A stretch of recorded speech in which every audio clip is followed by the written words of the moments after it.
down from the government side.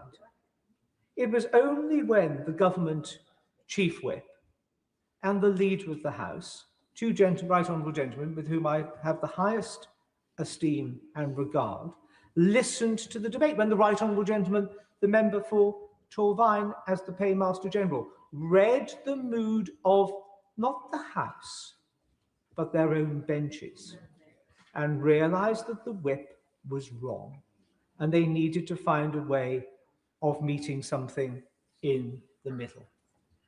Now, all of this could go away, of course, were the Prime Minister to refer himself. Well, now, the honourable friend, I will go.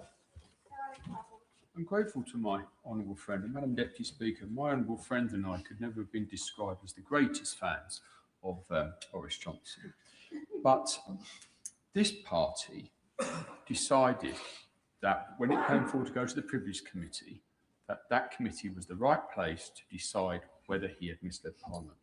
Nobody was calling for his resignation until that report came out. Now, after that report, this party moved and he went. Now, isn't the flip side of the coin, I say to my honourable friend, that once the Privilege Committee, as many Labour MPs believe, will clear the Prime Minister, that actually his strength will grow. Is it not true, Madam Deputy Speaker, that he has nothing to fear? My right honourable friend has many skills, one of which I've just learned, is that he is able to read the left-handed scrawl of my hand on my notes, even when he's sitting next to me, because that is a point I am literally just about to come to, because the Honourable Lady for South Shields wondered, as have one or two, is this a trap set by my right honourable friend, the leader of the opposition, and many on these opposition benches laying this motion? I don't think it is. But even if it were, which I do not believe it is, as I say, the whipping operation from the government benches today has baited that trap. It is the wrong thing to do. It makes, as my right honourable friend suggests, the Prime Minister look uncertain. It makes the Prime Minister look weak. He's not using a large parliamentary majority in this place to deliver change for the country, but turning you all into a human shield for him. And I agree with the right honourable member for Hull East. I think the Prime Minister takes his training and experience as a lawyer very seriously. I think the Prime Minister takes the integrity of politics very seriously. I sometimes think the Prime Minister can be naive in presuming that everybody else takes a sort of similar, sort of elevated view of these things. And I think that can sometimes be really feeding in to some of his problems. So one has to ask, what would the Prime Minister, who is an experienced lawyer, fear from having his name cleared and his reputation strengthened by going through a cross-party informal process of this House? He wouldn't. He would feel stronger. But we do understand that Labour whips and loyal ministers have been picking up the telephones or whatever, accidentally on purpose, bumping into people in the lobby or elsewhere, asking them to vote this motion down. May I give, for what it's worth, just some thoughts on how I would have responded were a whip on my side to have asked me to do the same. Keep it clean. Keep it clean. And don't worry, Madam Deputy Speaker, I have checked what is parliamentary language and what is not. The first point I would make is one which has already been made. Not even Boris Johnson. I was never a fan. We first met in the late 1990s. I never got him then, he never got me, and nothing ever changed. But not even Boris Johnson thought to apply a whip on a privileges motion. So the question I would be asking if I was the honourable gentleman, the member for Smethwick, or anybody else to the whips is, do we, as Labour, really want to be letting him look like the good guy when it comes to referrals to the Privileges Committee? Bad politics, as far as the Labour Party is concerned. The second point I would make is that the Privileges Committee can be the fulcrum for lancing this particular boil. It will do it dispassionately, it will do it well, it will do it without fear or favour. That is what the Privileges Committee is taught to do. They have done it in the past, they could do it now. I am doubtless that they will do it in the future. There is nothing to be afraid of. This is not a kangaroo court. This is not a committee comprised just of people who really can't stand the Prime Minister. It is a committee of this House. I will. My honourable friend is making an excellent speech as usual. He's talking about the composition of the Privileges Committee. Is it right to say that that is actually comprised of the majority of Labour members? He's actually asking his own colleagues, amongst others, to judge on him. My honourable friend is right. Just in the way, of course, that when the Privileges Committee looked at Boris Johnson's behaviour, there was a majority of Tory MPs on it. And it was still able to come to a judgment on the facts, on the evidence. Would you forgive me if I don't? I know a lot of members want to speak, and I just want to make a little bit of progress.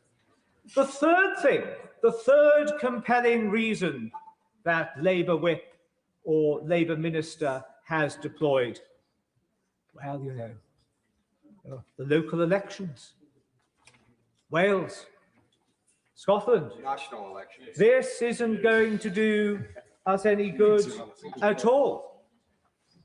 Well, I'll tell you what would give a whole lot more confidence to party canvassers, I would suggest, if this was raised on the doorstep. My leader has nothing to fear.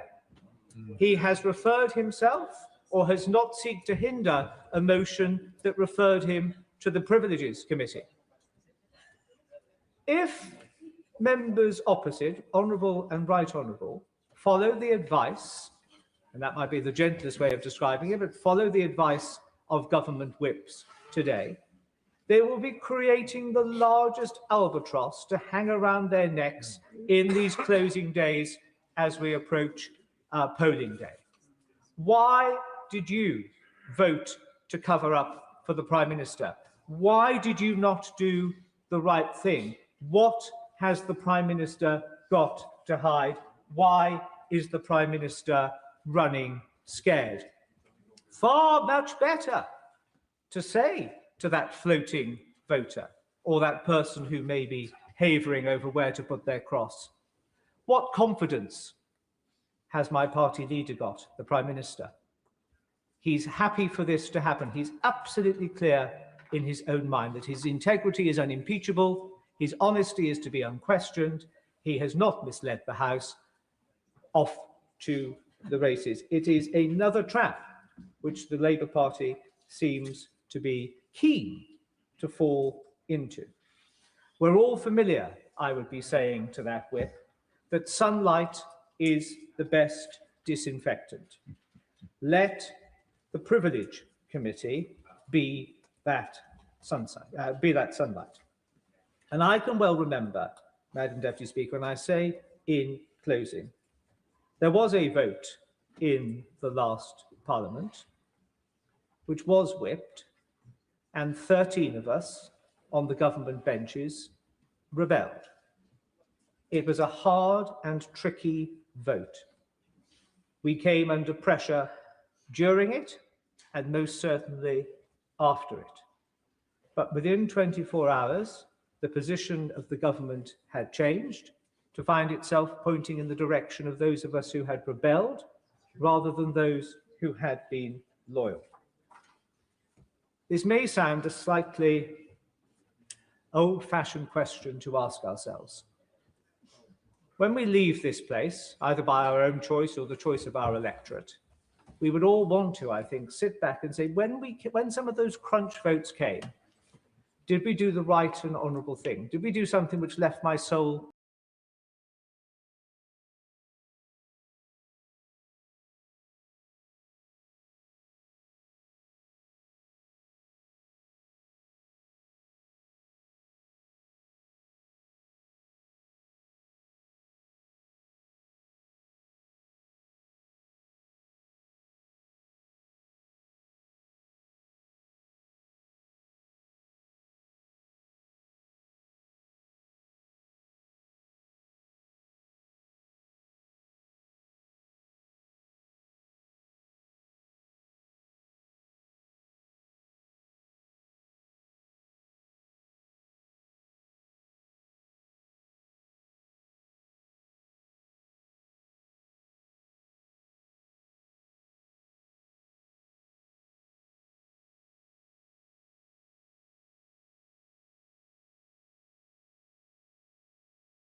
public servant and what he would be thinking today. But we're asked this afternoon to make several leaps of faith, one of which is to believe that just 9 days from local and national elections, that we are here, not because of a political stunt coordinated by the Conservative Party, but to accept that they have turned into a sober, principled set of defenders of parliamentary standards.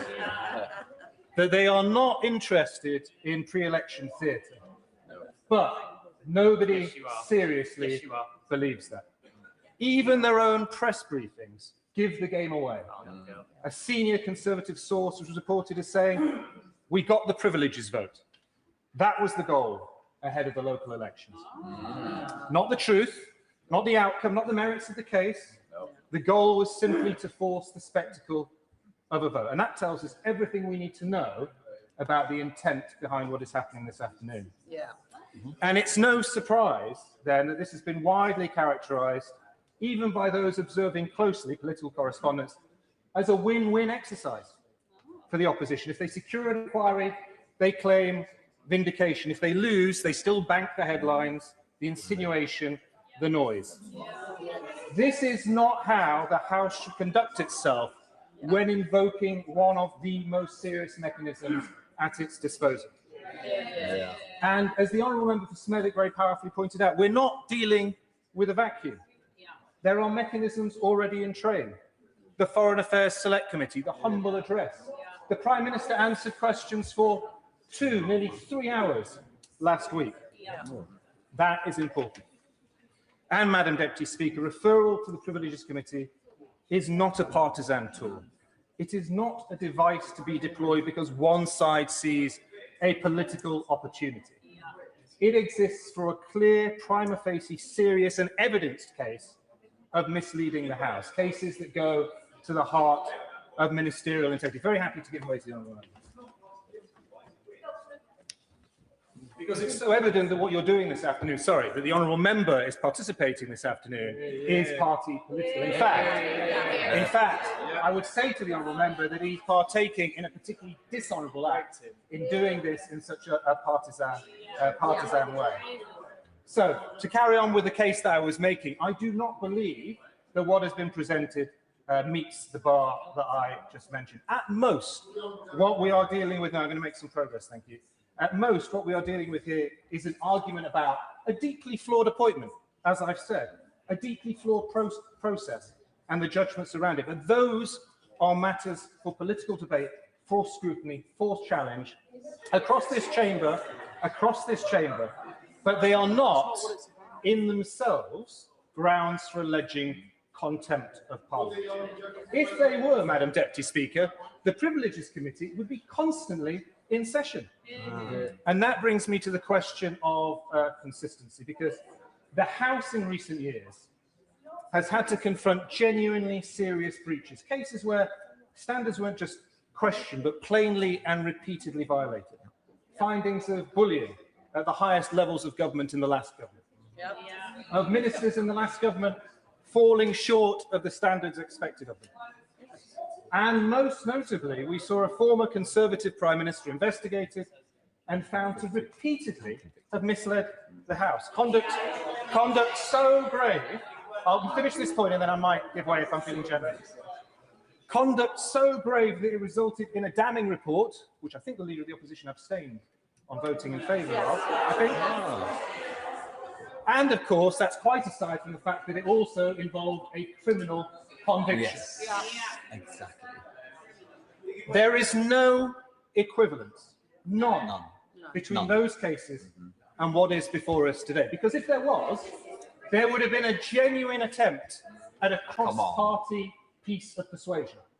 And instead what we got from the Leader of the Opposition was a rambling roller coaster. Iran, the two-child benefits cap, U-turns, etc. So, to attempt to draw that comparison is not just wrong, it diminishes the seriousness of those findings in the past. It risks turning the Privileges Committee from a guardian of standards into a weapon of convenience. Madam Deputy Speaker, the motion today speaks the language of contempt of Parliament, but actually it reveals something else.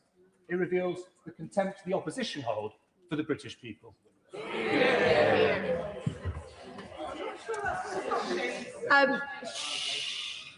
Keep the temperament good. Stephen Flynn. Deputy Speaker, it's a pleasure to follow the honourable gentleman from Macclesfield who's done himself no harm whatsoever and soon becoming a junior whip in the government. And I look forward to seeing him in his a trade envoy, of course. America, to America, and ambassador.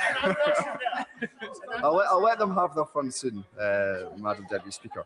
But I wish to start on a much more important note, which is not to dwell upon what the Prime Minister said, where he is, of course, accused of misleading the House. I will come to that. It's something that he said at the dispatch box a few months beforehand, when he stood up just there and in response to the Leader of the Opposition said that he knew that Peter Mandelson had maintained a relationship with the world's most notorious paedophile and child trafficker, Jeffrey Epstein. And when he stood up at that dispatch box and said he knew, he finally admitted that he knew. That should have been it. That should have been curtains for him. And the members opposite at that time, at that moment, should have made a moral decision that he was not fit to hold the office of Prime Minister of the United Kingdom and the First Lord of the Treasury. He was not fit because his judgment was flawed and it was wrong. But they proactively chose to ignore that and to defend him. And in the weeks that have passed, all we have seen is even greater scandal engulf this Prime Minister and the members opposite, whether they realise it or not. Some appear not to.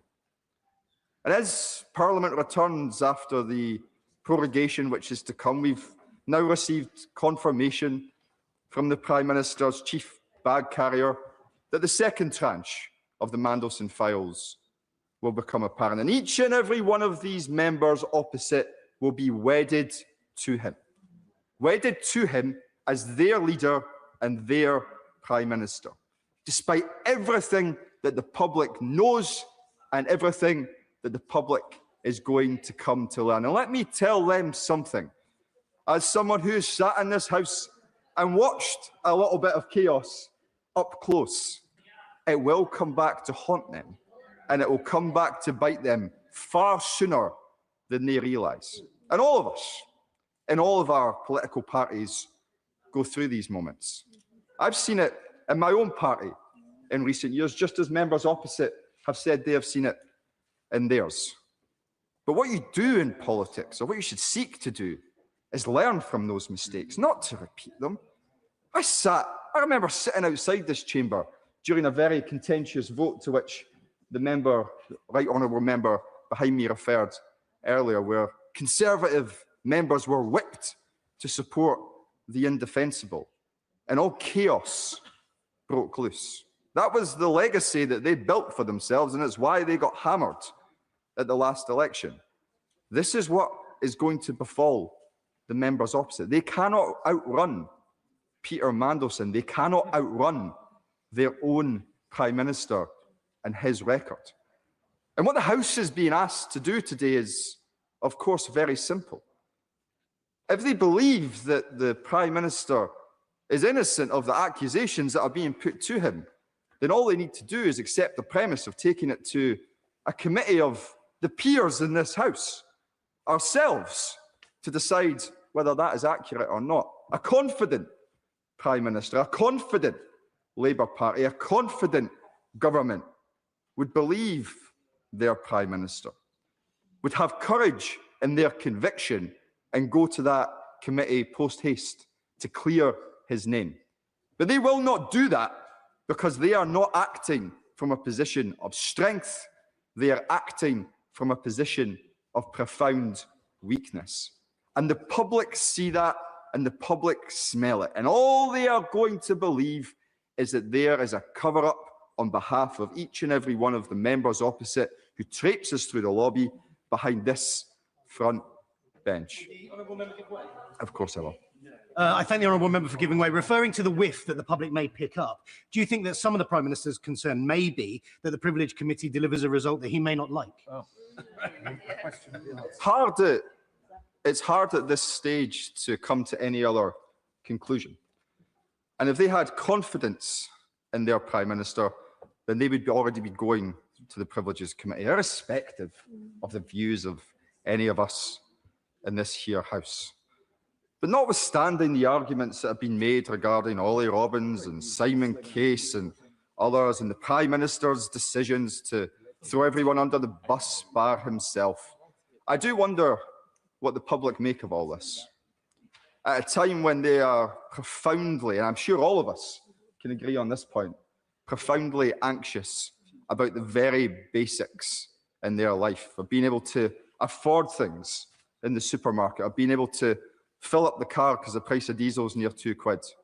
And they turn on their TV and see a Labour Party that should be acting in their best interest, looking to protect and save their jobs, to give them hope and opportunity for the future, simply seeking to defend the indefensible. And that breach of trust, with the public can't simply be renewed. When the Prime Minister first came to that dispatch box following the general election, I did as many others did, and I congratulated him and I wished him well. And the phrase that sits most acutely in my mind at that moment was his attempt to convey to the people of these isles that he would tread lightly on their lives. He has done the opposite.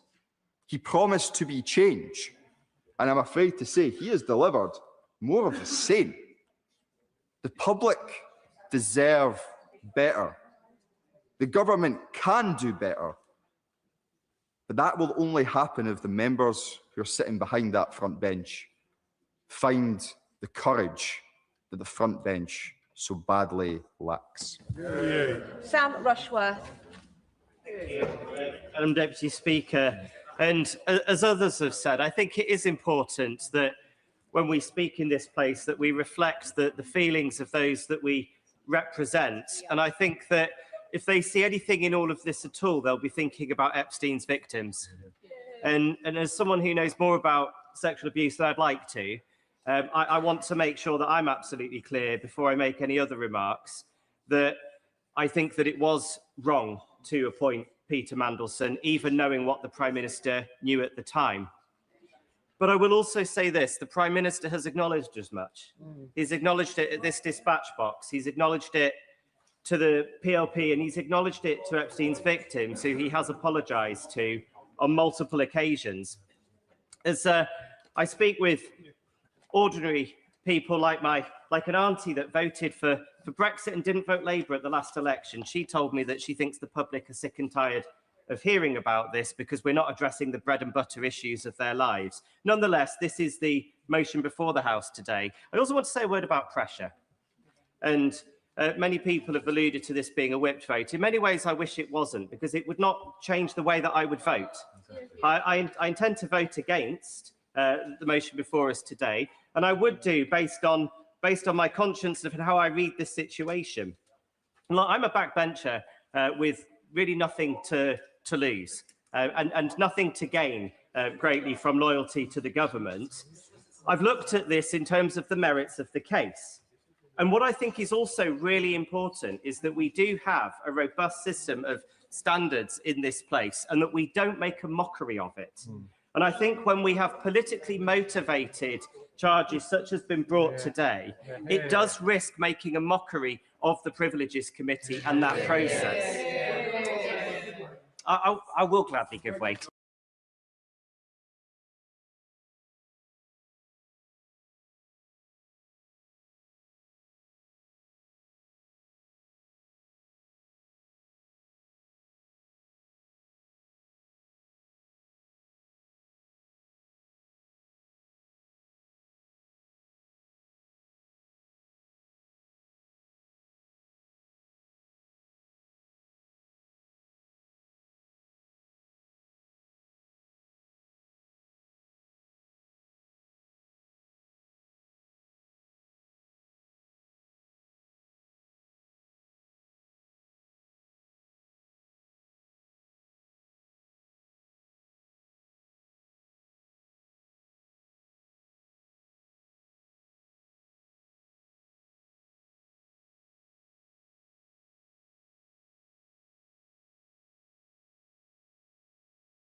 Is that right? I will come on to address that point in just a moment. First of all, let's address the point about process. Sir Chris Wormall's letter to the Prime Minister said, "The evidence I have reviewed leads me to conclude that the appropriate processes were followed both in the appointment and withdrawal of the former HMA Washington." Sir Ollie Robbins confirmed that he did not tell the Prime Minister that Mandelson had failed the vetting process and said, "You are not supposed to share the findings and reports of UKSV other than in exceptional circumstances where doing so allows for specific mitigation of risk." So this is according to him. Cat Little, who appeared before the Foreign Affairs Committee, said, "My view is that due process was followed because the process I've outlined to the committee is that UKSV make a recommendation and the Foreign Office make a decision as to whether to grant DV." So all the evidence so far is certainly corroborating that view. I want to address the colleague's question about pressure. Clearly, there are different types of pressure that can be exerted. And what Sir Ollie Robbins was clearly talking about was the pressure to reach a decision quickly. And we all know, they know what was going on here in the decision to appoint Peter Mandelson. We had a change in government in the United States. We had no trade deal with the United States, thanks to the legacy that they left us. We had a very difficult situation that meant that we needed a capable ambassador in post before President Trump's inauguration. And there was clearly, I'll give way. I'm just wondering Member is suggesting that the previous ambassador was not therefore capable. It's just not what he said. I'm happy to answer that point. And if they stop chuntering, they'll hear the answer. No, not at all. I mean, it's my personal view, although I'm not an expert in these things, that I probably would have appointed an ambassador. I said I thought the appointment of Peter Mandelson was wrong. I would have probably appointed an ambassador to the United States or left her in post. But that's immaterial to the point that I'm making. The point that I'm making is that number 10 clearly felt time pressure to get somebody in post. There is a difference between feeling a pressure to conclude a process quickly and pressure exerted on somebody to change the decision. And if we listen to what Sir Ollie Robbins actually said, we will see that. I'll happily give way one more time. And I'm genuinely listening to the honourable member's logical process as he ratiocinates through this. I might humbly say that we could do this, we could put this evidence out in a privileges committee, which would be the point of doing it.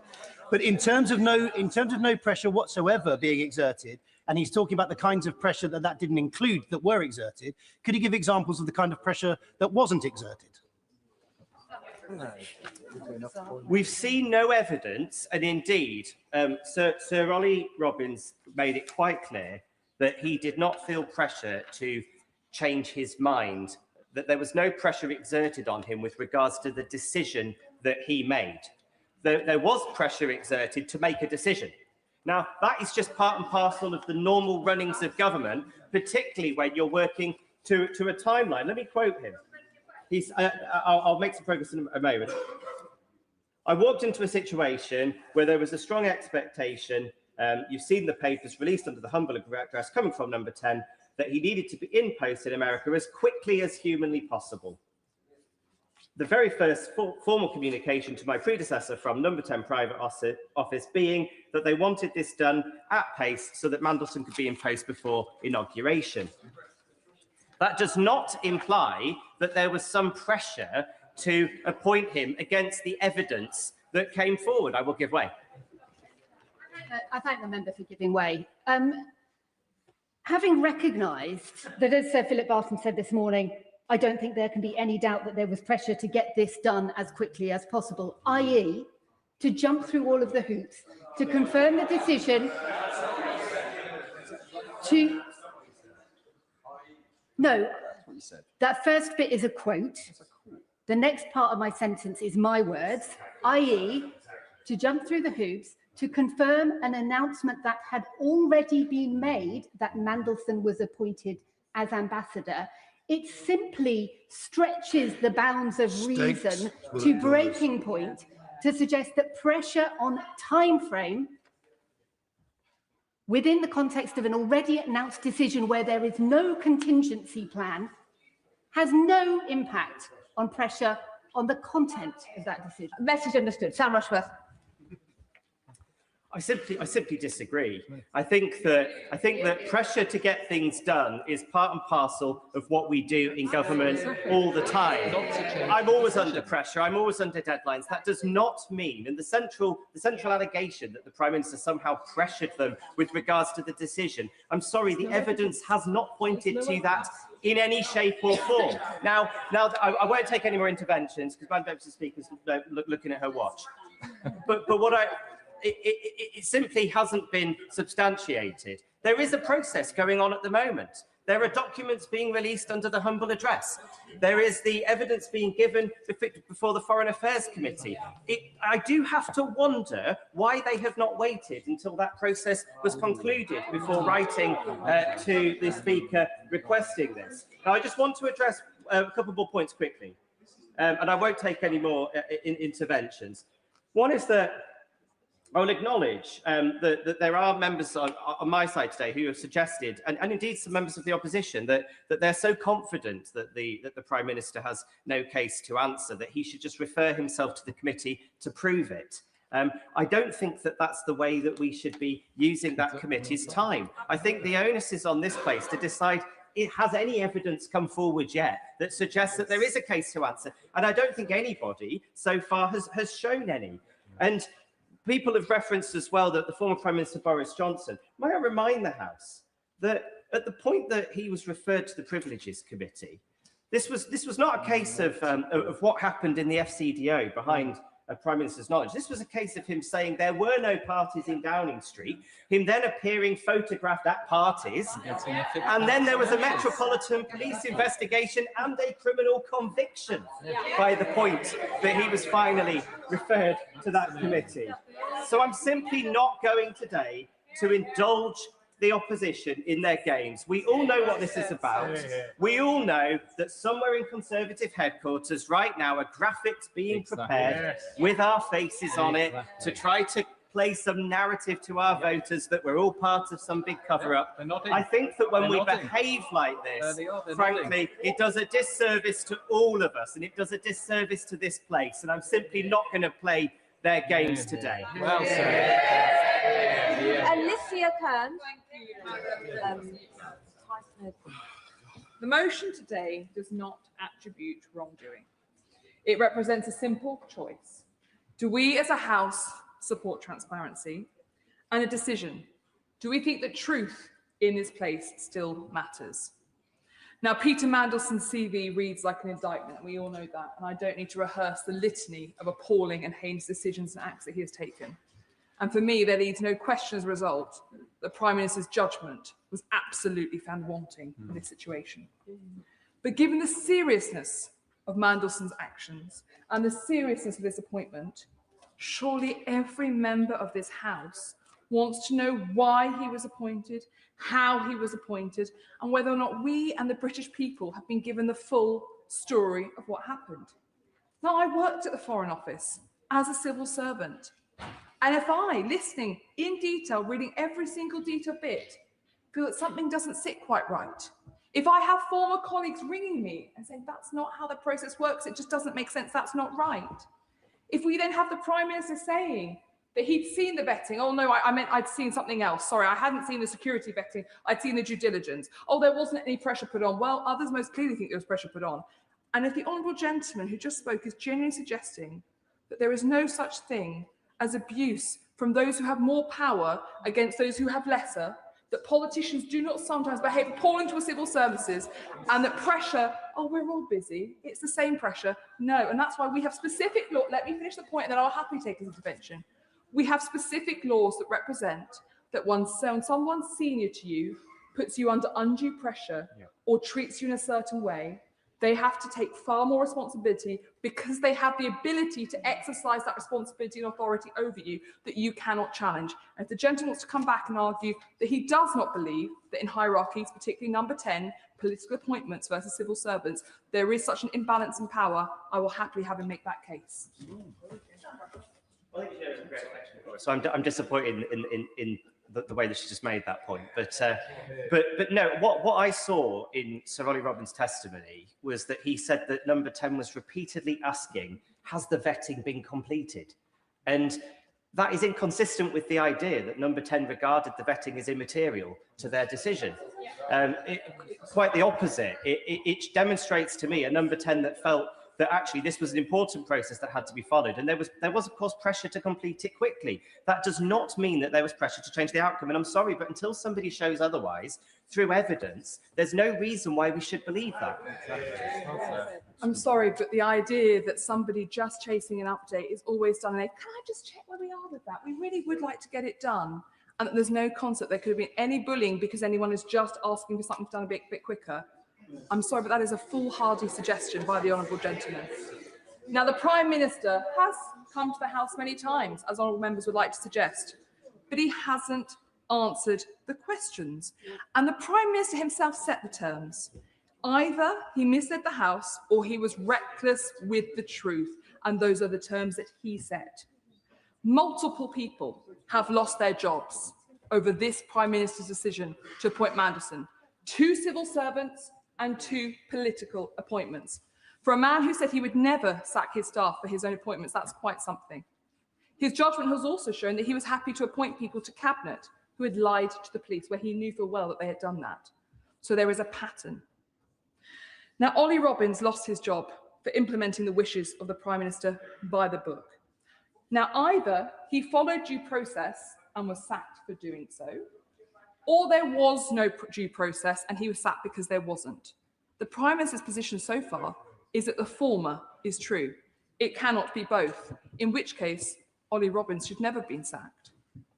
He did his job under immense pressure and was stripped of the agency to say no. Mr. Speaker set out the start of the debate. This motion does not attribute guilt onto anyone. The vote today is for an investigation by the Privileges Committee, and that is a committee chaired by my friend and neighbour, the Honourable Member for South Leicestershire. And I want to place on record my total faith in his probity and professionalism, because unfortunately we have seen in previous approaches and previous investigations that some may seek in future to undermine individuals. Now, I appreciate there are a range of views across the Labour benches, and some seem to genuinely believe the Prime Minister's version of events. Others share concerns on this side of the House, even if they're reticent to express those. I do want to point out that in the entirety of this debate, at no point has there been more than 9 Labour MPs at the backbenches who were elected before 2024. Now, I would say to those members, having been a new MP and having been through this process and watched it, having once voted, as I've said previously in this House, in a way that I deeply regret on the Owen Paterson vote, I had planned to vote against him. The reason for that was because I sat on those benches and I watched the debate and I was horrified by what I saw. And despite the enormous pressure from people around me, I went, right, okay, I've got to do what's right and I'm going to vote with those brave 13 who did the right thing. I then went downstairs to breastfeed my daughter, who was very young at the point. I think she was just turning 6 months. And when I came back up, there was only 1 minute left of the bell. And when I looked into the 2 voting lobbies, I couldn't see those 13 friends who'd gone the right way on the vote. So I was stood there on my own, absolutely terrified, not knowing what to do, seeing everyone else going through the other votes. And I never, ever, ever accept feeling that way ever again. And I say to the new intake, there is a reason why none of the other previous intakes are on these benches. There is a reason why anyone so far from the older intake who has spoken have said to you, if your gut is telling you there's a problem, there is a problem. Absolutely. They have given you their advice. Now, I know they tell us often how dismissive you all are of them, but there is, oh, apologies. Forgive me, Madam Deputy Speaker. You would never be dismissive of anyone, so I correct myself entirely. But I would just say, there is a reason, and you should take that time to reflect and, oh my goodness, I can only apologise again. There is a reason, Madam Deputy Speaker, why older intake Labour MPs have chosen not to come and defend the Prime Minister today, because they've seen this show before. They know what happens, and they know that actually your gut will be telling you the right thing to do. And I also congratulate those who've been brave enough to speak out today and to share their views. The House will recall the government did attempt to whip Labour MPs against giving the Intelligence and Security Committee a role in assessing and releasing the Mandelson files, as per the humble address. Parliament asserted itself on that day, and we must do so again. A vote against this motion will show loud and clear that you followed the party line and that you forgave and ignored your conscience. No, that you, oh. There is precedent here.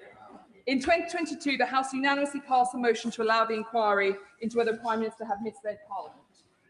We Conservatives supported that motion and not a single MP blocked it. So I do know how hard these are, because we've been there. And I supported the committee's findings that Boris Johnson had misled the House. So my advice to Labour MPs is to listen to your conscience and do what you know is right. Members will thank themselves as years pass by to be free from the weight of regret. But also, I would also point out that matters of standards should never be whipped. And I'd be interested to know if any Labour MP is willing to stand up today and say that the threat of having the whip removed has not been made, because so far none of them have said that. And I would also say to the front bench that there is indeed, well, pressure seems to be an issue we need to debate more. I would also say to Labour MPs considering speaking in this debate, you may find that even before the vote, the government changes. The members may find that before the vote this evening, your party has changed its mind and you are no longer being whipped. So I would encourage Labour MPs to reflect on whether this is the record that a member may wish to have, because whips do change their minds if members represent themselves to them. So can you truly say that the whole story is out there? I'm sorry. Can I remind the Honourable Lady, it's not me. Much of this has been addressed to me. I'm not voting this afternoon I won't be speaking. Alicia Kearns. And I accept fully, Madam Deputy Speaker, that I do know better, so I apologise. The whole story is not out there, and a future release it will have to be given. I'm very grateful to the Honourable Lady, and she makes a wise and experienced speech today to this House, reflecting on her personal experience in previous votes. Would she agree with me that the question we must all ask today is, whichever side of the lobby we vote, we must justify that to our constituents? Absolutely. And some members have suggested today that their constituents don't really care about process. They don't really care about whether the truth is told in this chamber, and they're not really interested in this privileged motion. That is most certainly not the case, and that is something members will experience in months to come. Madam Deputy Speaker, I fear that a future release of files will contradict the Prime Minister's version of events further. We discovered only this morning that Jonathan Powell, the National Security Advisor, was also appointed before being vetted. I asked the government about his vetting in February. I was told that national security vetting for the current National Security Advisor was conducted to the usual standard set for developed vetting. Does that sound familiar?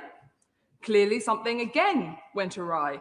Clearly due process was not followed for the National Security Advisor, and once again we in this House were told that due process was followed. Judgment is revealed not in the exception but in the pattern, and there is a very clear pattern in this situation. I will very happily give way. I'm very grateful to her, and she comes to the crux of this debate today: was due process followed or not?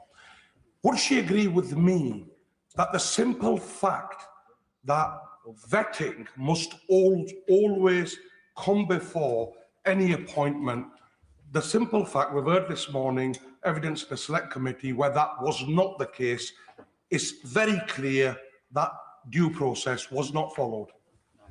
The honourable gentleman is completely right, and we were told repeatedly and consistently that due process was not followed. Now, anyone who wants to tell me it was, I know it wasn't, because I've been through security clearance, which was the first level, where I had to wait for 7 months to hand in my notice to my existing job so I could join the civil service until I got security clearance. Then there was developed vetting, where again I had to wait about 6 months before I could take up that role. And then I went through strap clearance as well. So I've been through the works, I've been through all of it, and it doesn't sit right with me, the accusation that due process was followed. And fundamentally to the point about Ollie Robbins, it cannot be that due process was followed and therefore he deserved to be sacked. He must have breached due process if he needed to be sacked. In conclusion, Madam Deputy Speaker, I will be voting in favour of this motion. And tonight I will end my day with a clear conscience, knowing that I voted to give my communities the answers that they deserve. And I hope that every member can say the same, because we are asking whether the man leading our country has the judgment the office necessitates and a commitment to the truth that is required. And at this moment, the country does not believe that that commitment to the truth is there. So let's have it and let's see if it was. Brian Leishman. Good afternoon, Madam Deputy Speaker. And from the outset, I wish to state my support for justice to be delivered for all the people who were harmed by Jeffrey Epstein and for those involved with him who committed such despicable violations and crimes to be held responsible. The people who were exploited should be at the front of all our minds. It is my opinion that this motion does not come from anything noble, a deep concern for those that were trafficked or abused, nor is it about the protection of democracy or anything of that nature. Of course, this motion is designed to embarrass the Prime Minister and put Labour MPs in an awkward position.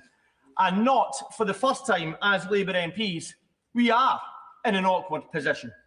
And not for the first time is because of the Prime Minister's actions and not that of the opposition. The accusation of secrecy and the goings-on in this place are serious political issues that mean the world to a whole host of our constituents. Sometimes it's in the traditions and protocols of this place, which to many often seem archaic, arcane, and totally unrelatable to how they lead their daily lives. People are regularly frustrated at ministers not answering questions at the dispatch box, and equally shadow ministers with amnesia at their own record when in power. People are infuriated watching politicians do the media circuit, slavishly going through the party lines no matter how illogical they may be. All of it just breeds utter contempt in politics and for politicians. People are sick to the back teeth of it all. Now, when I'm out campaigning and knocking on people's doors, they tell me just how irritated they are with politicians who endlessly try to deflect and defend the most absurd and wrong decisions, just because of the party that they represent. Of course, this is not unique to the Labour Party. All parties indulge in this. Conservatives defending the record of austerity that ripped the heart out of communities up and down the United Kingdom.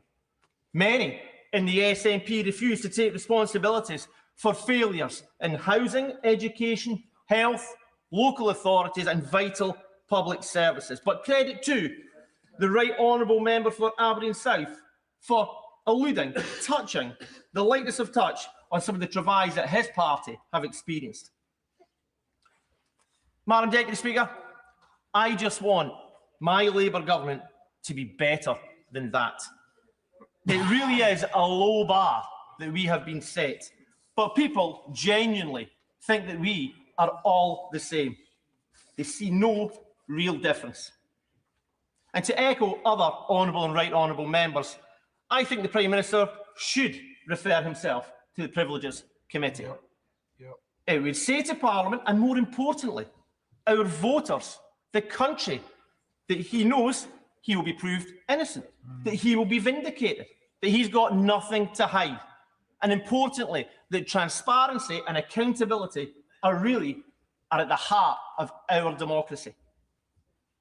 I say to colleagues on this side of the House that we were elected based on the promise of providing change, an end to the scandals and the cover-ups that people are so disgusted with, whether it be Tory lockdown parties or trips to castles, hundreds of miles to test eyesight.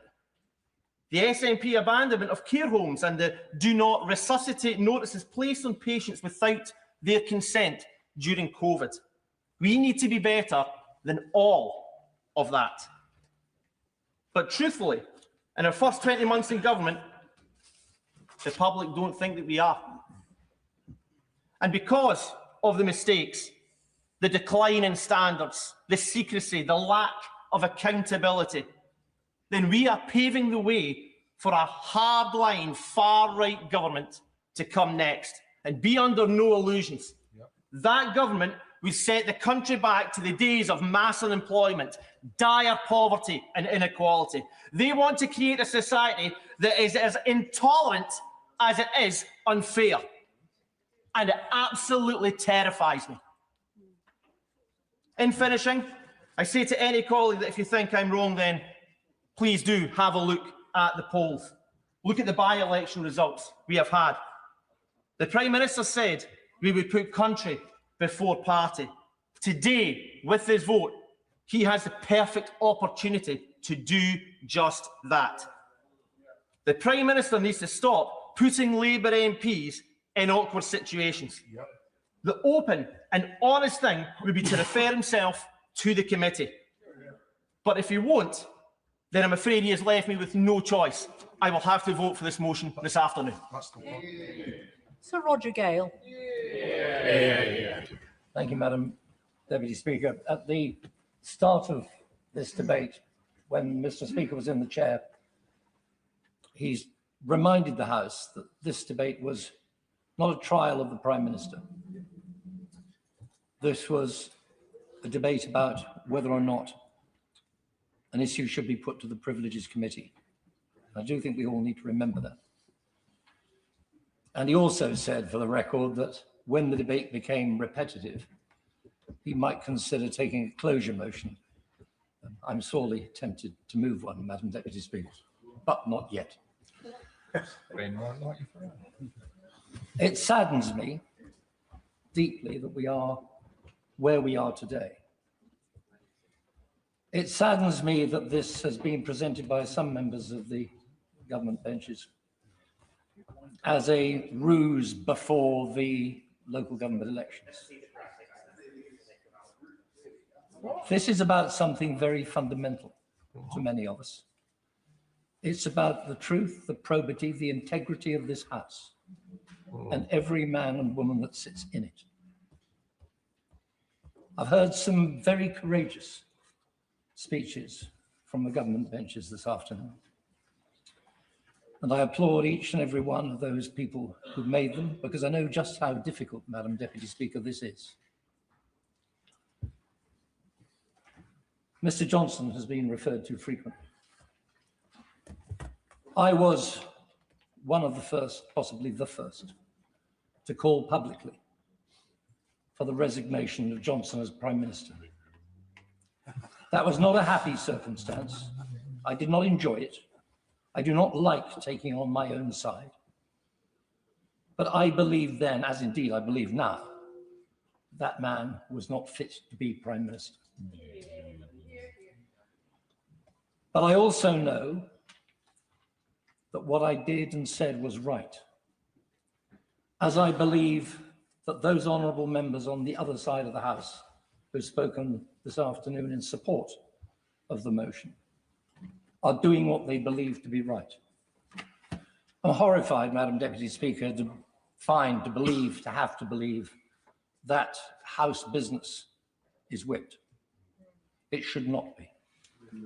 It's been said repetitively that actually the sensible thing to have happened would be for the Prime Minister to refer himself to the Privileges Committee, but if that's not going to happen, then I think we all need to understand that out there are people waiting to see what we do. Can we be trusted? Never mind, can the Prime Minister be trusted? Can we be trusted? Yeah. Can we be trusted to take the proper decision tonight? Every single one of us in the morning is going to get up and look in the mirror to either put on makeup or shave. And we have to look.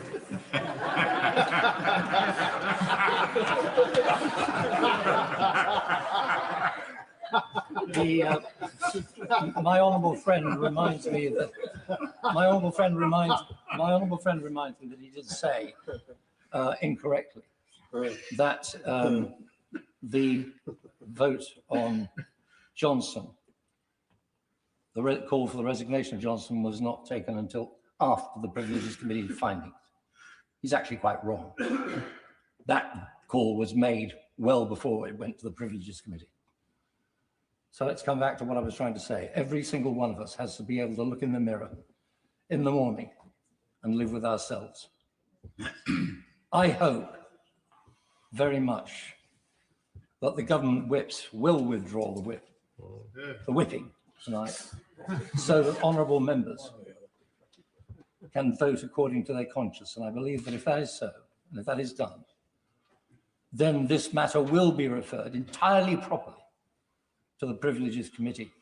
And then we can get on with the job that after the King's speech, we will be here to do again, which is to devote our concerns to the cost of living, to fuel prices, to the manner in which the hospitality business is being destroyed, to all the matters that we ought to be here discussing today, rather than discussing this.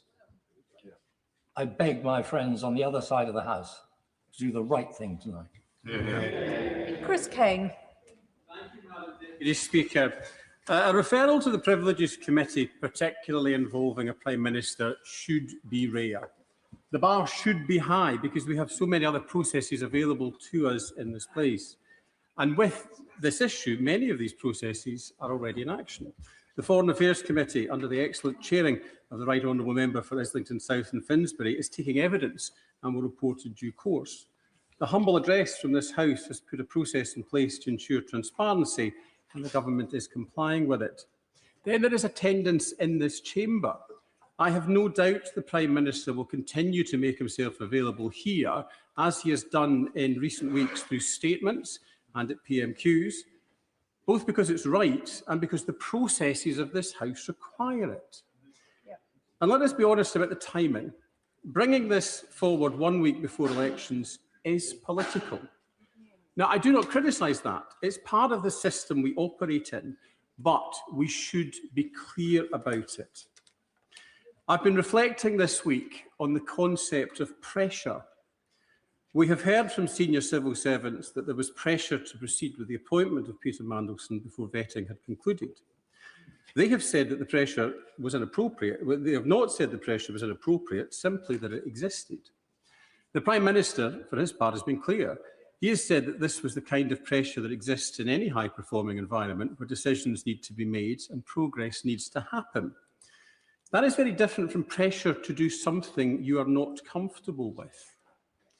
But I suppose the truth is that my experience of pressure is not the same as the Prime Minister's. A degree of recalibration is required on my part. As a member of the Public Accounts Committee, we apply pressure to senior civil servants every week. We expect them to account for their decisions, often in difficult circumstances and under public scrutiny. And time again, I am struck by their professionalism and their ability to handle that pressure. I am equally struck by the Prime Minister's ability to do the same. Whether at Prime Minister's questions or in extended sessions like the one we held last week, where he answered questions for over 2 hours. That level of scrutiny is constant and unrelenting. In my time in this House, I have never known the Prime Minister to act in anything other than good faith. He is focused, serious and determined to deliver in extraordinary, difficult circumstances. Yeah. Is he perfect? Of course not. None of us are. His is an almost impossible job in turbulent times. But that is the nature of government. The public elects a government and gives it time to govern.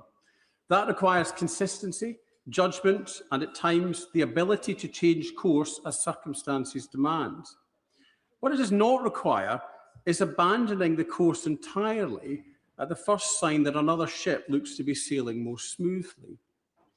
We are quite clearly in the middle of a storm, not a passing squall, but sustained difficult conditions, economic pressure, global instability, and challenges at home that have been building for years.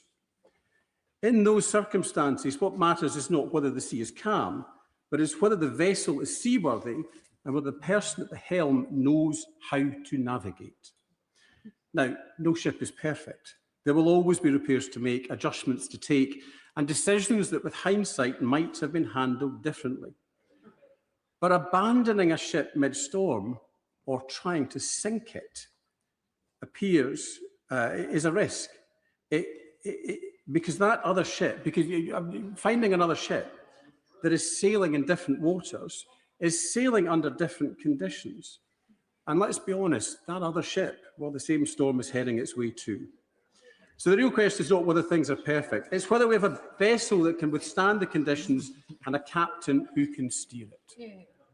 Now, when I look across the chamber, I do not see credible alternatives ready to take us through what lies ahead. On one side, we have a conservative approach that too often feels like a ship designed for a different age, a wooden ship, not equipped for the realities of the world we are living in now. A vision that looks backwards rather than forwards. And in the other, I see the SNP. If you cannot reliably build and run the ferries that connect your own communities, it does raise serious questions about the readiness to navigate a much bigger journey. Theirs is less of a fully equipped vessel and more like something assembled for the appearance of movement rather than the reality of it. So we can agree on that point? Of course not. Dr. Scott Arthur. Does he agree that it appears the SNP don't have a ship right now? They must have a submarine. Order. I think honourable members will find this is not a debate about the SNP, and perhaps we all ought to confine remarks to the subject that we're actually debating. Chris Kane. Thank you, Madam Deputy Speaker. To finish my metaphor, but not about the SNP, you hold steady. You make the adjustments that are needed and you focus on getting safely to better conditions. That is the task that's in front of us. And that is why I will be supporting the Prime Minister to continue doing the job he was elected to do, to keep a steady hand on the tiller and guide the country through challenging times. And I would urge colleagues to do the same, because in the end, this is about stability, seriousness and leadership.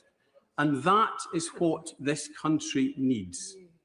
Today's motion feels to me like a distraction from that mission, and so I urge colleagues across the chamber to vote against the motion today.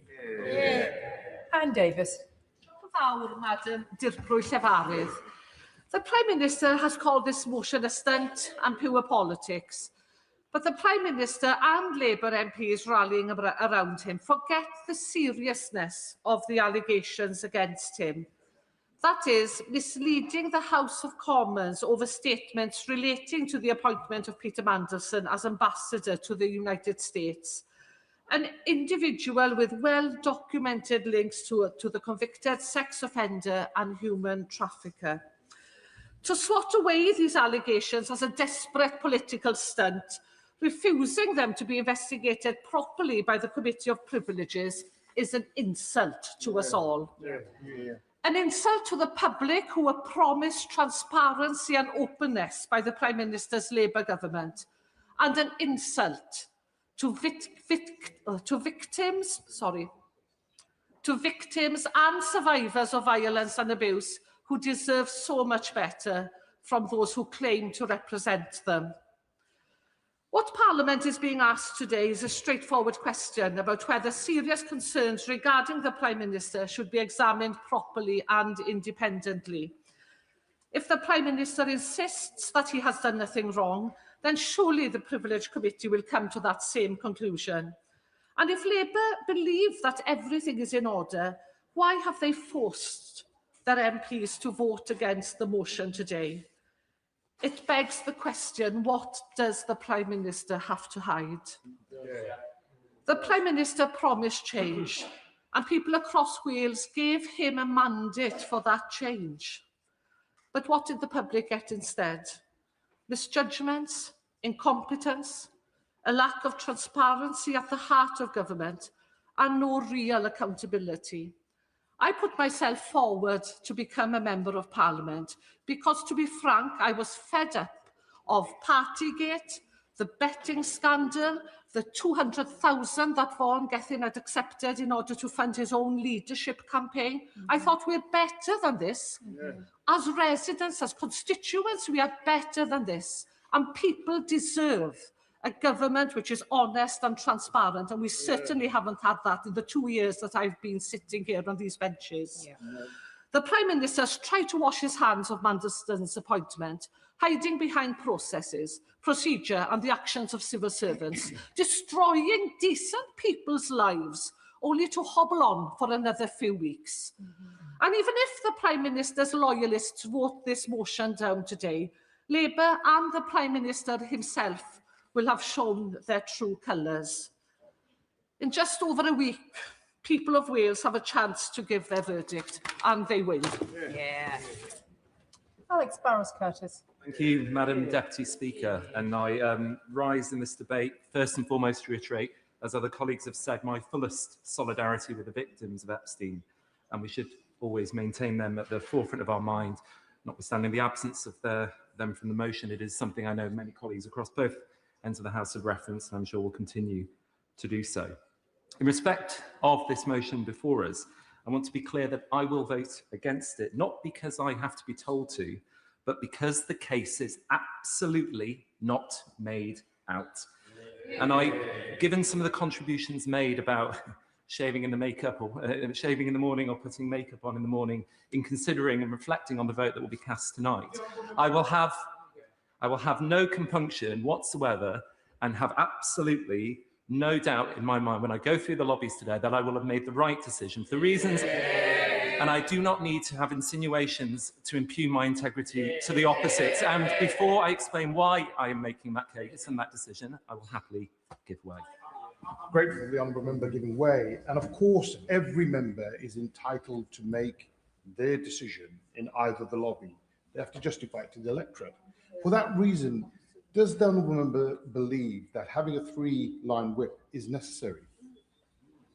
Alex Barros-Curtis. It's an irrelevant point, and the point that I would make, I've already said that regardless of the position of the party, I don't need to be told how I will vote on this for the reason that the case is not made out. And he says, if people will stop chuntering, the individuals who have said that they have to look in the mirror tomorrow, every decision we make in this place, regardless on this motion or on amendments, on legislation, we do, I have no doubt, with integrity and with our best motivations of our constituents in mind.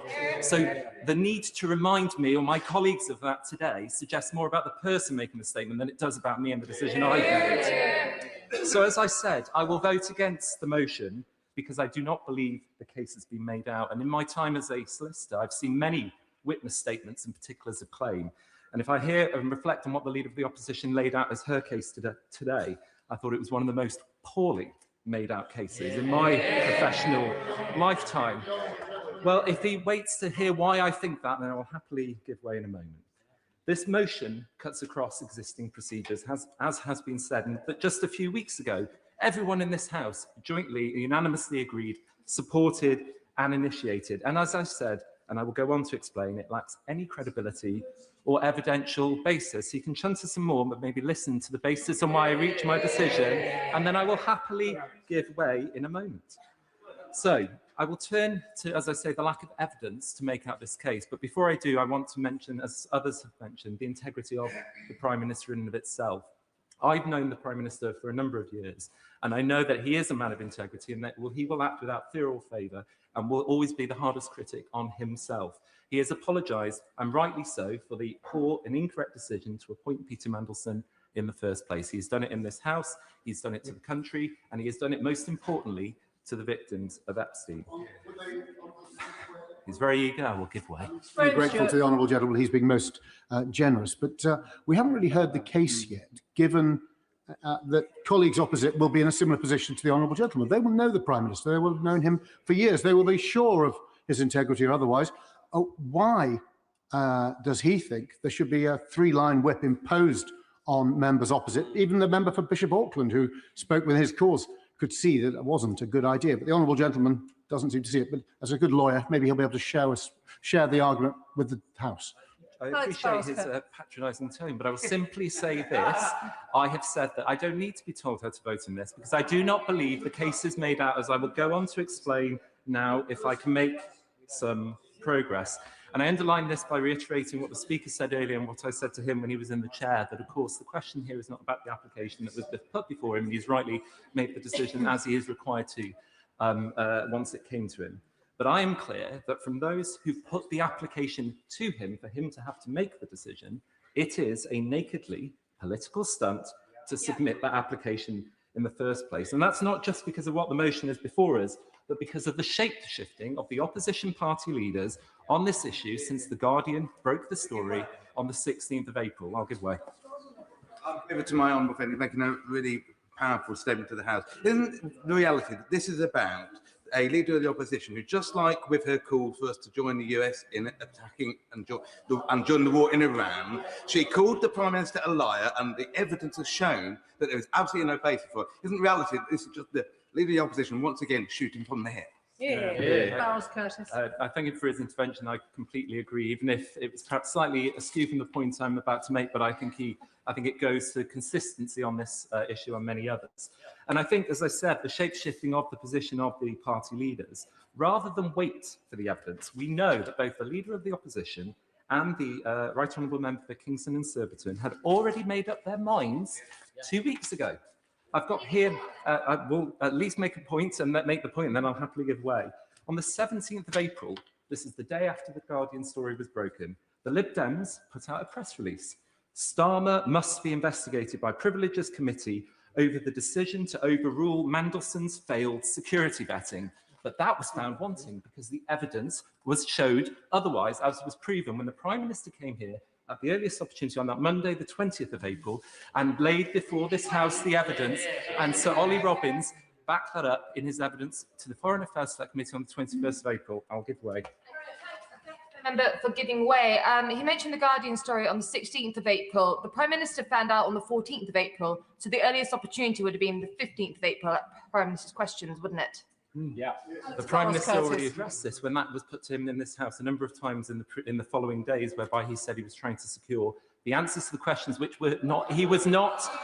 he put on that evening, and the officials were not able to answer, so that he could then, as he said, and as other colleagues and cabinet colleagues have made clear, at the earliest opportunity, then come back in order to update this House, as is rightly the case. I go back to the timeline of the shape-shifting of the opposition. On that same Friday, the 17th of April, the leader of the opposition went on national radio and television saying it is completely preposterous for us to believe that civil servants would have cleared a political appointee who had failed security vetting. The Prime Minister is taking us for fools, and she called for him to go. A standard that, as other colleagues have elaborated on, and I won't dwell on, has not previously and consistently been applied to the proven lawyer before Boris Johnson. So we've got the shape-shifting of the opposition parties on this point, and therefore the motion before us today dwells on two aspects: due process and, of course, the question of pressure. In respect of due process, Madam Deputy Speaker, now explain why I do not think the motion and the evidence is made out. I note the motion itself doesn't critique the process itself, which, as this debate has played out over recent weeks, has shown to be seriously deficient and lacking. That has necessitated the necessary reviews and changes at the Prime Minister's order, as some of this debate today has elaborated on. Indeed, this motion asserts, without actual evidence, that has been that has withstood further testimony from key officials to the Foreign Affairs Select Committee. And we know the Prime Minister was not told about the UK security vetting's recommendation to not grant Peter Mandelson clearance, that he was not told about that in many subsequent weeks. And Sir Chris Wormwood confirmed that due process was followed. So I do not accept that that case has been made out. And when we turn to the question of no pressure, the Leader of the Opposition made great play of her selected quotes. And I have Hansard before me from Prime Minister's questions of the 22nd of April.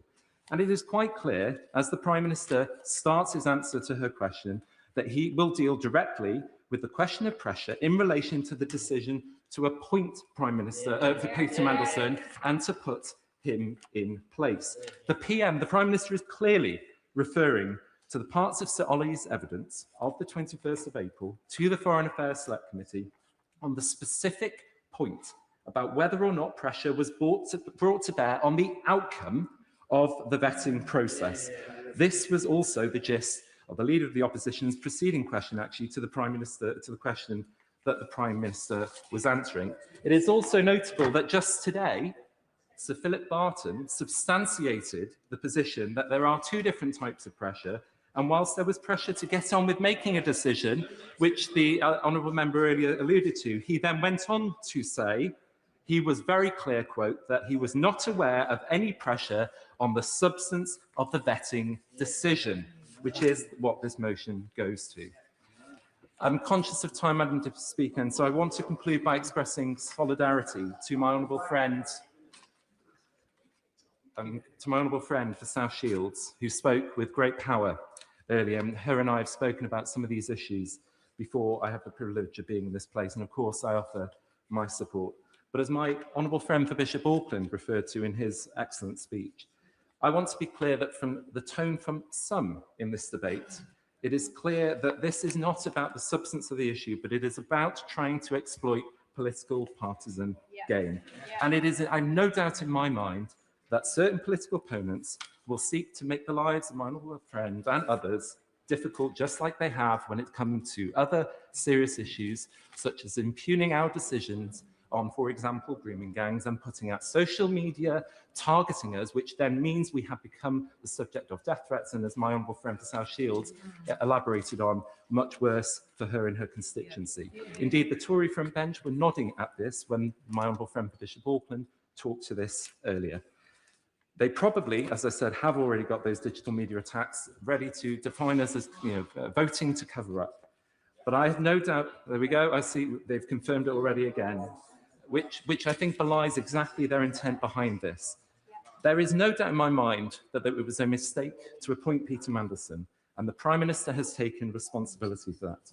But as the quality of certain contributions today have pointed to, and as I've explained my reasoning for why I will not support this today, it is clear to me that rather than seeking to uphold standards, this risks undermining them. We should get on with the business of government. We should get on with some of the issues the right honourable member mentioned earlier about the issues that our constituents are most concerned about. We should focus on the job in hand, and it's for all of those reasons why I will not be supporting this motion today. Charlie Dewhurst. Madam Deputy Speaker, and I'm mindful of Mr. Speaker's earlier advice about repetition. I'll keep my remarks short and to the point. We've had a number of speeches where other members on the other side have debated whether there is a sufficient threshold to refer this matter to the Privileges Committee. Yet, I have to say, if you look at the evidence, there is clearly some very, very concerning issues amongst those documents that have been released to the public domain, what has been said on the floor of this House and what has not been said on the floor of this House. Now, we take the advice given by Simon Case when he was Cabinet Secretary back in November 2024. It's very clear from that document that was released as part of the humble address that the Prime Minister was advised, if he wanted to make a political appointment, that vetting should be done before that appointment is made. We now know, of course, that didn't happen. And Madam Deputy Speaker, when one takes the letter that Chris Wormholt, as then Cabinet Secretary, sent to the Prime Minister in September of 2025, he asserts that the process that was followed was in line with the advice given by Simon Case to the Prime Minister. And this is important because the Prime Minister has referred back to that letter as a reason why due process was followed, yet that letter seems, on the face of it, to be inaccurate in itself. And therefore, that is something that we need to investigate in this House. And then, of course, we come to the answer to the Prime Minister gave at Prime Minister's questions on the 22nd of April, where, of course, he removed the word that with any, which implied that there had been no pressure, that there had not been any pressure rather than that pressure. And when this was raised by my right honourable friend, the member for Brentwood and Ongar at Cabinet Office questions last Thursday, the Chancellor of the Duchy of Lancaster asserted on the floor of the House that he says, I think the difference between the words that and any is not of any material relevance. Now, I think anyone with a basic grasp of English and having heard the testimony of Ollie Robbins versus the answer the Prime Minister gave would clearly say that he has tried, at least in my view, to misrepresent what Mr. Robbins told the Foreign Affairs Select Committee. So I do believe that as well is an extremely, extremely powerful reason why this matter needs to be referred. And then I come to the case of the unanswered questions, the evidence that we don't have. And I refer back again to Simon Case's advice to the Prime Minister back in 2024, because what was released as part of the humble address is just Mr. Case's evidence. The box for the Prime Minister's comments remains blank. Now, are we expected to believe that the Prime Minister did not respond to the advice given him by the Cabinet Secretary, or has that advice been withheld from this House? A question I think that does need to be answered. And then there are other matters. There are the evidence that the Prime Minister did see regarding Peter Mandelson, some of which he has confirmed to this House of Prime Minister's questions in relation to Jeffrey Epstein. But he's refused to answer whether he was aware of Mr. Mandelson's business links, particularly those connected in Russia and his directorship of Sistema, even after Russia invaded Ukraine. And then there's the matter of documents which the government is unwilling to even confirm even exist. For example, Mr. Mandelson's declaration of interest, Madam Deputy Speaker. We've asked repeatedly whether that document simply exists, not whether it's going to be published in full at this point, and we do not get answers. And then we find today Morgan McSweeney giving evidence to the Foreign Affairs Select Committee and confirming that a meeting took place in December regarding the first meeting that took place regarding the potential appointment of Mr. Mandelson as ambassador to the United States. And the Cabinet Office have said they have no record of this meeting. So were there no minutes taken of this meeting? If not, why not? Or have those minutes somehow vanished? All of these, I think, are very, very good reasons why this matter needs to be referred. Honourable friend, I mean, the Prime Minister has told the House, and this is about the allegation that the Prime Minister may have misled this House, that all due process was followed.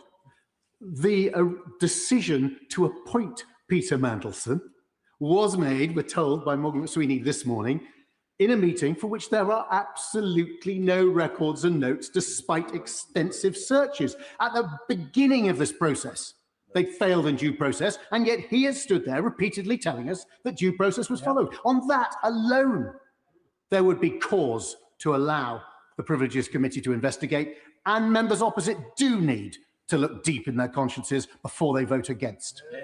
Absolutely. I couldn't agree more with my right honourable friend. It's absolutely astonishing that the decision to appoint an individual to the most important ambassadorial role that we can offer took place in a meeting of which there now appears to be no record. So we have three clear issues here. We have a discrepancy in documents that have been published. We have inaccurate recollection of events in response to questions in this House, whether inadvertent or deliberate. And we have a failure to provide full transparency in relation to this very, very sorry saga. Now, as my honourable friend, the member for North Dorset said, the Prime Minister is losing in the court of public opinion. And therefore, the best route for him now is to refer himself to the Privileges Committee to make his case and perhaps to clear his name. Because as my right honourable friend, the member for Gainsborough said, it is not necessarily, it's not always the cock-up. And we know in this case, the decision to appoint Peter Mandelson was a cock-up. It is the conspiracy that brings you down. Yeah. Joanna Baxter. Thank you, Madam Deputy Speaker. And before I start, let me also pay tribute to the victims of Jeffrey Epstein, because their views have been heard far too little in these debates. Let me also address some of what I feel to be quite patronising comments made to backbench Labour MPs today. Nobody has asked me to speak today, and nobody has put any pressure on me. In fact, colleagues on these benches know that I have my own mind and will express it as I see fit. At a moment of genuine challenge for families across the country, when households are concerned about rising prices, instability abroad, and pressure on living standards, the opposition has brought a motion that is ultimately more concerned with political point scoring than practical solutions, and that is deeply regrettable, because the British public expect and deserve better than Westminster at its most performative. They expect seriousness and rightly expect scrutiny where scrutiny is due, but also expect Parliament to focus on the issues that shape their daily lives. The bills landing on their doormats, the cost of food in the supermarkets, the price of fuel at the pumps, and the strength of the economy in uncertain times. On Peter Mandelson, let me be absolutely clear. He should never have been appointed as our ambassador. The Prime Minister recognised that. He's apologised for that. He did so properly, repeatedly, with transparency and accountability, and with respect to the victims of Jeffrey Epstein. That was the right course of action, and I would not have expected anything less from the Prime Minister, because I too have known him for many years. I have worked with him as he sought to rid our party of the stain of anti-Semitism, which has now infected others. I've seen him stand up to Putin when others have taken bribes from his allies. Madam Deputy Speaker, given those processes of transparency are in place and underway, which they are, why, it has to be asked, are the parties opposite working to ride roughshod over investigation processes they all agreed to? Well, we've heard it here earlier in the debate. Social media clicks and cheap headlines ahead of significant elections. The fact is that the government has agreed to and is complying with the humble address to allow scrutiny of the Mandelson appointment in this place, to see the facts, the advice that was available to the Prime Minister at the time Mandelson was appointed. And my right honourable friend, the member for Islington and Islington South and Finsbury, is chairing a select committee inquiry to which key figures involved in the Mandelson appointment have rightly been summoned. And the Prime Minister has come to this House repeatedly to answer questions about that appointment. As has been already expressed, politically motivated use of the Privileges Committee procedures risks undermining those procedures.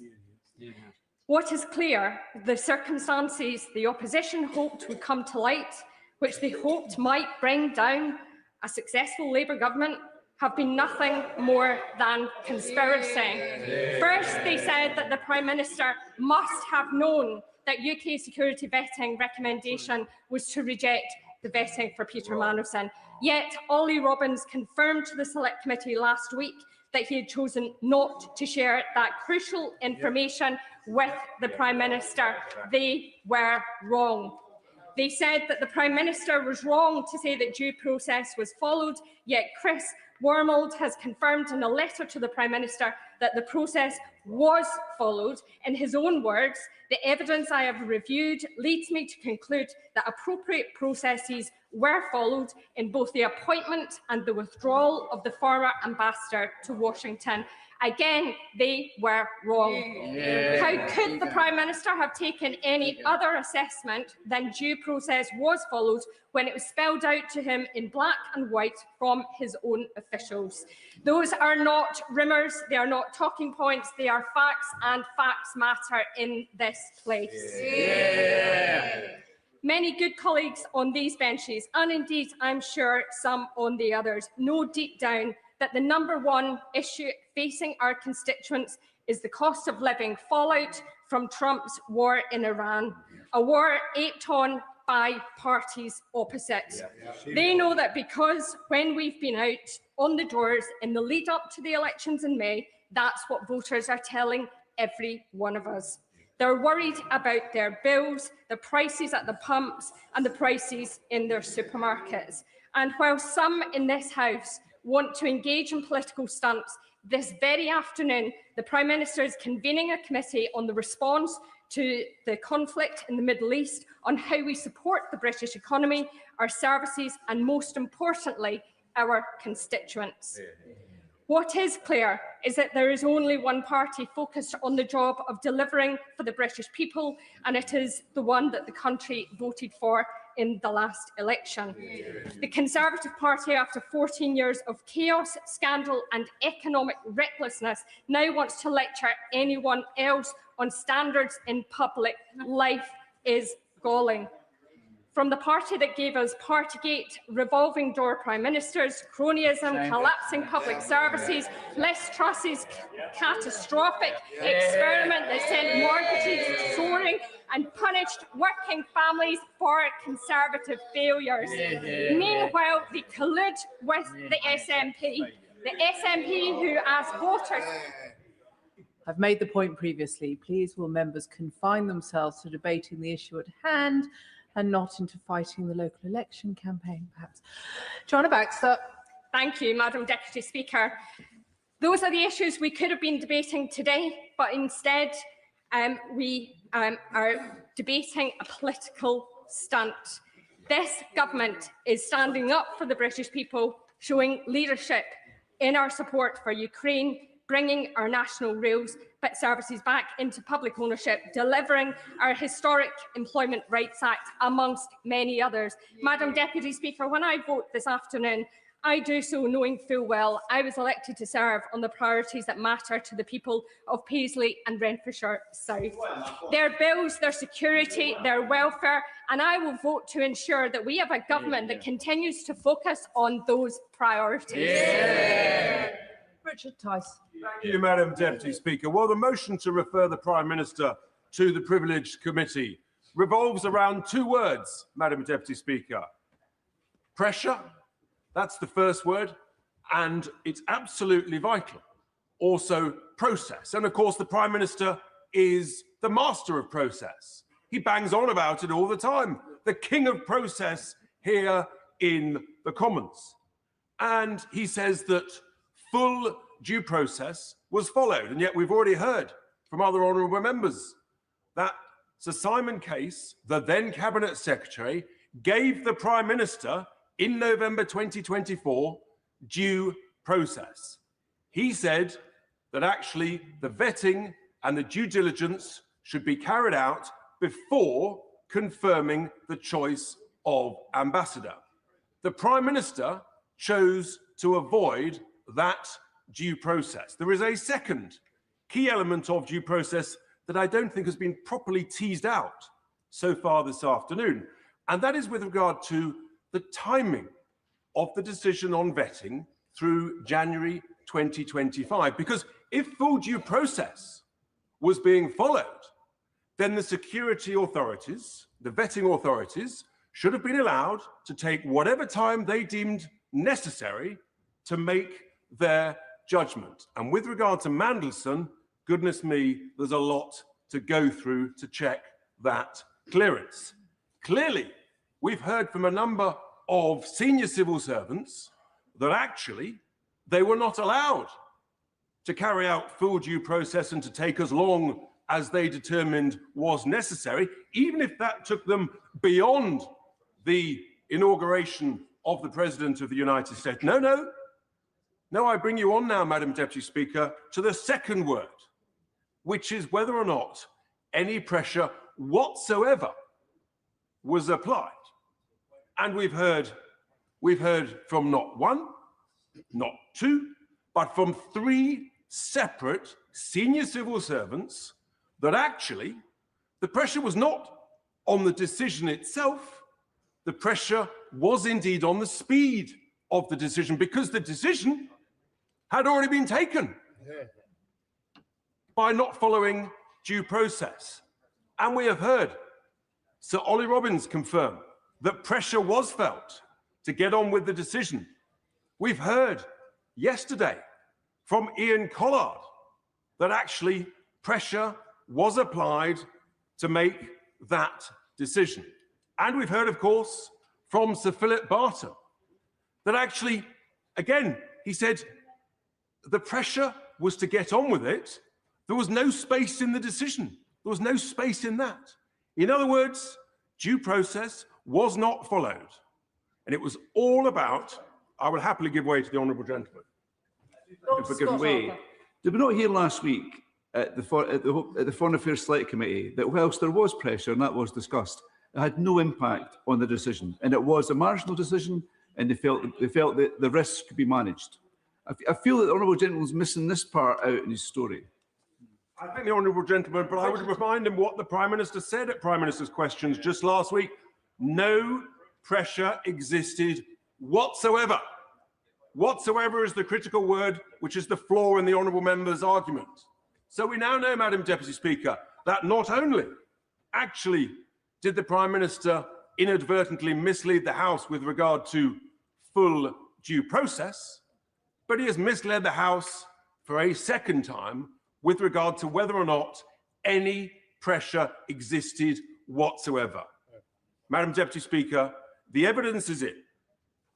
And for a Prime Minister that prides himself on process, anecdotally, it seems that there is a culture that does not exist around him and within him and perhaps himself. For example, we now know that the Cabinet Office questioned whether or not there should be any vetting at all. In other words, they didn't want full due process. So we know that. And we now know that Sir Ollie Robbins, in terms of the decision whether or not to retain him or fire him, clearly full due process was not followed. And then the issue of whether or not this decision to refer any member of the House to the Privileges Committee, precedent clearly shows that it should not be whipped. And I would argue, Madam Deputy Speaker, that precedent is a process. And the process of not whipping this decision, this vote, is not in this instance, Madam Deputy Speaker, being followed. So I would urge all honourable members to ignore the whipping, to follow the conscience, and to follow the evidence. The evidence is in, Madam Deputy Speaker, the Prime Minister inadvertently misled the House of Commons. David Pinto-Duchinsky. Thank you, Madam Deputy Speaker. Appointing Peter Mandelson was wrong. And as with any debate on this subject, we should start by acknowledging the suffering of Jeffrey Epstein's victims. They have my full solidarity. But, Madam Deputy Speaker, I have listened closely to the opposition during this debate, and I think we need to call their behaviour for what it is.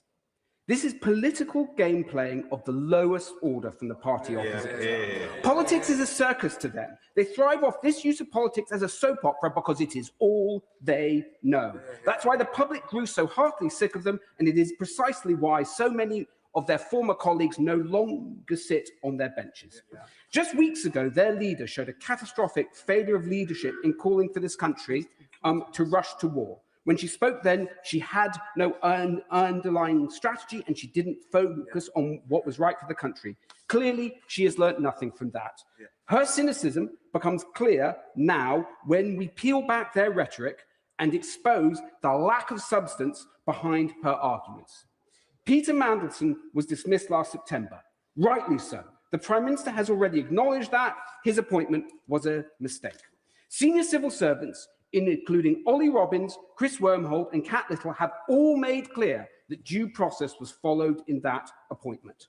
Ollie Robbins himself has said that no one from number 10 ever spoke to him or messaged him to apply pressure. And Philip Barton today also confirmed that there was no pressure on the substance of the vetting. I also want to deal directly with this point about the sequence of vetting. I have been through developed vetting. I've been through security vetting numerous times. It is completely standard procedure to make offers of jobs contingent on passing security. On this point, as on other points, there is simply no case to answer. What's more, this government is undertaking an extensive release of documents. No, I'm making some progress. In the interest of transparency and respect for this House, ministers have updated us on that progress with the humble address. And on top of that, the Foreign Affairs Select Committee is holding hearings. What's more, alongside that, the government has strengthened already the processes around national security vetting and senior appointments. So I'll ask again, what's the real substance here? We are not uncovering new facts. In fact, the opposition's argument has changed time and time again, as the member for Cardiff West so eloquently pointed out. What we are seeing is lots of throwing mud in the hope that some of it will stick. The party opposite is not speaking in the public interest, but in service of political opportunism. It is demeaning and diminishing an important parliamentary process. Our disciplinary processes are serious. They should not be used for political point scoring. A privileges investigation would not bring further clarity. It would only create a long, costly and wholly unnecessary duplication of processes that are either completed or already underway. It is a distraction, and I'm guessing that's why the party opposite wants it, a stunt, and that's why I will be voting against it. But, Madam Deputy Speaker, under the previous government, this House was treated with contempt. Standards were bent and procedures were torn apart to protect those in power, with the support of many members now sitting opposite. So we are entitled to ask, why do they raise this now? Well, it's for one reason only. Of course, it's because there's an election in a few days' time, but it's also because fundamentally they cannot accept the change this government is delivering. They cannot accept that we are investing in public services that they ran to the ground. I'm going to make the point again.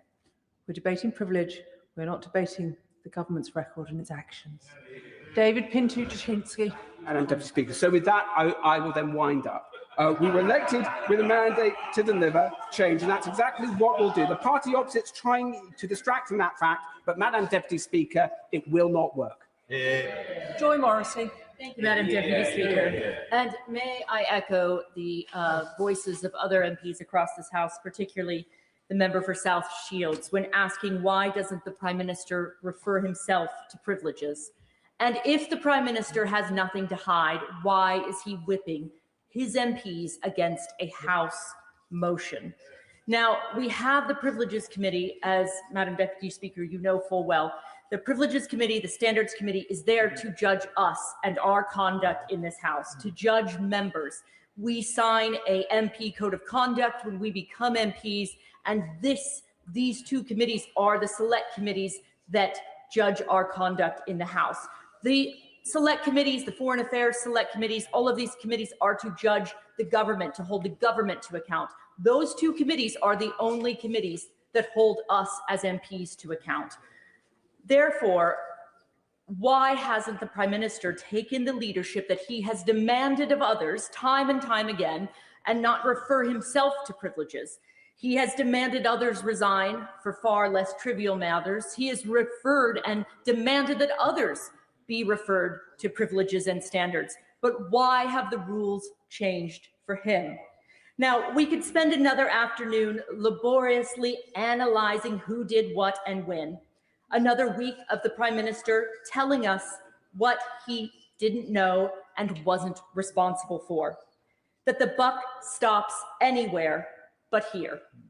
This is from the man who has made a career of standing on the moral high ground, damning others for behavior he is now demonstrating, demanding others do the honorable thing, something we now see he is clearly incapable of doing himself. Instead, choosing this painful spectacle, clinging on until inevitably those sitting behind him or beside him dispense with his tarnished services, which we all know they will do soon. And I note, Madam Deputy Speaker, many are absent from the front bench, perhaps on full-time leadership maneuvers as we speak. But I do not wish to further condemn the Prime Minister, only offer my genuine sympathy on a basic human level for the embarrassment and shame he must be feeling underneath the veneer of virtue he has spent decades cultivating that is now crumbling to dust with his every word, his every defection, every desperate excuse. What goes around comes around. And for the Prime Minister, it has come around, right here, right now. It is an intensely sad and embarrassing sight. And for that, he does not deserve my condemnation, only pity. Andrew Lewin. Thank you, Madam Deputy Speaker. In advocating for the motion today, the Leader of the Opposition, who I see has just returned to her place, I know she was waiting for me, her essential argument, I believe, is that we in this House have not spent enough time debating this issue and that perhaps just one more committee would be the answer. Madam Deputy Speaker, before we began our debate today, 5 statements, 2 debates and more than 13 hours of debate here in the House of Commons. That's my count of how long we've been discussing the Mandelson issue. That's a small c Conservative estimate because it cannot account for PMQs, all the other ministerial questions, and it is, of course, distinct from the hearings, the very important hearings, being held by the Foreign Affairs Committee and the Intelligence and Security Committee, as it forensically carries out its work in compliance with the humble address and the release of all papers relating to Lord Mandelson's appointment as the ambassador to the United States. Madam Deputy Speaker, I do not believe that the British public believe that just one more committee is the answer, but I do want to set out why I think we are at an important juncture and look at 3 things, 3 actions that have been taken by the government. The apology from the Prime Minister, the action taken across government departments, and the ongoing scrutiny that is still being applied to this case. The apology. The Prime Minister has offered repeated and unconditional apologies from that dispatch box, from when he's been asked questions by the media and to the victims of Epstein. He's made clear that this was an error of judgment. There has been a message of contrition that I believe that has been heard by people in this House and across the country. We all make mistakes. That is not in dispute. So let's turn next to the action that has been taken and continues to take place across government. More than 300 documents have already been released to the Intelligence and Security Committee in full compliance with the humble address. And I think this is really important because I was a part of the debate, and it was a good debate that this House had about involving the Intelligence and Security Committee in this process and giving them that oversight. And at the time, the benches opposite said that this was the very important thing to do, and there was a consensus across the House. But earlier today, I will happily. Him giving way. I too was in that debate, and if the member remembers, as the House will show, it was the decision during the debate to suddenly do that. The government was going to vote against having the humble address, it was only because members from both sides of the House, particularly the Security Committee, put themselves forward to say, we have an option here. So the reason we were actually having the debate in the first place was because this side of the House compelled the government to come to give that papers away. He can't have it that it was just put out there by his side. Andrew Lewin. Thank the honourable member for his intervention. I remember it vividly. Members from both sides made the case. And I said in my remarks that it was an example of the House at its best because we came to a good decision to involve the ISC. But the reason I raised it again today, Madam Deputy Speaker, is because I was fascinated by what the Leader of the Opposition said. She characterised that committee as, quote, a never-never committee in her remarks earlier today, as if it would never come to the answer. So all of a sudden it seems that it's politically convenient that they've now lost faith in the ISC when they were advocating for it for so long. But more action has been taken, and it's important that it has been. On vetting has been discussed extensively today. The process that was in place under the last government and at the start of this government has gone and has already been changed by my honourable friend, the Chief Secretary, to the Prime Minister. In the future, all vetting will now be completed before appointments. That is absolutely the right change. Right, but it's quite clear from the advice given by Simon Case in November 2024 that that was the situation. The only reason that we found out that there wasn't the alternative one was because the documents were forced into the open. And does he not agree that Chris Walmold's letter that suggested that everything had been done properly directly contradicts the direct advice given by the then Cabinet Secretary that you should do the vetting first? It's not compatible. It's illogical. And surely the honourable gentleman, who is giving the least embarrassing speech on behalf of the government so far, congratulations to him for that, can see that. Andrew Lewin. It's very kind. I'll see him on the cricket pitch in a week's time. Look, there's a serious point here in that there are a number of very senior civil servants that I'm going to come to who have given evidence on this and have said that process was followed. And it leads neatly into my next point about the importance of ongoing scrutiny. The scrutiny that is being conducted by the Foreign Affairs Select Committee. Very happy to give way. On the point, and we've heard a lot of evidence today, does he agree with me that what's clear about the process is that there were so many inconsistencies and so much confusion that the Prime Minister was absolutely right to build back trust in that process and make the decisions that he has done? Thank you. I appreciate the intervention of my honourable friend. I think he was absolutely right, and the House was absolutely right to accept the humble address, to involve the Intelligence and Security Committee, and to give the Foreign Affairs Committee all the scope that it needs to ask questions of the key actors in the process. And just to remind the House, in the last few weeks and days, we've had evidence in public from Cat Little, Sir Oliver Robbins, Morgan McSweeney, and of course the Prime Minister himself repeatedly from that dispatch box. Madam Deputy Speaker, the Prime Minister and the government is not hiding. It is putting everything in the sunlight, as an honourable member suggested earlier. But this is a deeply serious issue for the House and for the country. And I want to again associate myself with everyone who has spoken today about the pain that must continually be felt by the victims of Jeffrey Epstein every time this issue is raised. And our thoughts are with all of them. But the Prime Minister has apologised unconditionally. He has acted, and the government has acted, and scrutiny from 2 committees is still ongoing. So the judgment before us today is not whether scrutiny should happen, because it most clearly and evidently is. It's whether we should support a conveniently timed motion from the Leader of the Opposition to refer the issue to one more committee. I'm afraid, Madam Deputy Speaker, I do not believe that is the answer.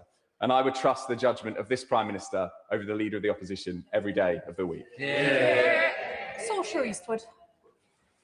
Thank you, Madam Deputy Speaker. I just want to put 2 things on record here before I commence my remarks. So the Labour Party don't stand for election in Northern Ireland. We do not have elections next week or the week after. So everything I'm about to say has got absolutely nothing to do with a so-called political stunt, but everything to do with the integrity of this House. And by the way, I find patronising the context that we shouldn't be discussing these things because the government of the day want to get on with the cost of living. I have had 2 car bombs at the edges of my constituency in the last 5 weeks, so believe me, there are much bigger things that I would prefer to be talking about at this time.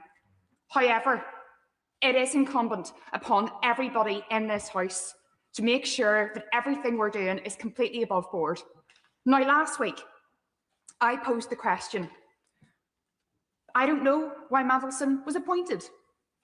Prime Minister then said it was a mistake. But here's what I don't understand.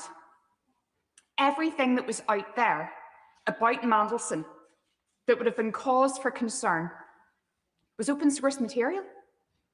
It was out there.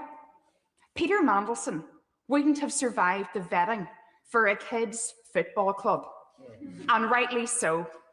And yet we're expected to believe from those benches that it's nothing to see here, we're going to do some process here and there. It's a bit of a hoo-ha, as if there's been a bit of opprobrium around an appointment of a local Rotary club. This is the government of the United Kingdom and Northern Ireland. And we need to make sure that everything that is done here has the trust and confidence of the people that we are sent to represent. One of the things that I'm really passionate about is people being able to get on in life. But if you look at the social mobility figures for the UK, they are declining steeply. And that should be a concern for us all. But don't worry about that. It seems to be jobs for the boys going great guns over the road there. Instead of a meritocracy, it's a chumocracy. And that is at the nub of this. We cannot get answers as to why this was done. So what I'm asking today, will the real Prime Minister please stand up? Please stand up. Is it the man who wanted to tread lightly on our lives? Is it the man who promised a decade of national renewal? Is it the man who said that he was going to do things by the book and better? Because in my nearly 2 years here, I have not seen that. So I would ask people from across the way, and I want to commend the member for South Shields for her heartfelt words, because this should not be about party politics. This should be about doing the right thing. And I'm here as one member of my party, so I'm aware that I'm speaking from a place of privilege myself. But believe you me, there's a stink here, and the public smell it. And if we're serious about getting better in terms of making our constituents' lives better, in terms of proving that this place can deliver, well, every single person here today has a choice. Make the right one. Phil Brookell. Madam Deputy Speaker, and can I just start by saying I do take serious exception to the remarks from the honourable member from Beaconsfield, who I see is just about to exit the chamber, complaining about us spending an afternoon talking, in her words, laboriously about process, because it is process that is on the face of the motion that the Leader of the Opposition has brought to this chamber today, and that is what we are debating, and it is because of her party bringing that, and I'm more than happy to spend an afternoon talking about process, because that is what we are here to do. I speak today in this debate on privileges with a unique perspective, one garnered from almost 15 years of experience working in a highly regulated sector, with responsibility for managing financial crime and reputational risk at 2 FTSE 100 firms, accountable for decisions made in managing conflicts of interest, for promoting ethical codes of practice, for training staff on when to do the right thing, for testing the effectiveness of whistleblowing regimes, and for completing enhanced due diligence on individuals who pose heightened risk. That is an experience gathered in the UK, in the US, India, the UAE, and elsewhere.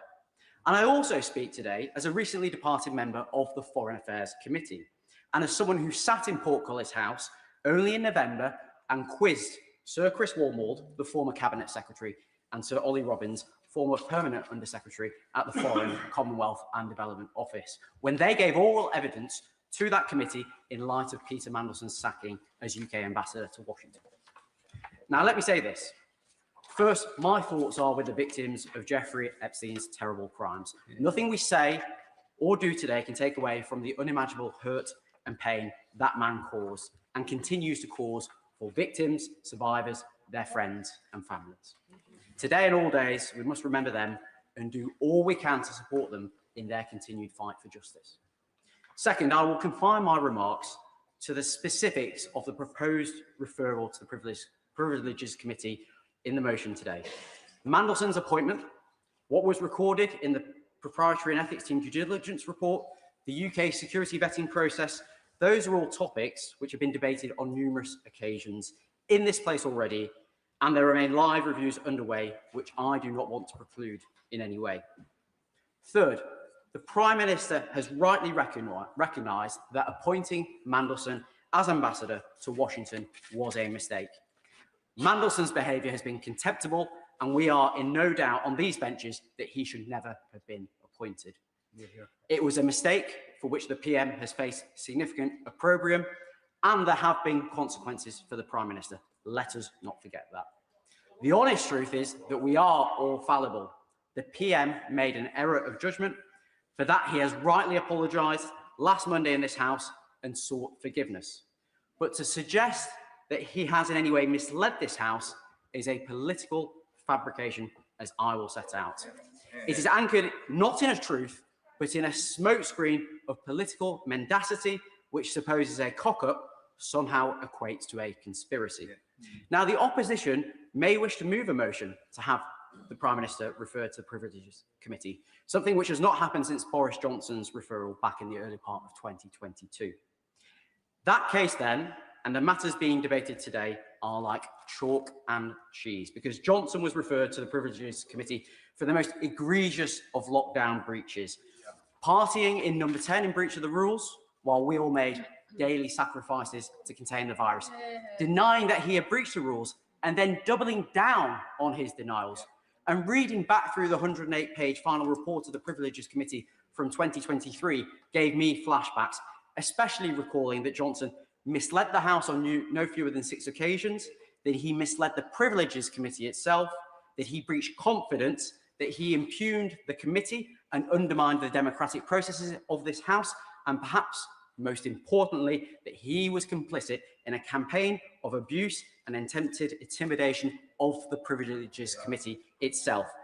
I mention all of the above not to advance a political argument, rather to warn Conservative colleagues that the country does not forget what took place the last time the Privileges Committee convened to consider a PM's conduct and advise them to take heed of that history.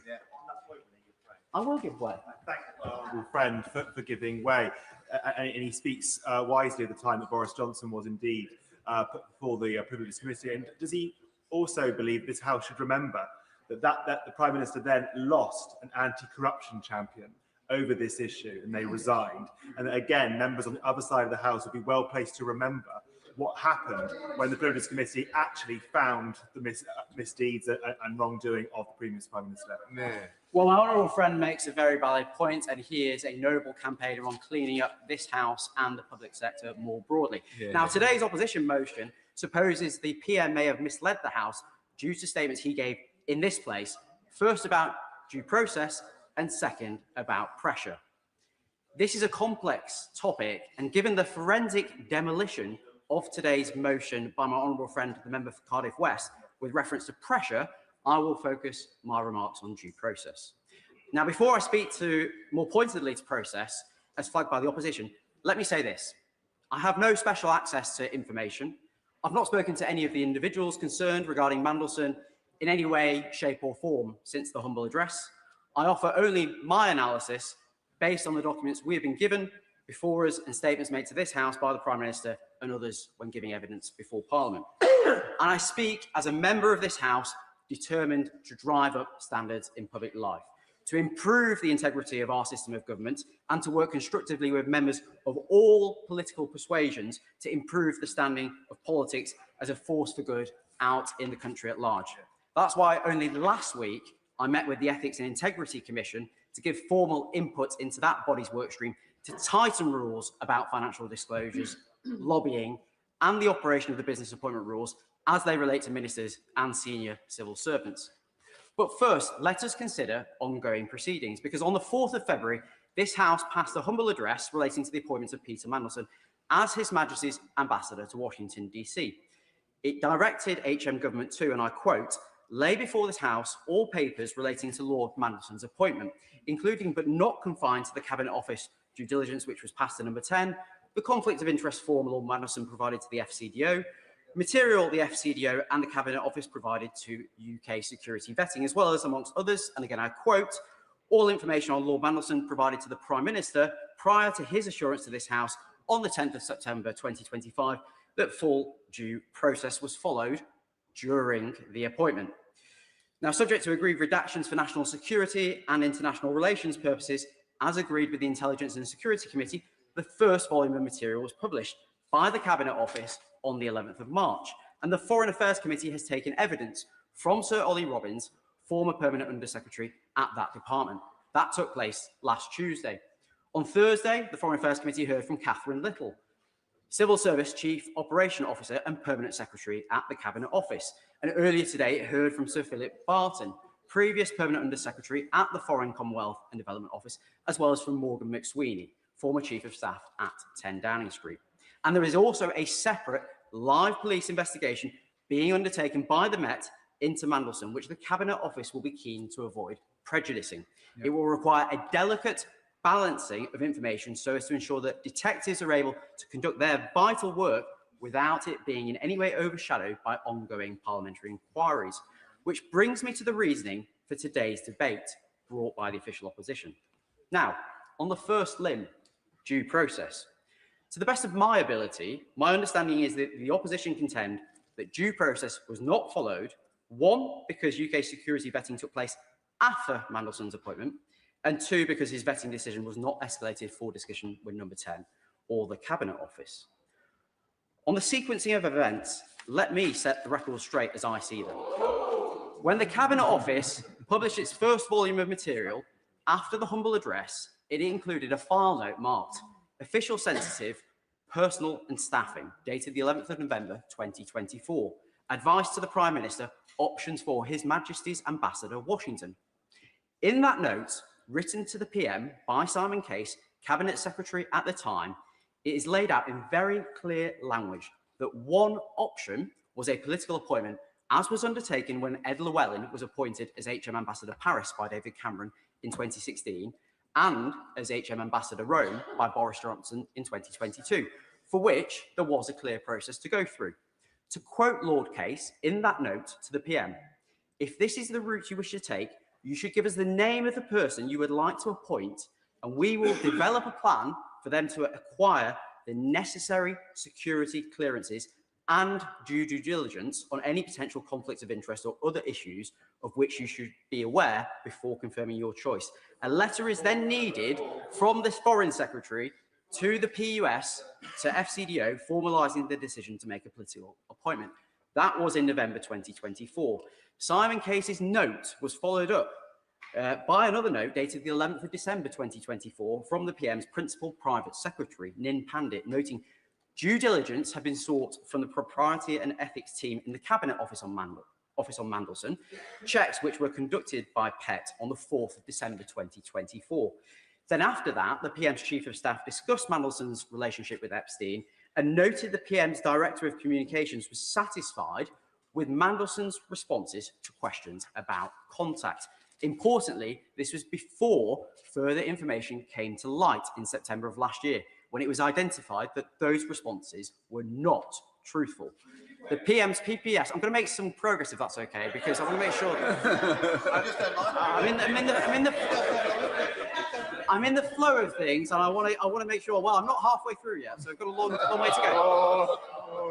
The PM's PPS flagged that the relationship between Mandelson and Epstein would be gone over with the Prime Minister by his private office. And the Principal Private Secretary noted that after a decision to proceed was made, only then would a decision be made as to when to make any appointments and announce it, and when the new ambassador would take up post, subject to a letter from the Foreign Secretary to the Permanent Under-Secretary at the Foreign, Commonwealth and Development Office, followed by approval by the King, and then agreement being obtained from the US administration.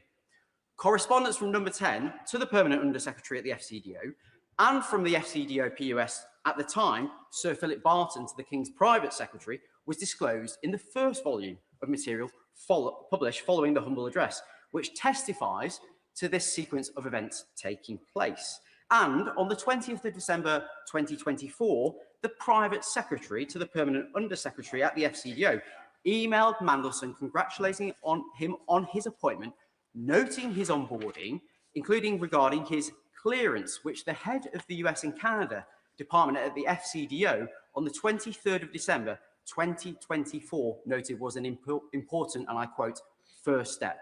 And when Sir Ollie Robbins came before the Foreign Affairs Committee on the 3rd of November last year, he said in response to a question from my honourable friend, the member for Putney, that, quote, as is normally the case with external appointments to my department and the wider civil service, the appointment was made subject to obtaining security clearance. Yeah. Moreover, Sir Ollie confirmed in that very session, and I quote, we also went through the standard UK national security vetting process for DV, and that I am absolutely confident that UKSV undertook the process in precisely its standard way, doing all the checks it would expect to do, and we had ample time to assess and decide on the basis of its work.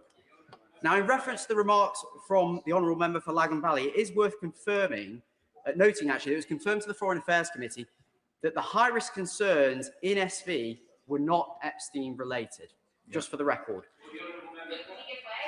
I will give way to her on that point because I've mentioned her. Does that make it better? I am correcting her on the points that were mentioned here. I'm not here to talk about the process. We will come on to that shortly.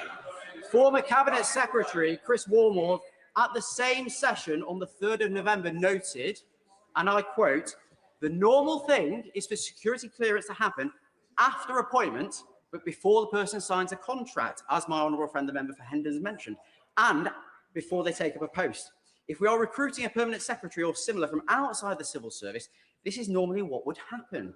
The security clearance process would happen after the announcement of the appointment, but before the person takes up the post, and the appointment will be subject to the security clearance being granted. Mandelson was issued an FCDO employment contract with a start date of the 3rd of February 2025.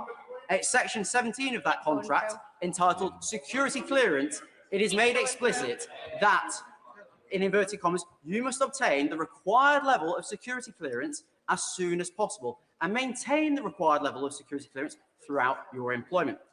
Dated the 30th of January 2025, Mandelson's offer of fixed-term employment with the FCDO confirmed his, and I quote, security clearance was confirmed by vetting unit and is valid till 29 January 2030. Now, I will not be selective in referring to evidence given to this House which favours one view or another. So let me be clear. Ollie Robbins mentioned in his letter of the 21st of April to the Chair of the Foreign Affairs Committee that the then Cabinet Secretary, at the time of Mandelson's appointment being proposed, Simon Case, recommended, the operative word, in November 2024, that vetting should have been completed before an announcement was made. But in the very same letter of the 21st of April, Robbins was also explicit in confirming, and I quote, when the PM informed the House that the process had been followed in respect of national security vetting, he was correct.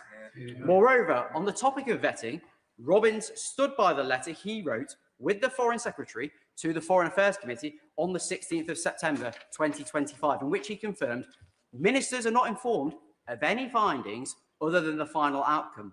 He went on to state in his letter on the 21st of April that, and I quote, this position reflected long-standing practice and guidance and correctly constrained our ability to share information beyond the vetting process then or later. He noted that the FCDO, and I quote, completed developed vetting to the normal high standard. That he, Robbins, met the Director for State Security and Network Directorate, ESND, and was briefed orally that Mandelson was a borderline case, leaning towards recommending clearance be denied, that the highest risks could be managed and mitigated as recommended by ESND, and that UKSV acknowledged the FCDO may wish to grant clearance. Robbins also confirmed that UK security vetting did not fail Mandelson, the FCDO did not overrule their decision, that a risk-based decision was arrived at by the FCDO, taking into account the feedback from UKSV as a result of the full vetting process having been gone through, and that DV clearance is a risk judgment. So Ollie was clear in his evidence to the Foreign Affairs Committee recently that no direct communication took place between anyone in number 10 and himself, that the interaction between UK security vetting and the Foreign Office was, and I quote, entirely standard, and that clearance was granted subject to mitigations agreed following a FCDO Security Department assessment which could address the highest risks associated with Mandelson. And take remarks from Kat Little, Civil Service Chief Operation Officer and Permanent Secretary to the Cabinet Office, in her oral evidence to the Foreign Affairs Committee, which was clear in her remarks last week, which I quote, "My view is that due process was followed, and if I might explain why, I believe that is because the process, as I have outlined to the committee, is that UKSV makes a recommendation and the Foreign Office makes a decision as to whether to grant DV. That is the process, and that is the process that is agreed with the Foreign Office. Furthermore, on the topic of vetting, Kat Little was clear in her oral evidence to the Foreign Affairs Committee that I do have access to a number of emails which have been disclosed recently to me. What I can see is that there is a senior official from the government security group who goes back to the Foreign Office security team and advises two things. One, that is a decision for the Foreign Office, and two, that they would advise that developed vetting is sought. And that, and I quote, the Prime Minister did not know about the UKSV conclusion and that he did not know which specific risks were identified at the time of appointment. Only this morning, former Foreign Office Permanent Secretary Sir Philip Barton said in front of the Foreign Affairs Committee he was very confident the appropriate process was carried out. So there we have it. Not my comments, but those of senior civil servants, a former Cabinet Secretary, two former Permanent Undersecretaries at the FCDO, the current Permanent Undersecretary at the Cabinet Office, all in direct contrast to the motion laid before the House by the Leader of the Opposition. All of the view that proper process was followed. Madam Deputy Speaker, I know whose words I would rather believe, and this chimes with the remarks the PM has made previously that, for a direct ministerial appointment, it was usual for security vetting to happen after the appointment, but before the individual starting in post. Members on the opposition benches might take objection to the process. They would be right to do so. But it was a process set out at the time of the appointment, and it was the process which was followed by the Cabinet Office, by the FCDO, by UKSV, and ultimately by the Prime Minister, as the Minister ultimately accountable for the decision. The PM has rightly changed the process so that appointments can only be confirmed once vetting has been completed. And he's rightly appointed Sir Adrian Fulford to lead a review into security vetting to make sure that there is consistency across government into the means by which decision makers are informed of any concerns ahead of appointment. The PM has rightly set up the Ethics and Integrity Commission and tasked it with improving processes around lobbying, the revolving door between government and the private sector, and financial transparency. I commend him on those steps and his commitment to bring forward legislation as soon as possible to allow for the removal of disgraced peers. That is the right thing to do, and I trust that legislation will obtain support right across this House. Now, only yesterday, the Chief Secretary to the Prime Minister confirmed that the Cabinet Office has passed to the Intelligence and Security Committee all the material it has processed as part of the humble address and judged to be prejudicial to national security or international relations. Over 300 individual documents. It includes a number that are relevant to the processes of Peter Mandelson's security vetting too. And we expect the second tranche of documents under the ambit of the humble address to be published after Parliament returns the following prorogation. Now, as was mentioned in yesterday's ministerial statement on progress around the humble address, outstanding documents are either with the government awaiting publication, with the ISC, or with the Metropolitan Police, given the ongoing criminal investigation into Mandelson.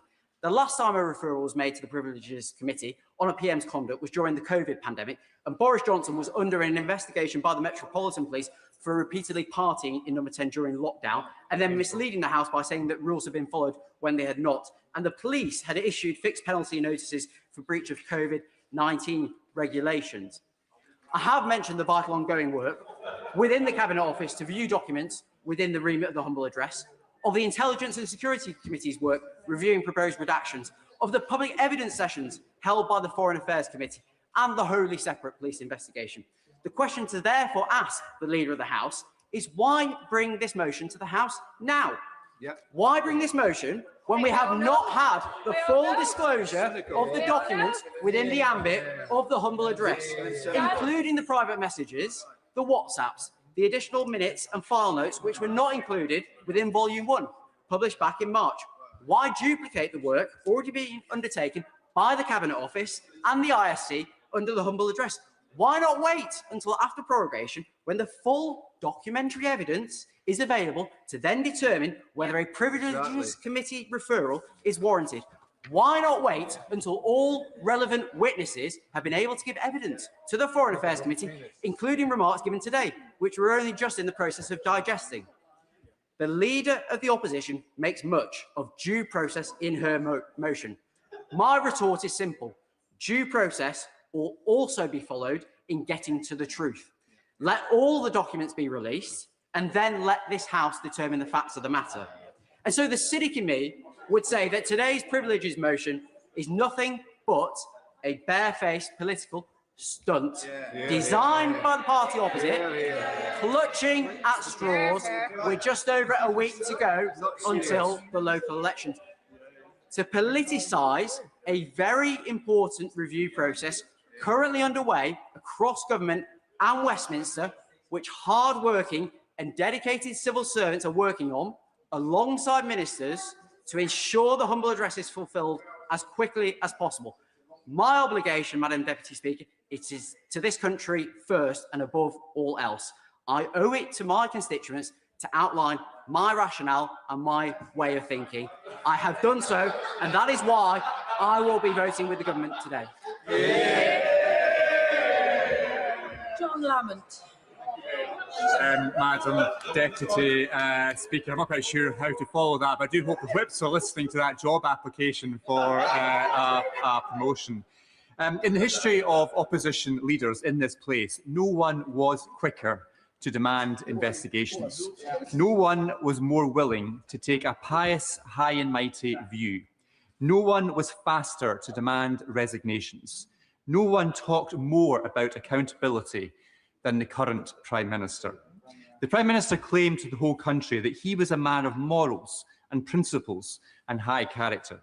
In opposition, he portrayed himself as the moral arbiter, the font of all things just. Now that he is in power, with the threat of an investigation hanging over him, his true self has been revealed. There was much evidence of the Prime Minister's failings prior to the Peter Mandelson affair, but this scandal has truly exposed him for all that he is and is not. In the Prime Minister's efforts to reject and suppress an investigation into this torrid affair, he has renounced all those claims he made to be a man of morals, principles, conviction, honour, and all the other similar words he lifted from the dictionary without really understanding their meaning. In opposition, it was apparent the Prime Minister said what you thought he needed to say, not what he meant. The litany of broken promises he has presided over since assuming office are a system, not a bug. Because this Prime Minister did not come into office with a plan or a vision or anything he would stick by. He told the country what he thought they wanted to hear, with no intention of keeping his word or delivering. In the Peter Mandelson scandal, he is showing who he really is, a Prime Minister with no substance. And if the House believes this sounds like a partisan political attack, let's not forget that it was the very scandal that provoked Scottish Labour leader Anas Sarwar to call for the Prime Minister to go. It is the handling of this scandal that caused Scottish Labour to lose all faith in his judgment and his leadership. And I notice the Scottish Labour MPs are looking at their phones at this convenient moment. At the very best, at the very least, the Prime Minister could have come forward and admitted all he got wrong here and thrown open every document so the public got the transparency they deserve. Then, as some small consolation for his failings, there would be some accountability. Yet, now, today, he still refuses to even deliver that. The Prime Minister rejects further investigation. He gives the distinct appearance of someone afraid of scrutiny, running scared of what may yet come out, unable to accept the scale of the mistakes during this scandal. If his position does not change, then it is now on Labour backbenchers to show what they stand for. Will they let a Prime Minister of this political colour or of any blatantly disregard accountability and transparency? Will they let a Prime Minister refuse the scrutiny that the public expects when a scandal like this occurs? Will they let a Prime Minister away with such a grotesque error of judgment as appointing Peter Mandelson? It is their choice today. Labour MPs have the opportunity to show they are not all of the same lot as the Prime Minister. They can demonstrate they meant some of the lofty promises they were elected on, or they can continue to back a Prime Minister who has lost his way and lost the country. If an investigation happens or not, this scandal has already told the public everything they need to know about this Prime Minister. Even if they can't see it, and even if the Parliamentary Labour Party don't accept it for many months to come, it is over. Refusing investigations like he is trying to do today only confirms what is already apparent. The Prime Minister is not who he claimed to be in opposition. The principles he claimed to hold are gone. His commitment to accountability was a nonsense. The morals he espoused were a con trick. The piety was all pretend. His promise to the British people was change. Change is what they want now. A change of position today, which should not be hard given the example this government has set during its short term in office. What's one more U-turn among dozens? Change in the culture at the heart of this government, so it does not meekly go along with the Prime Minister's appointment of people like Peter Mandelson. The country's had a good look at the Prime Minister now, no longer sees what they thought they did when he was in opposition. Even the Prime Minister must now look back at his own words and wonder, who was that? His record has not lived up to his rhetoric, or to the standards he claimed to hold, or to the promises he made to the British people.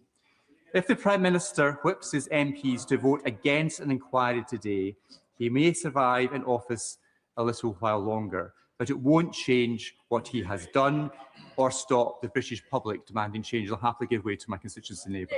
I thank you, Madam Deputy Speaker. I thank my constituency neighbour for giving way. He's given a speech full of hyperbole. I would simply ask, if we're to take this matter seriously, this is a motion about a specific question, and yet he seems to be giving a speech whether it's a referendum on the Prime Minister. Would you agree with me that it is simply not the case that that is what we are voting on tonight?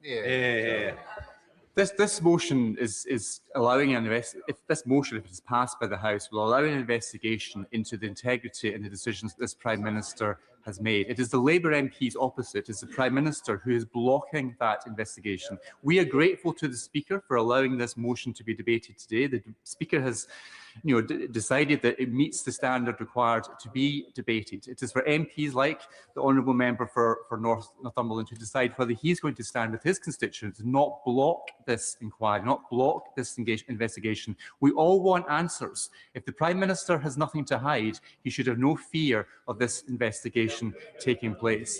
I will be happily supporting the motion to allow this investigation to proceed, but I would just reflect on and congratulate the members for North Shields, Nottingham East, South Shields, apologies, South Shields, Nottingham East and Kingston upon Hull South East for their very brave decision to break the Labour whip and to support this motion. Now, I remember sitting over there in that far corner as a government MP, having just voted for the Owen Paterson motion. I've never felt so dirty and disappointed in myself, having made that decision to vote in that way, following the whip at the time, following party colleagues, which we thought was the right thing to do. It was the wrong thing to do, but my gut told me that. But I just wasn't brave enough, perhaps, to make that decision. A few months later, when the same moment arose and I had to decide, do I follow my whip and follow my conscience? I followed my conscience and I resigned. I did the right thing, and I've never regretted it. And my call on the Labour MPs today, who are mulling over this decision, is do what your gut is telling you to do. Follow your conscience and do the right thing. This investigation will provide the answers we all want, and if the Prime Minister has nothing to hide, he has nothing to fear. Chris Vince. Thank you, Madam Deputy Speaker. And before I start, I apologise to you, Madam Deputy Speaker. I can't promise as learned and long a speech as my humble friend from Bolton West. However, even in such a heated and highly controversial debate as this, I've managed to gain cross-party consensus. So my day has not been wasted. I am pleased to get the opportunity to speak in this debate.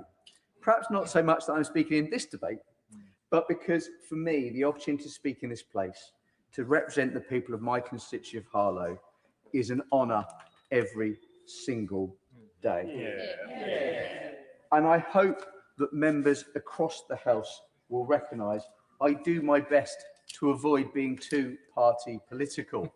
In fact, I gave a whole speech in which the member for Bedford and Holmes wasn't able to intervene on me because I avoided being party political. I know the challenge is on again, I appreciate that. Except when it comes to education policy, but I do declare an interest on that one.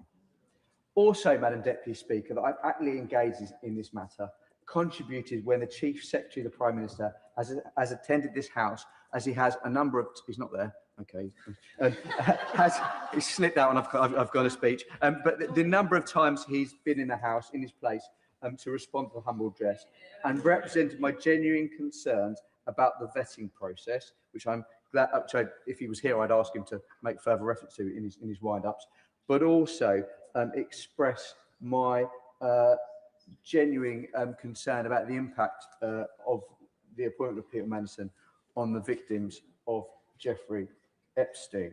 I also, Madam Deputy Speaker, want to express my deepest respect to the Speaker's office and to you personally. As you'll be aware, I do find you just a little bit terrifying. Quite right. More cross-party agreement. So I absolutely respect the Speaker's decision to allow this debate to take place in the House today. Now, I'll admit I was reluctant to speak in this debate, not because of my lack of faith in the Prime Minister, which remains firm, and not, as the member for Cardiff West mentioned, because I do genuinely worry about my security and the security of my family, and I have to put that on record, and members from across the House who've supported me in that matter will know what I'm talking about. But on a lighter note, I was reluctant to speak in this debate because I couldn't really work out how I was going to make reference to Harlow in it. But twice. And then I realised that actually that's the point, isn't it, Ozzy? Because I come to this place to talk about my constituent, my friend, my former work colleague Jamie, who works 6 days a week with nothing left to enjoy himself, to treat his family or his 2-year-old son.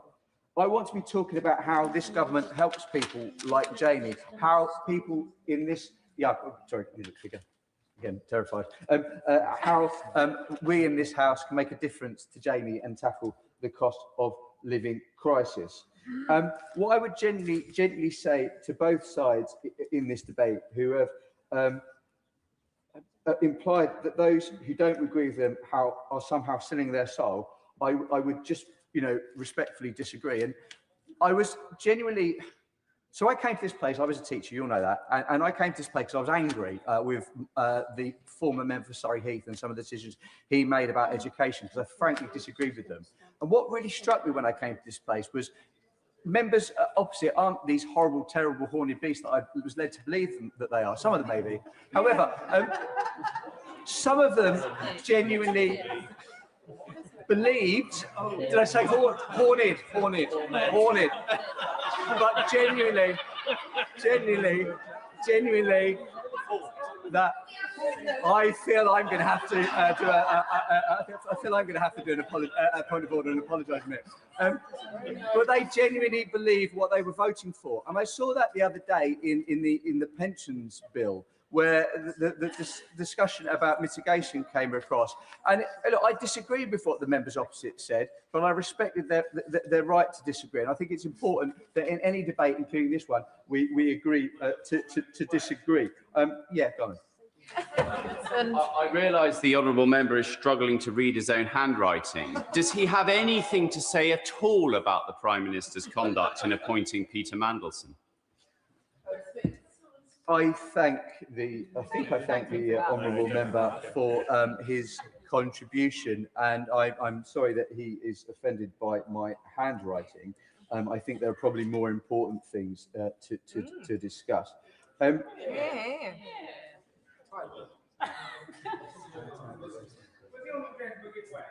will. A moment or so ago, whilst he popped out, the honourable gentleman was saying something rather nice and complimentary about the Chief Secretary to the Prime Minister. I just wanted to give him the opportunity to repeat it. Now he's back. I thank the honourable gentleman for a far better intervention. My comments I made for the Chief Secretary, the Prime Minister, while he popped out, was just that he will be aware that throughout this process I've contributed to his many contributions to the humble address, and asked a number of questions to him about the vetting process, and also about the impact that obviously this ongoing issue has on trade invoice of Harlow, did you say? Has on the victims of Jeffrey Epstein. I think that's really important that we recognise that, and I'd ask him to comment on that in his wind-up. Madam Deputy Speaker, the point that I wish to make, and I hope that it's taken on its merits, is that I absolutely appreciate members on the benches behind me who have spoken in support of this motion and are doing so because they believe it is right. However, don't assume that those of us on these benches that aren't doing that aren't doing the same thing. The majority of people in this House, whatever political party they represent, vote in these lobbies because they genuinely believe it's the right thing to do, for whatever reason. So I reject the concept that that's not the case. And I say to members opposite, I say politely to members opposite, trust me when I say it will be far easier for me to join them in the lobbies this afternoon. But I don't believe it is the right thing to do. Yeah. Harriet Cross. Thank you, Madam Deputy Speaker. And listening to the debate today, I fear Labour backbenchers who are not going to support this motion are being too pessimistic. They see a referral to privileges as a threat or something to fear. That's the wrong way to approach this. This vote and a referral to the Privileges Committee should be seen by Labour MPs as an opportunity. An opportunity for the Prime Minister to prove, as he says he believes, that he has done nothing wrong, that he has not misled the House. An opportunity for the government, who have summoned all their backbenchers here today, to demand and to expect them to give the Prime Minister their confidence, to instead show them that the loyalty the Prime Minister expects from them is justified. Because Labour backbenchers should be in no doubt, and as we've heard multiple times today, the manner in which this vote will be managed by the Labour whips is not usual for a motion to privileges. In whipping them to vote to save the Prime Minister from appearing before privileges, from having to explain himself, the Prime Minister is once again not following normal process. We have already heard many speeches from these benches of what the allegations are, that we believe the Prime Minister has misled the House, that due process, normal process, has not been followed, as the Prime Minister has repeatedly said it has. And Labour members must not forget that at the heart of this saga is the catastrophic lack of judgment shown by the Prime Minister when he hired the twice-fired known friend of a convicted paedophile to whom the Prime Minister knew he had retained, even after the annexation of Crimea, an exec role at Sistema, a company with Russian defence interests. That's the level of judgment and calibre of decision-making the Prime Minister has been trying to justify. And in trying to justify that, that is what has led to claims that he has been misleading the House, and which we are discussing today. The issue that Labour MPs have to face today is in deciding whether or not to support the Prime Minister's version of events. And is that too many times we've seen throughout this saga that it has been the Prime Minister's version of events versus that of others. By asserting that he has not misled the House, the Prime Minister is effectively saying that Sir Ollie Robbins and Sir Philip Barton have misled the Foreign Affairs Committee. And is that really what Labour MPs are comfortable supporting? So Ollie Robbins said that Number 10 put pressure on the Foreign Office to expedite Mandelson's vetting. The Prime Minister insists this didn't happen. Sir Philip Barton said today at the Foreign Affairs Committee that usual process for appointing an ambassador would be vetting first and then the announcement, not the announcement and then the vetting, as has happened in the case of Mandelson's appointment. Yeah. Yes.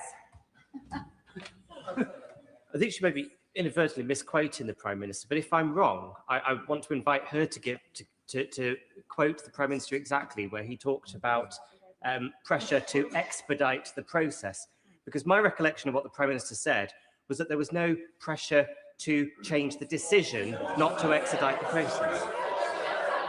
It's a very welcome intervention, and my recollection and that of most people on these benches is that the Prime Minister said there was no pressure whatsoever, and that is not what was said at the Foreign Affairs Committee. So both those things can't be right.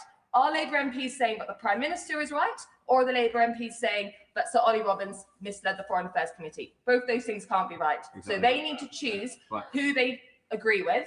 They need to choose which of those is correct. They both can't be correct. Yeah. I've got a suggestion for this disagreement that's going on in the House. Why don't we refer it to the Privileges Committee? Genius! My honourable friend is full of great ideas, and that is the calibre that we expect from the member from the Isle of Wight. Yeah. But on misleading the House, the Prime Minister said that no one at Number 10 was aware that any concerns on Mandelson's vetting before the revelation had been made a few weeks ago, despite it being reported in the Independent in September last year. And on this very point, I submitted a name-day question to the Cabinet Office last week, which was due to have been answered yesterday, simply asking, and I quote, whether the Independent is one of the newspapers to which A, the current, or B, any previous Director of Communications, Press Secretary, or anyone else at Number 10 has a subscription. The name day deadline has passed. The answer has not been received. This was a simple question. Why has it not been answered? It would be very easy to find the answer to that question. Maybe no one at Number 10 had a subscription to the Independent, but if they did, it would be difficult to hold the line, but no one at Number 10 had any inclination until just a few weeks ago that there had been any issues with Mandelson's vetting. And if the Chief Secretary to the Prime Minister would like to intervene now and shed light on either the delay or the answer to that question, I'll happily take the intervention. That says all you need to know. He shook his head. But to conclude, Madam Deputy Speaker, I do hope that Labour backbenchers and indeed ministers see today as the opportunity it is for the Prime Minister. By voting for this motion, they will give the Prime Minister an opportunity to present his case to the Privileges Committee, an opportunity to prove his side of the story, an opportunity to, if, as he said, he did not mislead the House, to be exonerated of that claim. But I will leave MPs with this final thought. If, as he claims, the Prime Minister has done nothing wrong, why has he whipped the entire Labour Party, summoned them back from across the country, some of who we have not seen in weeks in this place, in order to vote to prevent him having to give evidence to the Privileges Committee? Dr. Luke Evans. Thank you, Madam Deputy Speaker. I usually come to this House to speak and represent the people from Hinckley and Bosworth, and occasionally some of the people from across the nation, to try and raise issues and debate those that are pertinent to this cause. But today my speech is aimed at the Labour backbenchers, because at the end of the day, regardless of what is said here, it's their decision when there's 400 of them who will decide what happens in this debate. And so I want to just gently highlight two parts. First of all, the standards set, and second of all, doubt. Now, the Prime Minister set very clear standards since he's been in Parliament. And it reminds me of the famous fable, The Fox and the Stork. Those of you not familiar with it will know that the fox invites the stork in to have dinner, and he serves soup, but mischievously, he serves soup in a flat plate, and of course, the stork can't eat it. But the stork, not losing their temper, reciprocates and invites the fox back to have soup at their house. And when the stork serves the soup, serves it in a very long, thin glass. And of course, the fox can't get to it and loses its temper. And the moral of that story is, the fable of that story is, treat others as you wish to be treated yourselves. And if we look at the process that the Prime Minister, the now Prime Minister, has taken, this is due process by the standards set by the Prime Minister happening back in retort to himself. And you only have to look at some of the tweets that he put out. The first one was back on January the 22nd. I quote, "The Prime Minister is a national distraction. Millions of people are struggling to pay the bills, but Boris Johnson and his government are spending the whole time mopping up their own rule breaching, sleaze and deceit. He must go. He's got to go." But then he follows it up from this dispatch box to the Prime Minister stating, "There are only two possible explanations. Either he's trashing the ministerial code, or he's claiming he was repeatedly lied to by his own advisors and that he didn't know what was going on in his own office. Come off it." So this is the standard that the Prime Minister set himself before he became Prime Minister.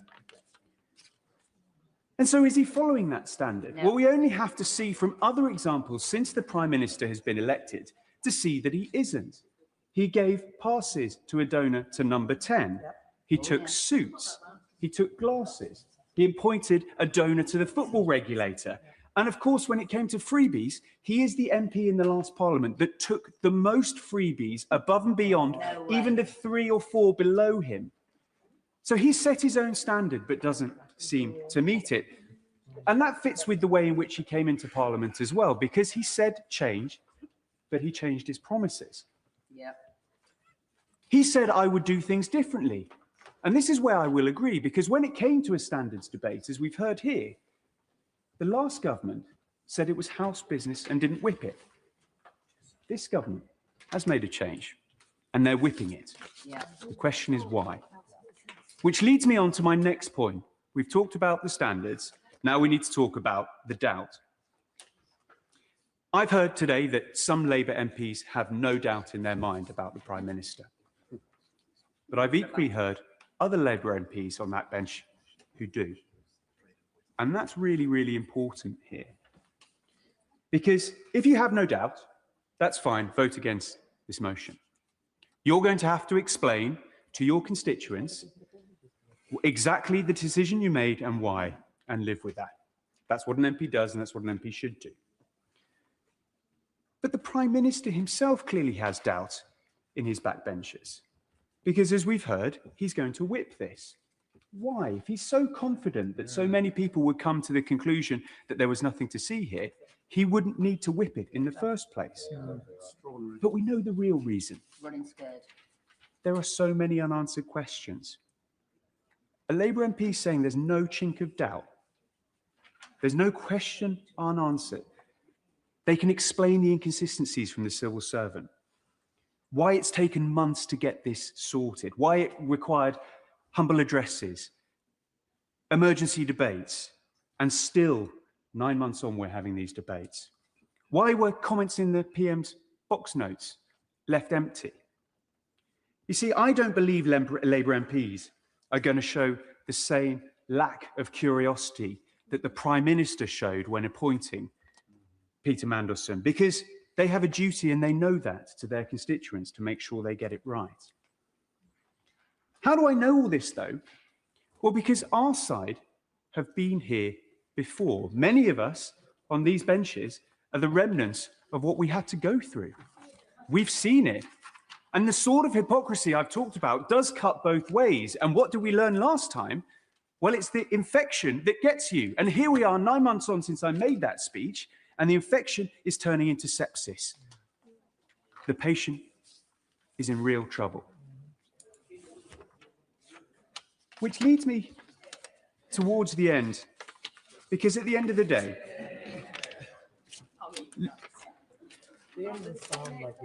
Labour MPs could learn from this side of the House, or they will share the same fate. You see, the Conservative Party is effectively a mirror to the Labour Party that they didn't ask for, but they'd be wise to study.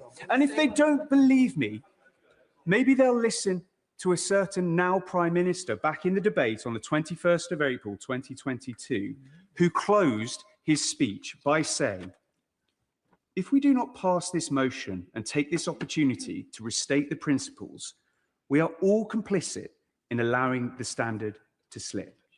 We are all complicit in allowing the public to think that we are all the same, that nobody tells the truth, and that there are alternative set of facts." That's what Labour MPs have to wrestle with. So I hope they listen to the now Prime Minister and his words back then. Dr. Ellie Chowns. Thank you, Madam Deputy Speaker. I'll aim to be brief and to the point.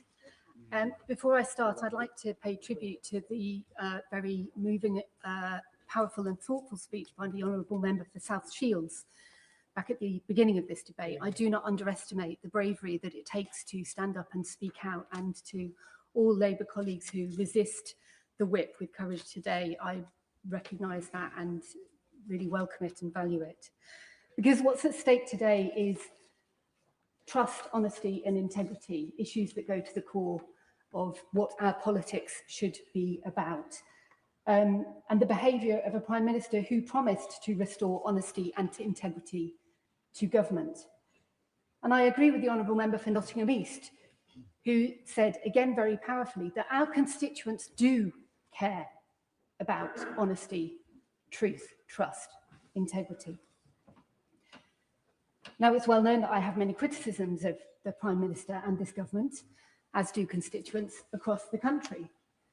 Yes, he has repeatedly shown very poor judgment. Yes, he has betrayed the hopes of those who voted for real change in 2024. Yes, I am deeply frustrated that we are spending so much time, that we have to spend so much time debating these issues when there are pressing daily concerns of our constituents facing a cost of living crisis that we should be giving more attention to. And yes, I think he should resign. But that's not what we're here to discuss today. Our decision today is not even on whether the Prime Minister misled the House, still less to judge whether it was an intentional or reckless misleading. Our decision today is to decide whether the Prime Minister has a case to answer that he may have misled the House. And it is absolutely clear that there is a case to answer there. Let's look at the detail of the motion. It cites 3 quotes from the Prime Minister's own words. The first being his assurances about full due process being followed in the appointment of Peter Mandelson. And yet, just this morning, we've heard yet more evidence from Sir Philip Barton, the primary civil servant in the Foreign Office at the time, who was absolutely categorical that normal process is that vetting comes first and appointment comes later.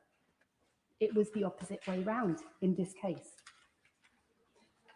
The Prime Minister, again, as the motion says, made clear that his position was that the position of Mandelson was subject to developed vetting and that no pressure whatsoever existed in relation to this case.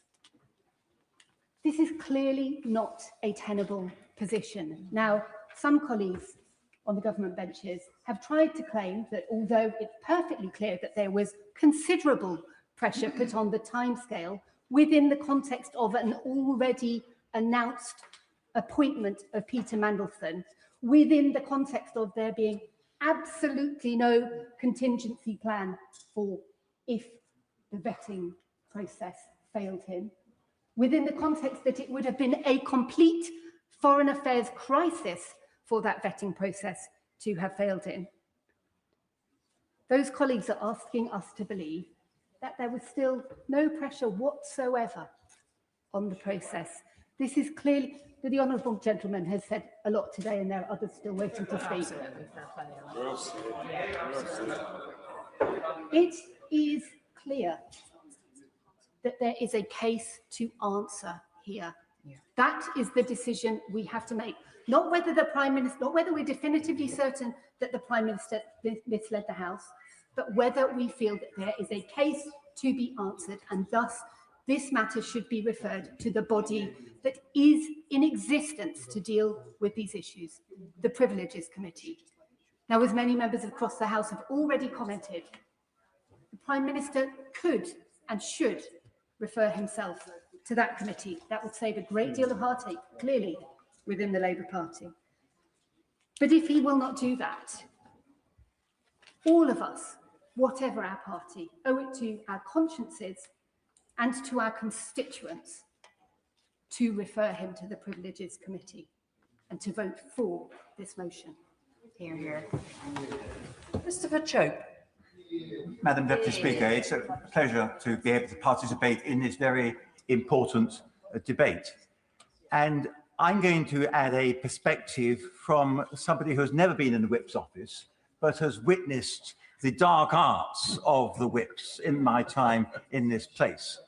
And I can see that what is happening today is that the Prime Minister has been persuaded by his Whips to put on a demand that all his troops should support him in voting down this motion, the consequence of which is that he will be even more unpopular. The results for Labour in the local elections will be even worse, and that as a result, it will be easier for the Labour Party and its Whips to be able to scapegoat the Prime Minister for their failures.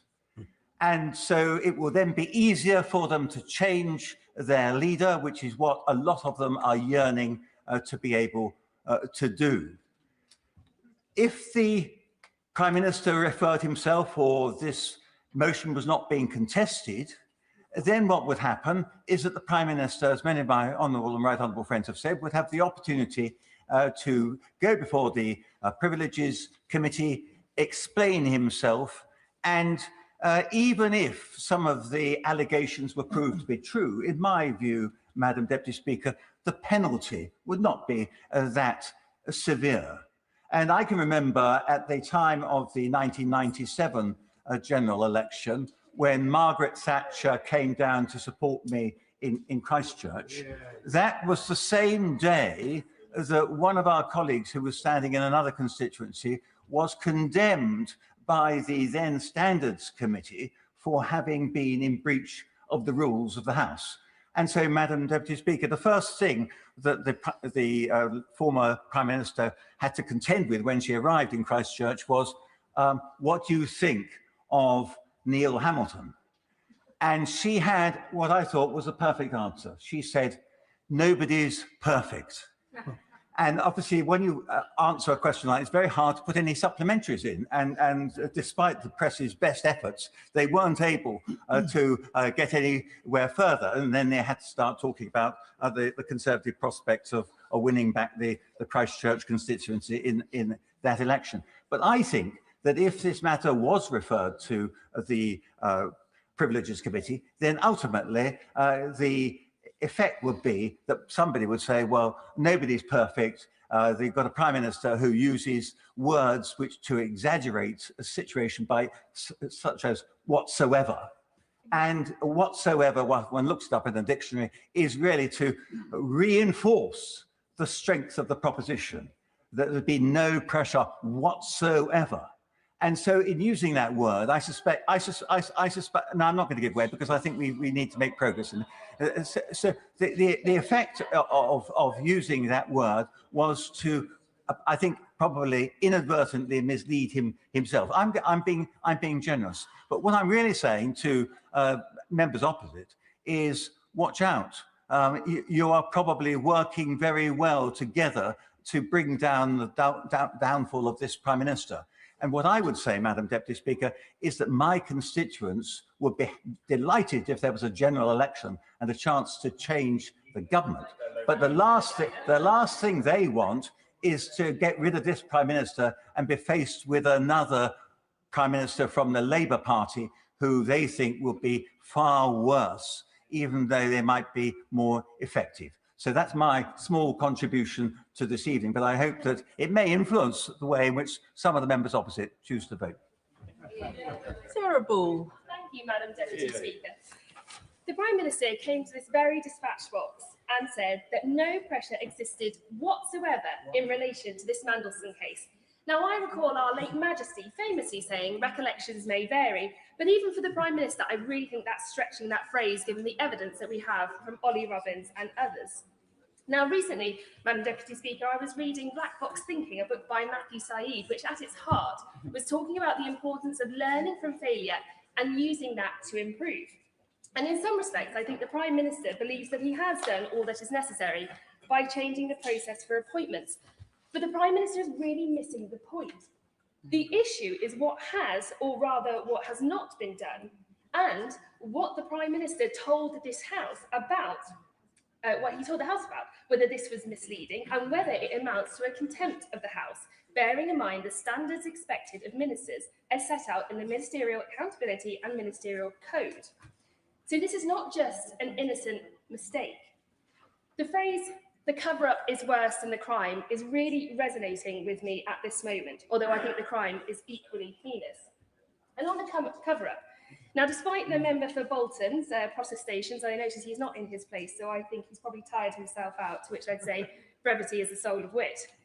I simply say due process was not followed, despite the Prime Minister stating otherwise to the House. The security vetting was not carried out before Mandelson's appointment. The Foreign Office had to act at pace to confirm the appointment. Pressure was applied so that there would be an appointment before the inauguration. And as the member for Bridlington and the Walls has said in the House earlier, no minutes or records are kept of a key meeting from December 2024. This is a drip feed of constant information, and eventually, like dams, it will burst. And we're waiting for this to come out. Now, on the crime itself, this is really a question of judgment. Alarm bells should have been ringing. We all in this House knew about the Prince of Darkness. I mean, I was 10 years old when he was first dismissed. I was 13 years old when he was dismissed for his links with the Hinduja case. Again, I grew up knowing the background about Lord Peter Mandelson. And then it comes out about his links with Russia, his links with China, which is a national security risk, let alone we're talking about his relationship with Jeffrey Epstein. And all of this was brushed aside in a rush to appoint this man as our ambassador.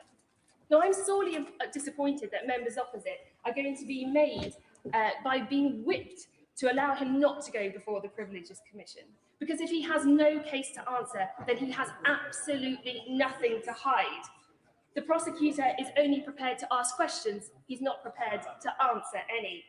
And I'm sorry that some of the Labour MPs have had to come before us and say they are scared about what will happen next for speaking out against this. This is not what we should be aiming for in this House. Yeah. This is all about today, this privilege motion, about the House and its reputation. And I feel that the Prime Minister is under a duty to answer the questions. And the Privileges Commission is a perfect mechanism by which to bring certainty on the procedure and what has been said to this House. This House has a long and distinguished history, and this, using the Privileges Committee, is all part of preserving that history and the respect that people have for the mother of all parliaments, and it is above party allegiances.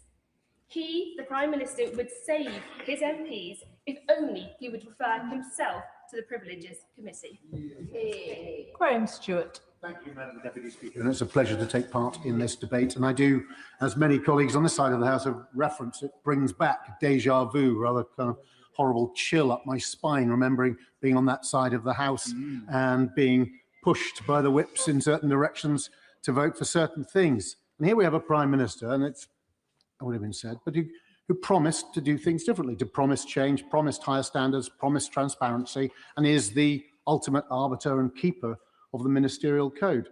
And yet, week after week, if politics is often about a certain amount of deflection, but seems to go beyond all past precedent in not answering questions and drives the Speaker up the wall to the point where they actually have altercations in the chamber. So there's that as a backdrop. So we have a Prime Minister who promised he would be particularly transparent, was in fact going to bring a duty of candour law forward before that was dropped, who promised higher standards and yet doesn't live up to it. And even the most, and we have some of them. I mean, we have the new trade envoy to Korea. Fabulous to see that loyalty can be rewarded. The honourable member for Rugby is in the chamber. Well done. So for those who think there can be a reward for backing the government, even when possibly you shouldn't, there can be reward for it. But as colleagues on this side of the chamber have said, if you don't vote with your conscience, if you don't do the right thing when your gut tells you to,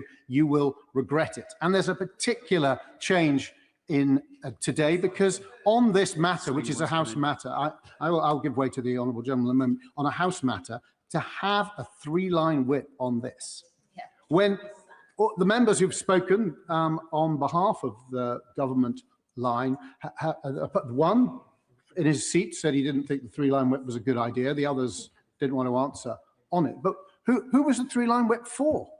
Perhaps the Prime Minister's Chief Secretary can tell us, because the members opposite are telling us they would always vote with a conscience and they would always do the right thing. And yet, after the whips had phoned round, it was decided that they must impose a 3-line whip. Now, it could be my honourable friend, who's never been a whip and hasn't much fondness for them, has put the ghastly deed at their door. Well, as a former whip myself, I tend to think it's more likely the whips did their job. They gave a nuanced but properly informed answer. And then number 10, sitting there in their bunker, panicking, their only job to keep the Prime Minister in place, make sure he's not replaced. They said, no, unless you can give us 100%. Well, there's no such thing as 100%, the Chief Whip would reply. No, I insist that there be a 3-line whip imposed, and that happened. But the honourable lady, who's a brilliant tennis player and great partner, will forgive me if I give way to the honourable gentleman who I referenced, and I therefore should allow to come in. Thank the honourable gentleman. I like the honourable gentleman a great deal, and I thank him for his kind words. The moment's somewhat past, but he was implying that the Prime Minister is avoiding answering questions. But this is the Prime.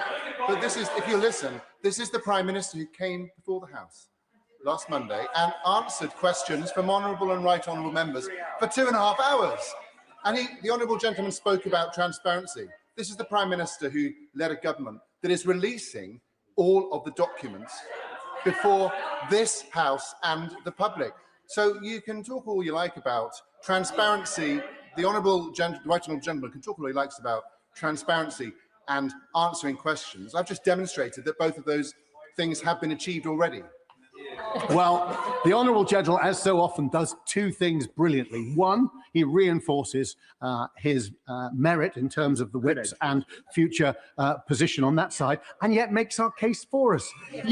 Dragged before the House. It's not me. The Speaker was falling out with him, and the Speaker is formerly a Labour MP. It's just the frustration of a whole nation. It's a man who promised he'd be open and transparent, who can't ever just give a straightforward answer. It's got to the point if he was asked whether he'd like mash or new potatoes, he'd say to his wife, he'd start talking about pork chops. He just can't answer the question. And when he is dragged here, I'd say to the honourable member for Rugby, and that's what the issue today, he misled this House. And we've gone over it. I won't go over it all over again. You'll be deeply relieved. But he said that due process had been followed. We know that, and we had evidence today, didn't we? Morgan McSweeney said, he interviewed. He's an old pal of Mandelson's. He was championing, he was the man pushing for Mandelson's appointment. And he's the guy who asked Mandelson the questions. And then, whoa, let's review the answers that he got. Let's get now Lord Doyle, another pal of both of them, to provide the independent review. That is what the Prime Minister presided over, all in order to deliver what McSweeney also made very clear today was absolutely the Prime Minister's decision. He made the decision. He got his mates in this crony boys club to sit around and review each other and then put Mandelson into place. And then he came here, and that's the point, and said that due process was followed. Due process was not followed. We know only because, and again, the government had to give way halfway through the debate because it could see the direction it was going, only because of the humble address have we found out that the official advice to the Prime Minister, the official advice from the Cabinet Secretary was that you must, if you're going to have a political appointee, you must do the vetting before you announce it. That was there.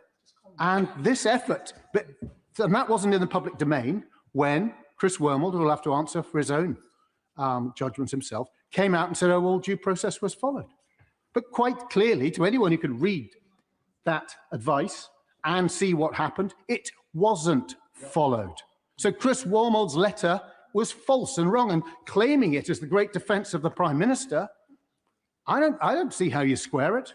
And we've had no answers to that. So we've got so many questions. That's even before we get to last week, as the Honourable Gentleman says the Prime Minister was here. But under that questioning, he, and from my right honourable friend who does a brilliant job of keeping her temper while he evades and seeks not to answer, he said there was no pressure whatsoever. Now, quite clearly that's not true when Ollie Robbins repeatedly said how much pressure there was. So there are plenty of reasons to believe that the Prime Minister, who said he was going to set a higher standard, has misled this House. That's all we need. As the Speaker said, we're not judge and jury today whether he did mislead the House. That's why we have this a Privileges Committee to look at it. It's dominated by Labour MPs. And such is the lack of confidence in number 10, perhaps in the Whip's office, certainly in the Cabinet, for this Prime Minister, that not only does this Prime Minister not trust the Labour MPs on that committee, it doesn't even trust all the members opposite who are being dragooned into voting for something with a 3-line whip when no such whip should ever be applied. Dave Dugan. Thank you, Madam Deputy Speaker. I want to start with a clumsy metaphor. And if you're in public, not you, if one is in public office, having anything to do with Lord Mandelson is akin to filling the world's smallest hot water bottle with the world's largest kettle, dressed only in your shorts and your flip-flops. The question isn't whether you'll get burned. The question is how badly you'll get burned, and potentially how fatally one could get burned having anything to do with Peter Mandelson. And one of the falsehoods that the Prime Minister has sought repeatedly to advance is that this was a mistake. It was a mistake to appoint Peter Mandelson. It was no such thing. It was a debt to be repaid. He had to appoint Peter Mandelson to that job. It was a deal he made with the devil. It was a high-stakes political game of Russian roulette.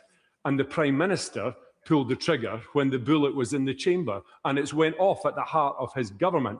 And now they've got, through the noise of the bang, they're all suffering from some sort of collective cognitive dissonance where they can't see what a preposterous defence the Prime Minister and the Labour Party have mounted.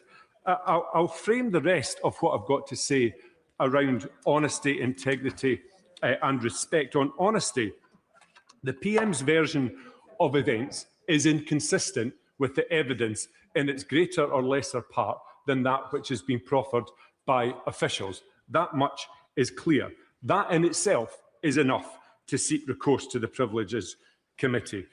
The Prime Minister's evidence consistently sought to omit that this was a catastrophe of his own making for the reasons that I've set out insofar as it was political payback. These are the detriments and demerits against the Prime Minister on the honesty front, but I can't be the arbiter of that. On integrity, he made this happen, as we've discussed. It's his mess, but he has inflicted substantial damage to politics across these islands. Many of us are campaigning in elections at the minute, and most of us will realise People don't care which party you are in when they've lost trust in politics. It's a plague on all of our houses, and that plague is now substantially more fatal because of the actions of the Prime Minister. The Prime Minister was but what? Does somebody want to intervene on me? No, I didn't think so. The Prime Minister was but one of 5 actors involved in this debacle, and all the other 4 actors have lost their jobs, while the Prime Minister, for the time being so far, keeps his. And I want to touch briefly on the whipping scenario. I won't go over the ground that people have said already, Madam Deputy Speaker, that it's deeply questionable about the conviction of backbenchers in the Prime Minister, or conversely, the conviction of Prime Minister in his backbenchers, that they've whipped this vote. But to be clear, notwithstanding the very brave speech given by the Honourable Member for South Shields and others, I'm prepared to believe that there are Labour MPs over there who will go through the no lobby tonight and vote against this motion in good conscience on the basis of the evidence as they see, and that's fine. The problem they've got is they've been whipped to do it, whether that's their position or not, and they should be absolutely furious about that. But I can't be the arbiter of that. And on respect, finally, Madam Deputy Speaker, the appointment was a mistake. No, the Prime Minister must take responsibility. Officials and SPADs have all had to walk the walk while he remains in post, looking increasingly like a cuckoo waiting for his successor to arrive. And on respect, the most important thing on respect is when he stands there and he says that he's sorry to the victims of Epstein. What he should continue to say is that when I appointed him to the pinnacle of diplomatic appointments within the United Kingdom over in Washington, I appointed him in the knowledge that he was a sympathiser and close friend and confidant of the world's most prolific paedophile, and I still appointed him. I just didn't know how much of a friend and a confidant he was of the world's most prolific paedophile. That is no defence, Madam Deputy Speaker. I know that. I'm surprised the former Director of Public Prosecutions doesn't know that that's the shallowest of all defences. And in closing, I will say that many members opposite have talked about how often and how many hours the Prime Minister has spent in this chamber fielding questions. Well, very, very few of them were actually answered. And but for the Leader of the Opposition, nobody gets a right to reply to the questions the Prime Minister serially doesn't answer about the appointment of Peter Mandelson. So recourse to the Petitions Committee is what we need to see here. All the things I've said, I can't be the arbiter of that, and neither can anyone else in here, but the Privileges Committee can. Ben Obsejecti. Why does the Prime Minister think everybody else's actions have consequences except his own? A question the country would like an answer to, a prescient question given the appearance of several recently defenestrated senior civil servants. But it isn't my question, Madam Deputy Speaker. It's the Prime Minister's own question from 2022, and how hollow those words must feel now. The testimonies from Sir Oliver Robbins last week and by his predecessor Philip Barton and the Prime Minister's former Chief of Staff Morgan McSweeney this morning, all casualties trailing in the wake of a Prime Minister who will stop at nothing to save his own skin, to torpedo what last vestiges of credibility the Prime Minister is desperately clinging on to. The Prime Minister set the conditions for Peter Mandelson to be the UK ambassador to the United States with a devil-may-care attitude to the consequences. The public announcement of his appointment in December 2024, His Majesty the King being informed, agreement with the United States being secured, all before vetting had taken place, ensured that the appointment was a fait accompli. Peter Mandelson then being granted access to the FCDO building and higher classification briefings before he was granted his developed vetting is a shockingly lax approach to our national security. It is not one without precedent, though. We saw much the same laissez-faire attitude with the previous ministerial appointment, that of the Prime Minister's special envoy to the British Indian Ocean Territory, Jonathan Powell. A similar pattern, access to the FCDO granted, access to classified documents, use of unsecure email for communications, question marks over potential foreign influence, all confirmed to have taken place prior to his developed vetting within the last few hours by Morgan McSweeney. Only this was 6 months prior to the Mandelson farrago. As I said at PMQs last week, playing fast and loose with national security is a key characteristic of the Prime Minister's chumocracy. The question of Mandelson's security clearance itself asks a host more questions.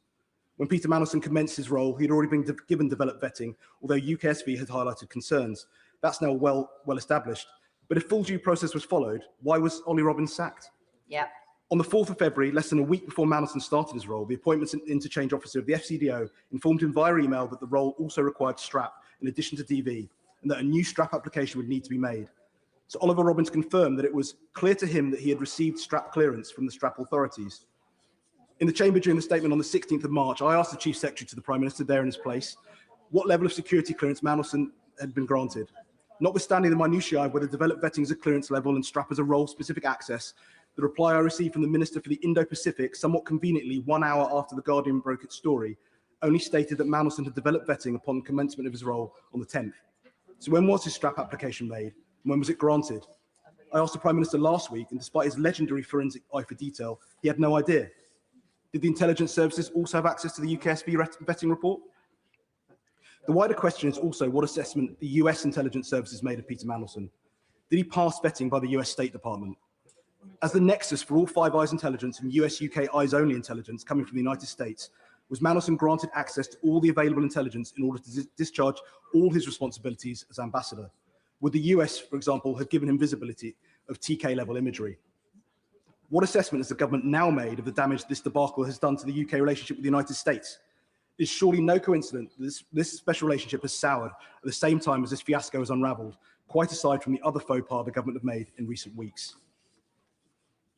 Even more damning is Sir Ollie Robbins' testimony was the Prime Minister's dogged determination to reward the now Lord Doyle. Yeah. I was under strict instructions not to discuss that with the then Foreign Secretary, which was uncomfortable. I found it very hard to think how I could explain to the office what the credentials of Matthew were to be an important head of mission role, when I was in danger of making very senior, very experienced diplomats leave office.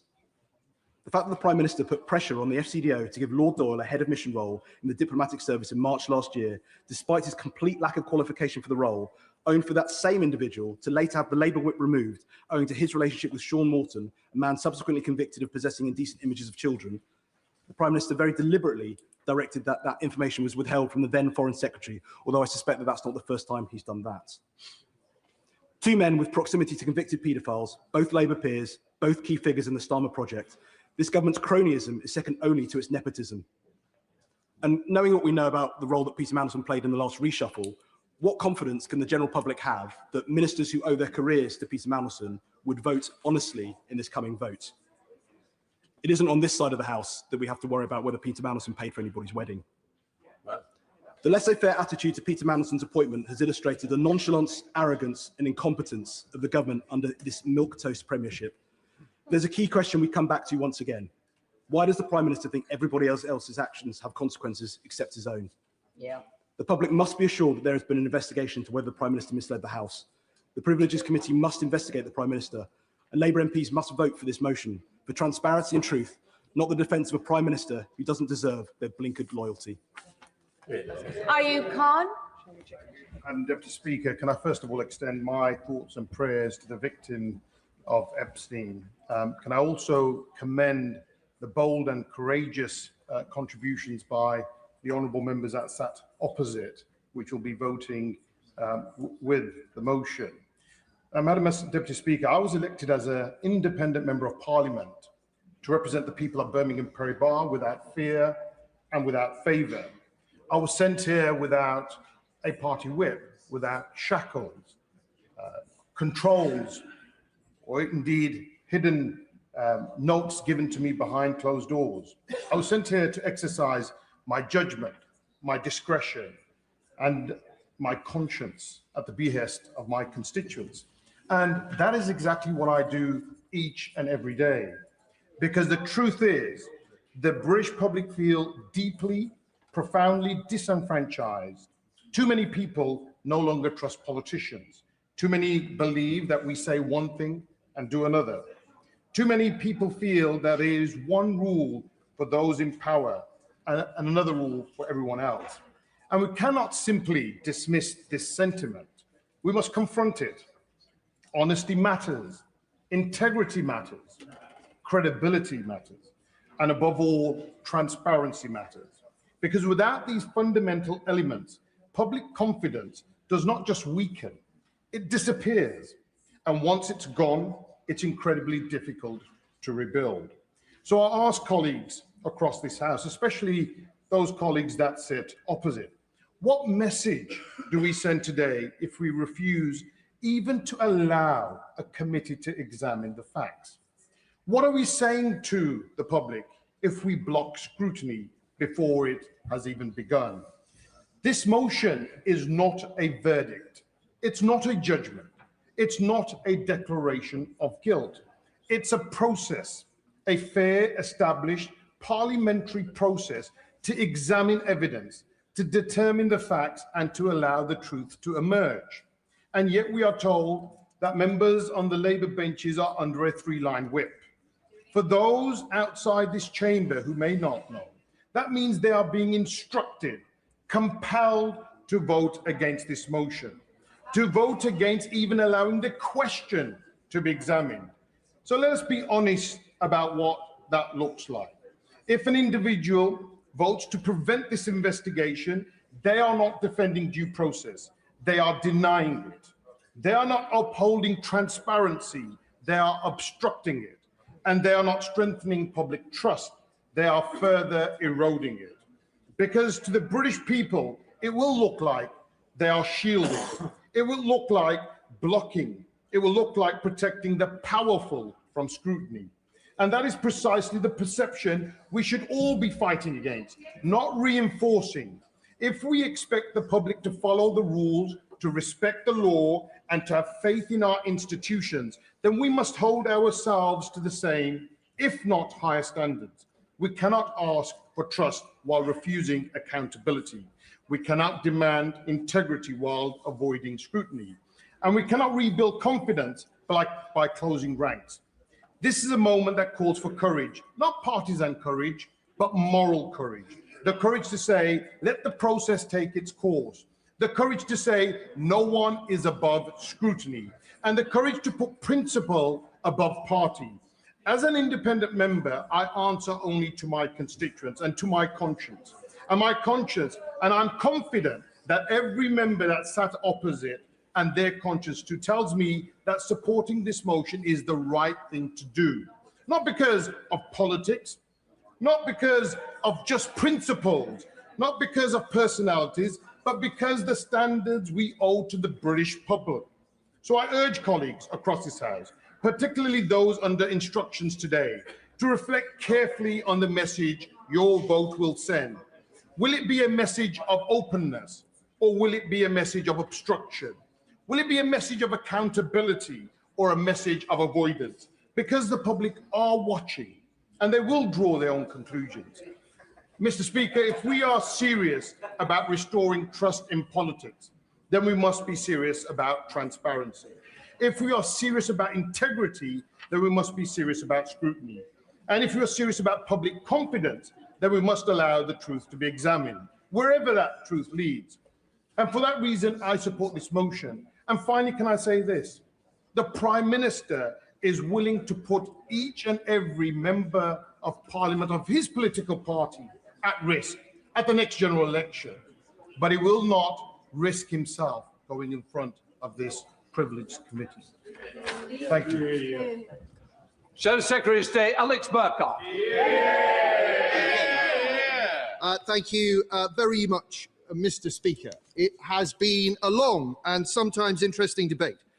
We have had some revelations. I was very interested to hear the speech by the Right Honourable Gentleman, the Leader of the Liberal Democrats. I'm sure we will all be delighted to hear that the Liberal Democrats are now opposed to sanctimony.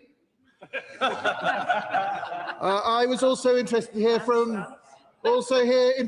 from the Father of the House that he's not particularly political. And I welcome the Chief Secretary to the Prime Minister back to his place. I congratulate him on the fact that the Today programme this morning he was being lauded as the Prime Minister's right-hand man. I hope that you will be not made too anxious by what's happened to all of the other Prime Minister's right-hand men. And He is smiling. He is smiling. The motion before us today is very, very simple. The motion before us today is about starting a process which will take what is being discussed in this House and put it in the hands of a group, a committee of our peers who will get to adjudicate because there is no agreement on these points. This is the process that has long existed in this House to resolve issues such as these. We're doing this for a reason. It is simply because... Come on. Come on. We're doing this for a reason. It is because members of all parties, believe that there is reason to believe that the Prime Minister may have misled this House. And so those Labour MPs who stood up and said, to the horror of the Liberal Democrats so sanctimoniously, that this was some sort of political stunt, okay, all right. Do they think that the honourable lady from South Shields was part of a political stunt? Yeah, exactly. Do they think that she was part of a political stunt when she said, good, decent colleagues will be complicit in a cover-up? You know, when she said, it is a matter for privileges, was she part of a political stunt? Was it all about the local elections for her? When the honourable lady from Lagan Valley stood up and explained that she has no Labour opponent, she doesn't have any local elections, was she part of a political stunt? Was the honourable gentleman not in his place at the moment, the member for Kingston upon Hull East, when he stood up and said that he doesn't believe the House was misled by the Prime Minister, but he does think that the Prime Minister should be referred to the committee. Was he part of a political stunt? This falls away at the first hurdle. Exactly. What is going on here is a political objection because the Labour Party knows that the Prime Minister may well be in the wrong and they are scared of referring him. And that's the only reason. That's the only reason they need to put down a hard three-line whip and start twisting arms. You know, do they really believe that the member for Grangemouth was part of a political stunt? The member for Bradford East was a part of a political stunt? The member for Clapham, who's absent, who's tweeted that if she was here, she would be voting for this motion. They think she's part of a political stunt? No. As my right honourable friend from Belfast East said at the start of this debate, if the government has nothing to hide, it has nothing to fear from the procedure committee. Now, a number of Labour MPs have objected, saying that they think the Prime Minister is innocent, and they're perfectly entitled to make that case. We think that case is wrong, which is why, as my honourable friend from Gordon Buchan elegantly pointed out, that is why we need the Privilege Committee to adjudicate. A number of Labour MPs thought that the Prime Minister should have referred himself.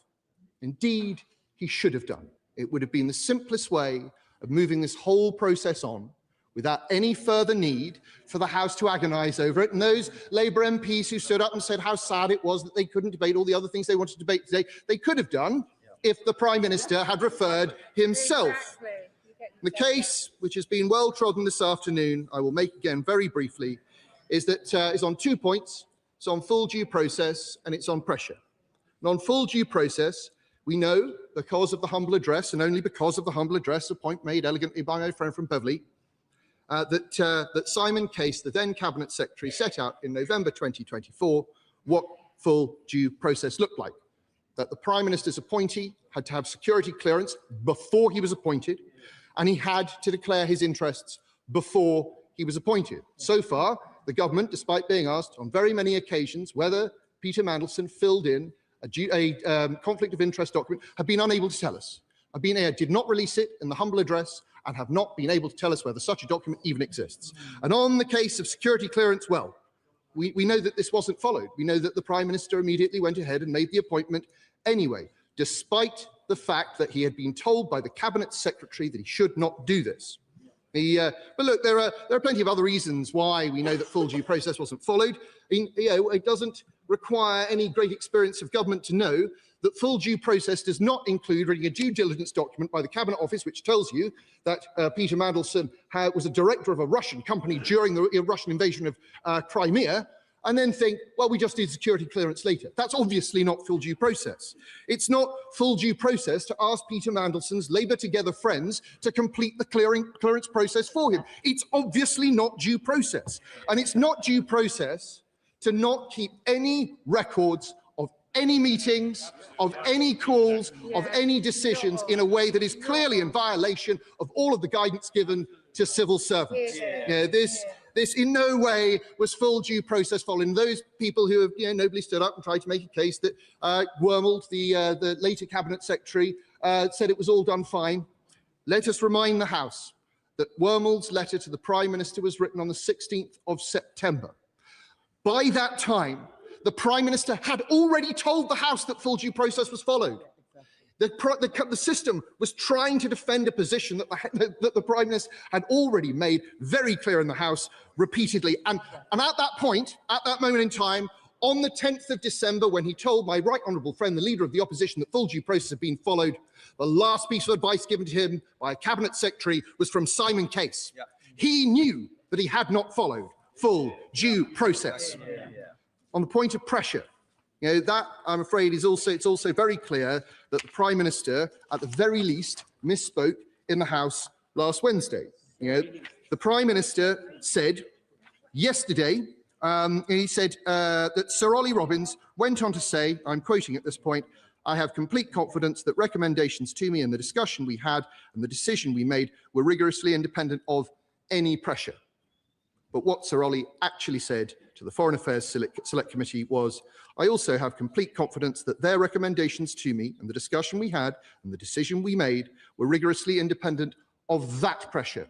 There's a difference between no pressure and there being pressure. Sir Ollie, as he made very clear throughout his whole testimony, was put under pressure. He and his office were put under pressure. And when the Prime Minister said, and I quote again, Sir Ollie was absolutely clear that nobody put pressure on him to make this appointment, that is manifestly false, because what he actually said was throughout January, honestly, my office and the Foreign Secretary's office were under constant pressure.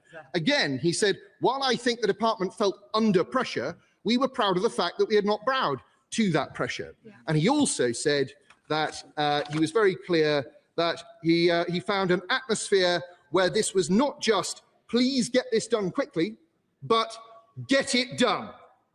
That was, I think, pretty clear. Yeah, it deserves to be said loudly because it's important, because the Prime Minister appears to have misled the House and not corrected the record. And under the ministerial code, as everyone knows, a minister sometimes makes mistakes, but they have to come and correct the record at the earliest available opportunity. The earliest available opportunity was Thursday. We could have probably squeezed it to Monday, but it is Tuesday, and the Prime Minister is still pretending that he has done nothing wrong, even though it is here in black and white for everyone to read.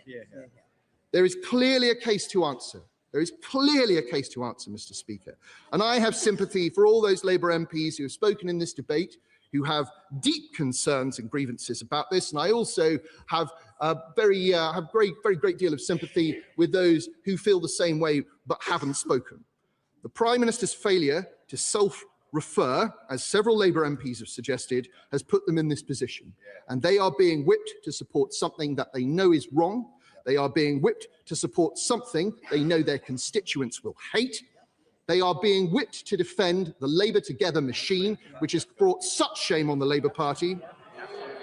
You've all taken money from them, so you can get angry. You've all taken money from them. But not all of you, to be fair. There are some honourable members opposite who are calling for an investigation into Labour Together, and quite rightly so. And they are being whipped by a Prime Minister who will lead them over the edge of the cliff if they let him. As my right honourable friend from Herne Bay said very powerfully, it is important in politics, at the end of the day, to be able to look yourself in the eye. And I know that there will be many Labour MPs who are going through the lobbies tonight who will struggle to do that. They don't need to.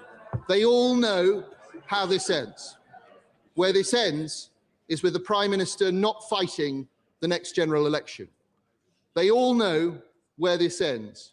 It ends with them having then to justify what they've done. They then are left only with what is left of their reputations. Secretary Jones. Thank you very much, Mr. Speaker. Can I just begin by saying that the comments from the honourable member in his final speech, not least at the beginning where he visibly enjoyed his jokes more than the rest of us in this House, shows that for them on that side of the House, this is purely a joking matter. But we take this seriously, Mr. Speaker, and so I will speak to the substance and the motivations of the motion that's before the House today. Before I do so, can I thank all right honourable and honourable members for their contributions to the debate. I would particularly like to thank honourable friends and other members who reminded us, as they should, that the victims of Jeffrey Epstein suffered the most hideous abuse and will be reminded of that every single time this matter is debated. The Prime Minister has apologised to them and expressed his ongoing regret for having appointed Peter Mandelson in the first place, which he knows is at the heart of this matter. Mr. Speaker, the Prime Minister and indeed the whole government recognise the importance of transparency in respect to Peter Mandelson's appointment and dismissal as ambassador. This is why this is my 8th appearance at the dispatch box to provide updates on these issues, and why the government welcomes the opportunity today to debate the substance of the motion before us. Can I also recognise the diligence of this House's select committees to pay tribute to the work of my right honourable friend, the member for Islington South, and the members of her committee for the important work that she is leading on the Foreign Affairs Select Committee. Members from across the House will have heard the evidence from a number of officials and the Prime Minister's former Chief of Staff as part of that ongoing work in this Parliament. I would also like to thank the honourable member for North Dorset as chair of the Public Administration Committee and the members of the Intelligence and Security Committee for their support in providing additional layers of transparency and accountability as the government complies with the humble address. Mr. Speaker, moving to today's motion from the Leader of the Opposition. I won't. In recent weeks,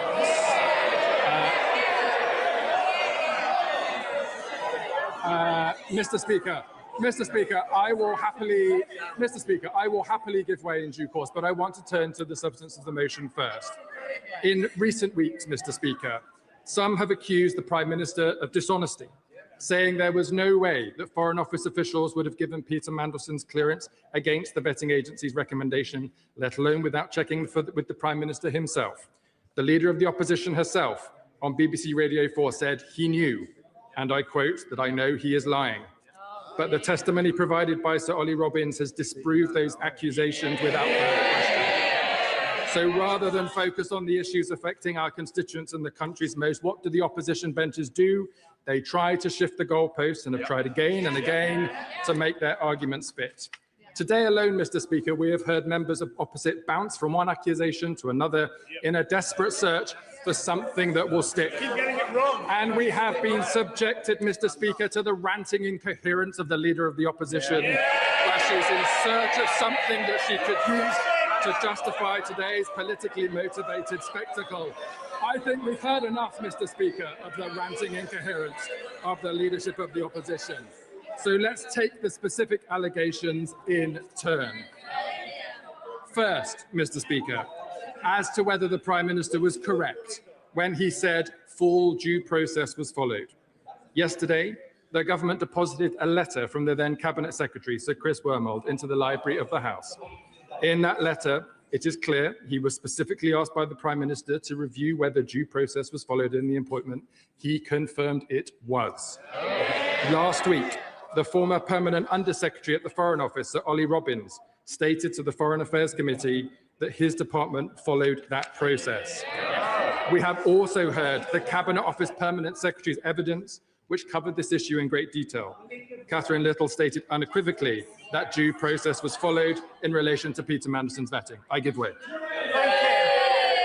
I thank him for giving way. Would not full due process have required the vetting to be completed before announcing the appointment as advised by the then Cabinet Secretary and ignored or overruled by the Prime Minister personally. The right honourable gentleman should listen to my speech, Mr. Speaker. I have just said that Catherine Little, Sir Chris Wormold and Sir Ollie Robbins all agree on the point that due process was followed. When the Prime Minister received new information about the UKSV process this month, he immediately asked for the full facts to be established, and he then came to this House on the 20th of April. And Mr. Speaker, on the statement that Peter Mandelson's appointment was subject to developed vetting, the Prime Minister has always been clear that this appointment was in line with the processes at the time. I understand there have been some questions about this process, but to be clear, as Sir Ollie Robbins told the Foreign Affairs Select Committee in November, and I'm quoting, "As is normally the case with external appointments to my department, the appointment was made subject to obtaining security clearance."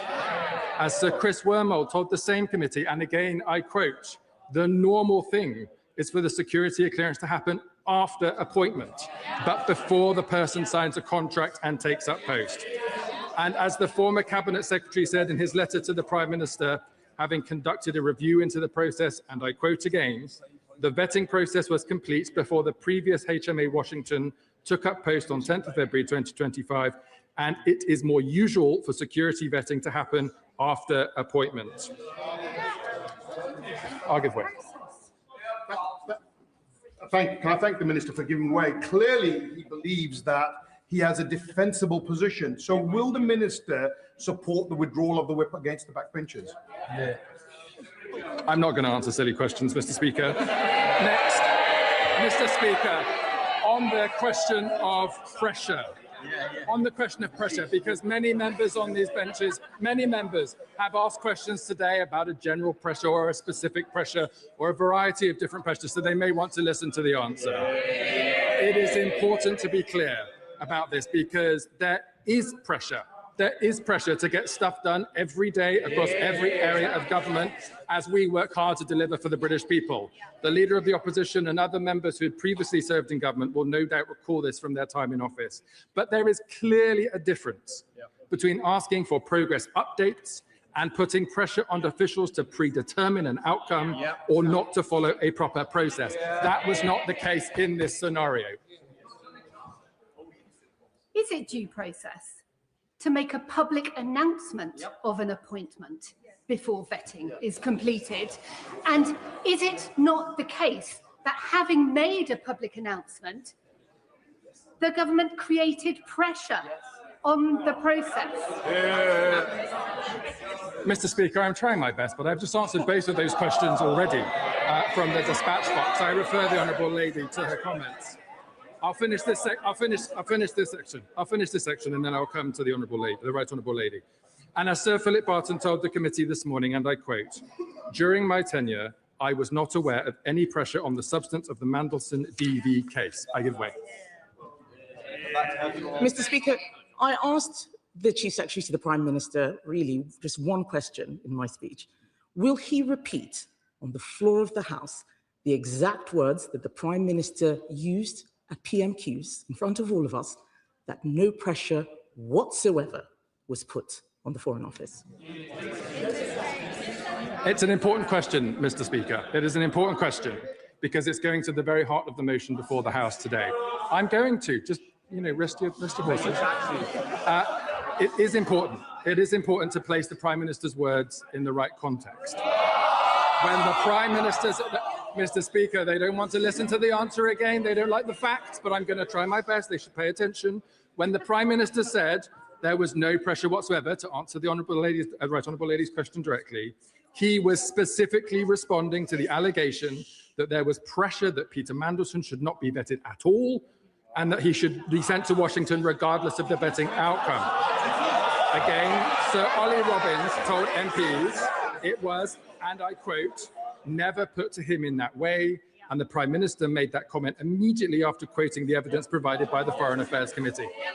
Regrettably, Mr. Speaker, and we're seeing it again today after time, the opposition is just trying to expand their interpretation of the Prime Minister's words in bad faith because their previous claim that the Prime Minister must have known about Peter Mandelson's clearance has fallen apart in front of their eyes, and now they are grasping at straws. And this matters, Mr. Speaker, Because, as the Honourable Member for Herne Bay and Sandwich argued, the processes in this House, the work of the Privileges Committee is important. It is integral to our Constitution. But there must be appropriate thresholds for these investigations, not every week off the back of PMQs on an interpretation of the wording of the Prime Minister, but instead on very significant cases that warrant the work of this committee. And that's why it is important, Mr. Speaker, as many members in the House have done today, to contrast the allegations and the accusations of the opposition party today to the seriousness of when Boris Johnson was referred to the Privileges Committee in the last Parliament. This is important precedent, Mr. Speaker, because in those circumstances, Boris Johnson knowingly told this House that there were no parties in Downing Street during COVID lockdowns, only for it to emerge that he'd personally been at 5 of them and received a police fine for attending them. That is the nature of lying to this House, which he was proven to have done in the work of the Privileges Committee. This is not about interpretation of a question and answer at Prime Minister's questions. This begs the question, therefore, Mr. Speaker, if there is no substance to the allegations in the motion today, what is it? What is it that is driving the behaviour of opposition parties on the opposite bench? This question goes to the very basis of the motion before us. So I have to ask, Mr. Speaker, I have to ask, what is it precisely about this Labour government giving rights and powers to workers, to renters, to the disadvantaged that they do not like? What is it, Mr. Speaker, about this Labour government standing against unearned wealth and people who use their privilege to extract value from the system rather than adding to it that they do not like? What is it, Mr. Speaker, about a Labour government raising taxes on private jets and non-doms to raise money for our state schools, our NHS, our police, to lift children out of poverty after years of neglect from the Conservative Party opposite that they do not want to hear? We all know why, Mr. Speaker, because they're on the side of the vested interests and we're on the side of the British people. But Mr. Speaker, to be fair to the House, this is not just an accusation I'm levelling at the Conservative Party, Mr. Speaker, because they are not the only ones playing games with this motion today. The SNP too, they're desperate to distract from their record in power. 10,000 kids in Scotland without a home to call their own, a Scottish NHS in decline, and the shameful ferries fiasco. What is it that they're trying to distract from today? I thank him for belatedly giving way. I don't know if he's noticed, but this afternoon, polling was released, which outlines that 61% of people on these aisles believe that there should be an inquiry in the terms laid out in the vote tonight. Just 20% of the public agree with his position. Why is he once again on the wrong side of public opinion? I noticed, Mr. Speaker, he has nothing to say to those kids, those patients waiting in the NHS line, or the people waiting for his government to perform. And the so-called Green Party, Mr. Speaker, just for me to complete going round the House, a party desperate to distract from Labour's mission for clean energy, from their opposition to clean nuclear power, to quibbling over new solar farms, which, and I literally couldn't make this up, Mr. Speaker, they think are too big. Get real. We are in an energy bills crisis and a climate emergency, and this Labour Party is going to pull out the stops to serve the British people. Mr. Speaker, whilst the parties opposite play... Order. Please, if he's going to give way, in fairness to him, he's given way once already. You can't stand while the member's speaking. You can indicate, but you can't continue to hang loose like you're trying to summon a taxi. Come on, Secretary.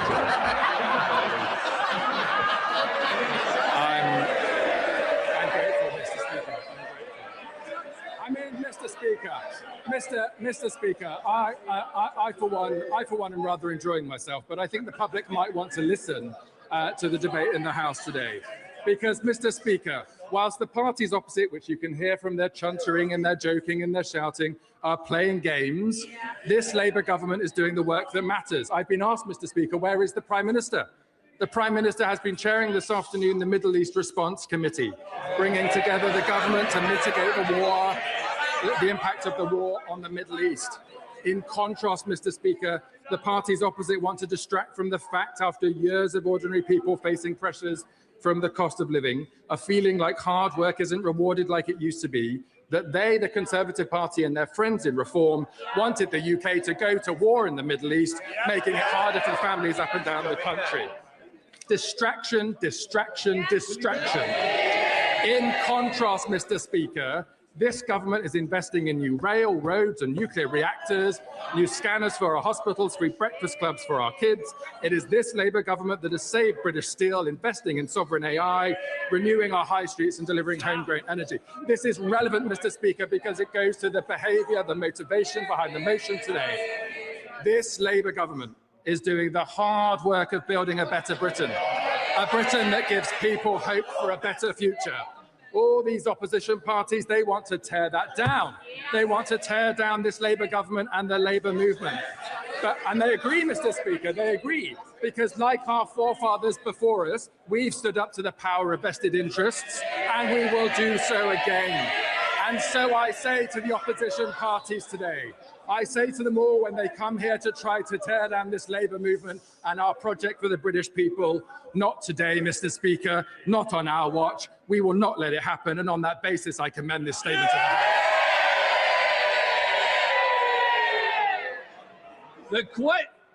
The question is, as on the order paper, as many of that opinion say aye. Aye!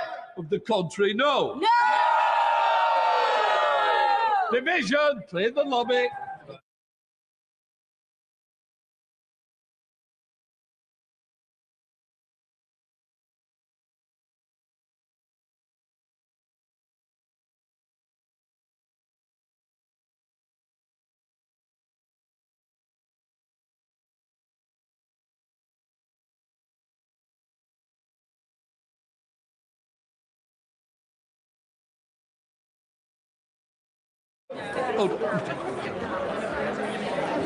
The question is, as on the order paper, as many of that opinion say aye. Aye! Of the contrary, no. No! The tellers for the ayes, Elliot Cross and Gregory Stafford. For the noes, Deirdre Costigan and Nestle Calliscamp.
Order.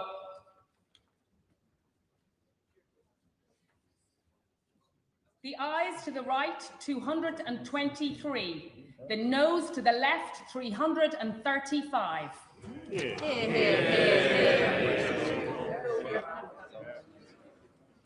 Thank you. The ayes to the right, 223. The noes to the left, 335. The noes have it, the noes have it. Unlocked. Can I just say, a member of Parliament speaking to complain to me and another member, when other members are shouting shame when they're voting, it is not acceptable and it will not be tolerated. So I hope that the people concerned will apologise to those members that they shouted at. Point of order, Sir Julian. Thank you, Mr. Speaker. Out of 190 questions for written answer that I've put down this session, which is coming to its close, all but one have been answered. The one exception is one that I mentioned on the floor of the House yesterday during the Chief Secretary's statement. And he responded that he always ensures that he honours parliamentary questions in a timely fashion. The last day for answering this question is today, and it so far hasn't been answered. So I wonder if I might give the Chief Secretary the opportunity to answer it now. And it is this: to ask who first suggested to the Prime Minister that Peter Mandelson should be appointed as ambassador to the United States. Just to say, we're not going to carry on the debate, but Secretary Jones is desperate to answer. Whilst I'm here, Mr. Speaker, first, can I apologise to the right honourable gentleman? I would have cleared parliamentary questions, but I've been in the House all afternoon. To answer his specific question, I will refer him to the evidence given today to the Foreign Affairs Select Committee from Mr. Morgan McSweeney, who confirmed that the first person to recommend Peter Mandelson to become ambassador was Peter Mandelson.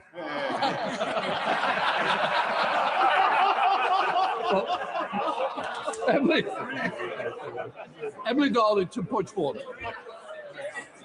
Mr. Speaker, I'd like to seek your advice. I understand that it is custom and practice when an MP comes to visit your constituency that you are given due notice of that. The Leader of the Opposition came to my constituency and did not inform me that she was there, and I would like to know if we could how best to resolve this. I think the good thing is you've told me about it, and what I would say to honourable members, whether the ministers, shadow ministers, leaders, whoever they are, the courtesy is the MP should know, unless it's for a private visit. So please, can everybody take that on board, especially as we're coming up to the election? The fever's already with us, so please adhere to what I believe is good practice. The clerk will now proceed to read the orders of the day. Pension Schemes Bill, consideration of Lord's message. Sorry. Now, before we consider the Lord's message on the pension scheme bill, I inform the House that the government has tabled a new motion in relation to the Lord's message and has withdrawn the motion it tabled this morning. The new amendment paper is available in the vote office and online and was issued at 5:55 and includes a note indicating that a motion relating to the Lord's reason 88X has been withdrawn and the new motion has been tabled. I can confirm that nothing in the Lord's message engages common privilege. Right, we now come to government motion related to the Lord's reason 88X. As set out on the notice paper, I call Minister Torsten Bell to move. Minister. Thank you, Mr. Speaker. It's obviously disappointing to see that not every member in this chamber prior wishes to stay for a detailed discussion of the pension schemes bill, but it's not the biggest disappointment ever, and it's good to see our regular engagers on this bill in their place. And I want to actually thank particularly those members for helpful discussions on the bill in recent days. Madam Deputy Speaker, I do not intend to detain the House for long. Honourable members will be, that's always the reaction we're looking for, honourable members will be aware that there is one outstanding issue between this House and the other place when it comes to the pension schemes bill. This relates to the reserve power on asset allocation. Today, the government returns to its previous amendments on this issue. These spell out the intended purpose of the reserve power to underpin the industry's own commitments in the Mansion House Accord and to rule out other uses, such as a focus on any specific asset or asset class. But we are also bringing forward a final set of changes that aim to do justice to the points made in this House and the other place while retaining the original policy intent. These have three elements. First, a new requirement on regulators, in this case the TPR and the FCA, to make an assessment of barriers to the delivery of private asset investment, including the extent to which those barriers reflect the collective action problem that we have discussed extensively during exchanges on this bill. This assessment would be required to be incorporated into the ex-ante report the Secretary of State must produce before any use of the reserve power that the bill provides for. Our amendment, importantly, also places a duty on the government to have regard to this regulatory assessment before any use of the power. This will ensure a Secretary of State behaving reasonably, as they are required to do, must place weight on the assessment of the regulators on this matter. Now, it was always the government's intent to evaluate progress against the Mansion House Accord commitments in terms of the broad direction of travel over a substantial period of time, rather than short-term movements in private asset exposure. To reinforce this, we also propose to add to the face of the bill that the power cannot be exercised any earlier than 2028. Our second set of changes builds on the saver's interest test to reinforce the central role of trustees and providers. Our amendments in lieu would change the bar required to engage the saver's interest test. Rather than having to demonstrate that meeting the asset allocation requirements would be likely to cause material financial detriment, a scheme would instead have to show that meeting the requirements is likely not to be in the best interests of members. This language reflects language regularly used when considering trustees' duties. In addition, we have more tightly specified the regulator's role, confining it to ensuring that the trustee or the provider's own assessment of what is in the best interests of members is reasonable, rather than replacing that assessment with their own. Thirdly, our amendment address worries about the differential treatment of particular investment vehicles by allowing for consideration of direct or indirect holdings in the 6 asset classes named in the Mansion House Accord. Madam Deputy Speaker, I would remind the House that this bill has its roots in much work that was underway for some time in government, but also the commitment in the Labour Party manifesto to ensure workplace pension schemes take advantage of scale and invest in a wider range of productive assets. That was why one of the first things this government did on taking office was to launch a comprehensive review of pensions investment.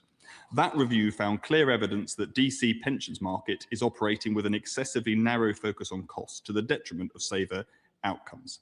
That is where the reserve power comes from.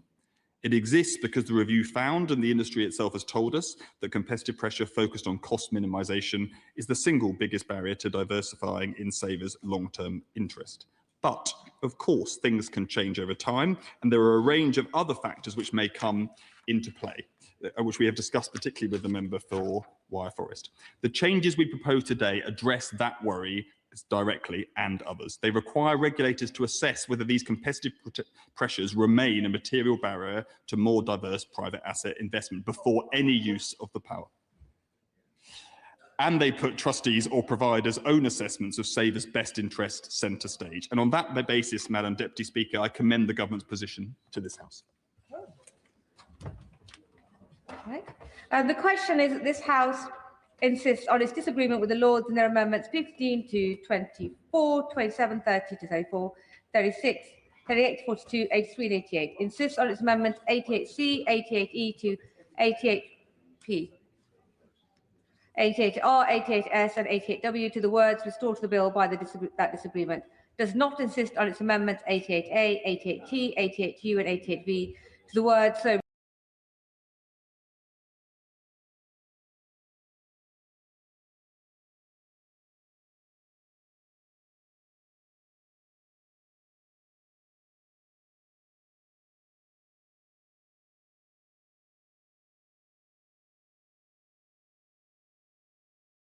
most of this bill. But as I've said time and time again, agreement on the principles of a bill is not the same as offering the Minister unqualified support for every measure within it, particularly not for the power contained in clause 40, mandation, the reserve power, as he calls it, the power for ministers to instruct pension funds where to invest. When this bill was first introduced, that mandation power was truly breathtaking in scope. It was extraordinary, an unconstrained power that would have allowed the Secretary of State access to 100% of at least £400 billion worth of auto-enrolment default pension funds. It allowed ministers to direct their investment however they saw fit. And what happened the moment that became clear to people? Well, right honourable members and honourable members opposite, in front, and indeed members behind me, not least Reform UK, were already queuing up with pet projects and struggling sectors they thought savers' money should be used for. Net zero schemes, steel, renationalising water. And to be clear, they were not proposing these on the grounds of the return on investment for savers, the income they would generate people for later life. That much is obvious. But we said no. No to politicians having that power, no to ministers directing pension savings into their pet projects, and no to overriding the interest of savers in favour of politicians desperate for access to capital. I was clear from the outset, this power was dangerous and it had no place in this bill. But after sustained pressure from the industry, from the other place, and from this side of the House, the government has slowly, very slowly, been forced to row back. They have rowed back from a power grab that threatened trust in auto-enrolment pensions and risked damaging savers' retirement incomes. And let us be clear about what those concessions amount to. First, on allocation limits. The original bill contained no cap whatsoever on how much of a saver's pension could be mandated into specified assets. Now, after pressure, the government has imposed hard limits. No more than 10% of a default fund may be directed into qualifying assets, and no more than 5% may be directed specifically into UK assets. That is a major retreat from the original proposal. Second, sunset and single-use restrictions. The government has brought forward the expiry date of the reserve power to 2032 if unused, and repealed the whole regime by 2035 unless renewed by fresh primary legislation, and limited the core mandation power so it can only be exercised once. Another retreat. Third, the scope has been narrowed. Mandation can now apply only to the main default auto-enrolment fund, not the entire pension scheme, not every pot. Again, another retreat. And today, we've had further concessions. The government now accepts that before this power can ever be exercised, regulators must conduct an independent assessment of whether a genuine collective action problem exists, whereby no one wants to be the first mover, and whether that problem is inhibiting investment in private markets. We have been consistent in our view that mandation is not the right solution, but we accept that requiring independent assessment before the power can be exercised is a safeguard against ministerial overreach. And I appreciate the Pension Minister's assurances on the weight of evidence regarding the dispatch box. They have also accepted that the reserve power cannot be used before 2028. Again, another retreat. The government has also further strengthened the savers' interest test since yesterday's amendment. Schemes will no longer have to prove that compliance would likely cause material financial detriment. Instead, they need only demonstrate that compliance is likely not to be in the best interests of members, thereby aligning that test with trustees' existing fiduciary duties. This matters because fiduciary duty must be protected. It is sacrosanct. Nothing is more important in a modern pension system than the duty to act solely in the best interest of savers. That duty is the foundation upon which trust in our pension system rests. This amendment means that in a conflict between mandation and fiduciary duty wins. Again, another important retreat. Finally, the government has agreed to remove discrimination between investment vehicles by clarifying that both direct and indirect holdings in the relevant asset classes count towards compliance. The final retreat. Madam Deputy Speaker, every one of those changes tells the same story. The government introduced a power that was too broad, too vague, and too dangerous. And step by step, under pressure, they have been forced to narrow it, constrain it, and hedge it about with safeguards. Why? Because the original power was indefensible. Because the government knew the concerns were real, the work we have done has obliterated the government's original proposal. The mandation power, as it stands now, looks nothing like how it was first imagined. What began as a sweeping ministerial power grab has been stripped back, pared down, and boxed in on all sides. Only now, after our intervention, has it become at least palatable. It's the vestige of its former overmighty self, a shriveled husk. But let me be clear. We do not believe government should direct private capital, and we do not believe ministers should interfere in investment decisions properly left to trustees and markets. Here we have Labour doing what they always do, thinking government is the answer, the state going where it has no place to go. When Conservatives return to government, we will remove mandation from the statute book entirely. Because, Madam Deputy Speaker, at the heart of this policy lies a dangerous assumption that ministers in Whitehall know better than trustees, fund managers and markets how to invest the public's pension savings. I have yet to meet anyone who wants a politician managing their pension. And pensions belong to the people who earn them, not government ministers. It is as simple as that. We have no backbench speeches, so I'll come to you, Steve Darling, if you're ready. The Liberal Democrat spokesperson, Steve Darling. Thank you, Madam Deputy Speaker. And Liberal Democrats have opposed mandation from day one, and we have continued to oppose throughout this bill. The challenge is that once you cross the Rubicon, you have changed the dynamics of pensions significantly. And the crucial thing that pensions need to be is that people need to have confidence that this is a good way of saving for your retirement. And if we undermine that by government interference, then that will reduce people's confidence in actually saving for their pension. And that is a complete reverse of what this bill as a whole is all about, because this bill is mostly about making sure that our pension system is fit for the future, fit to serve those who are looking to have a good retirement. And that is to be celebrated with the vast majority of this bill, and it is to be welcomed. However, as Liberal Democrats, although there have been significant concessions, and we welcome those steps in that right direction, there is still a crossing of a Rubicon, and we continue to have grave concerns. Would you allow me? Do come in. Thank you. The Liberal Democrat spokesman makes an incredibly important point about crossing the Rubicon with the government taking mandation powers to be able to interfere in people's savings and assets. And we're talking about pension funds here. But once that Rubicon is crossed, actually there's no reason why the government might not feel that they could start mandating investment trusts. other types of saving schemes as well.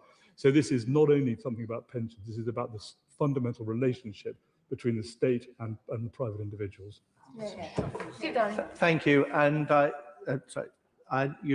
my colleague makes a very powerful point that is well made, and I'm sure the Minister will reflect on that in his wind-ups. So we continue to oppose mandation as Liberal Democrats, and we plan to vote against this tonight. Thank you, Madam Deputy Speaker. Wind-ups, Minister Torstenberg. Thank you, Madam Deputy Speaker, and to members for their contributions and for the kind words from the Shadow Secretary of State. I will be brief. The government has continued to insist on the inclusion of the reserve power in this bill across 4 rounds of discussions in this place, because we have not heard a convincing alternative approach to solving the collective action problem that we have discussed. But we have heard convincing arguments about how this part of the bill can be strengthened, and on each of them we have acted. That is why the amended power is necessary but also constrained. It is capped, time-limited, single-use, sunsetted, subject to savers' interest test that has been materially strengthened, as the Shadow Secretary of State laid out. Madam Deputy Speaker, on that basis, the elected House has now been clear on many occasions. On each occasion, that has been seen by large majorities. And on that basis, it is now clear that this is the time to resolve this and get the bill passed, as the industry and the groups supporting workers and pensioners themselves have repeatedly called for. The government has listened to the arguments from the benches opposite and those expressed in the other place, not only listened, but acted on them. But the elected House has also made its position overwhelmingly plain. Given both these points, which are both important, it is clearly time for the unelected House to bring to an end attempts to frustrate the clearly expressed will of this chamber. It is with that, I think, entirely reasonable expectation that I commend the government's amendments and the passage of this bill to the House. The question is that this House insists on its disagreement with the Lords and their amendments 15 to 24, 27, 30 to 34, 36, 38 to 42, 83 and 88, insists on its amendments 88C, 88E to 88P, 88R, 88S and 88W to the words restored to the bill by that disagreement. Does not insist on its amendments 88A, 88T, 88U and 88V to the words so restored to the bill, but proposes amendments A to J to the words so restored to the bill. As main opinion say aye. Aye. No. No.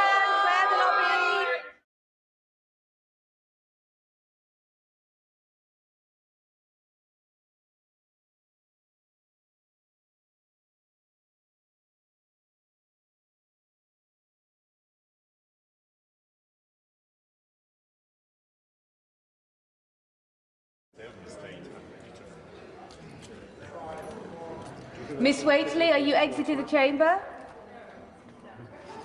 Mr. Darling, wonderful.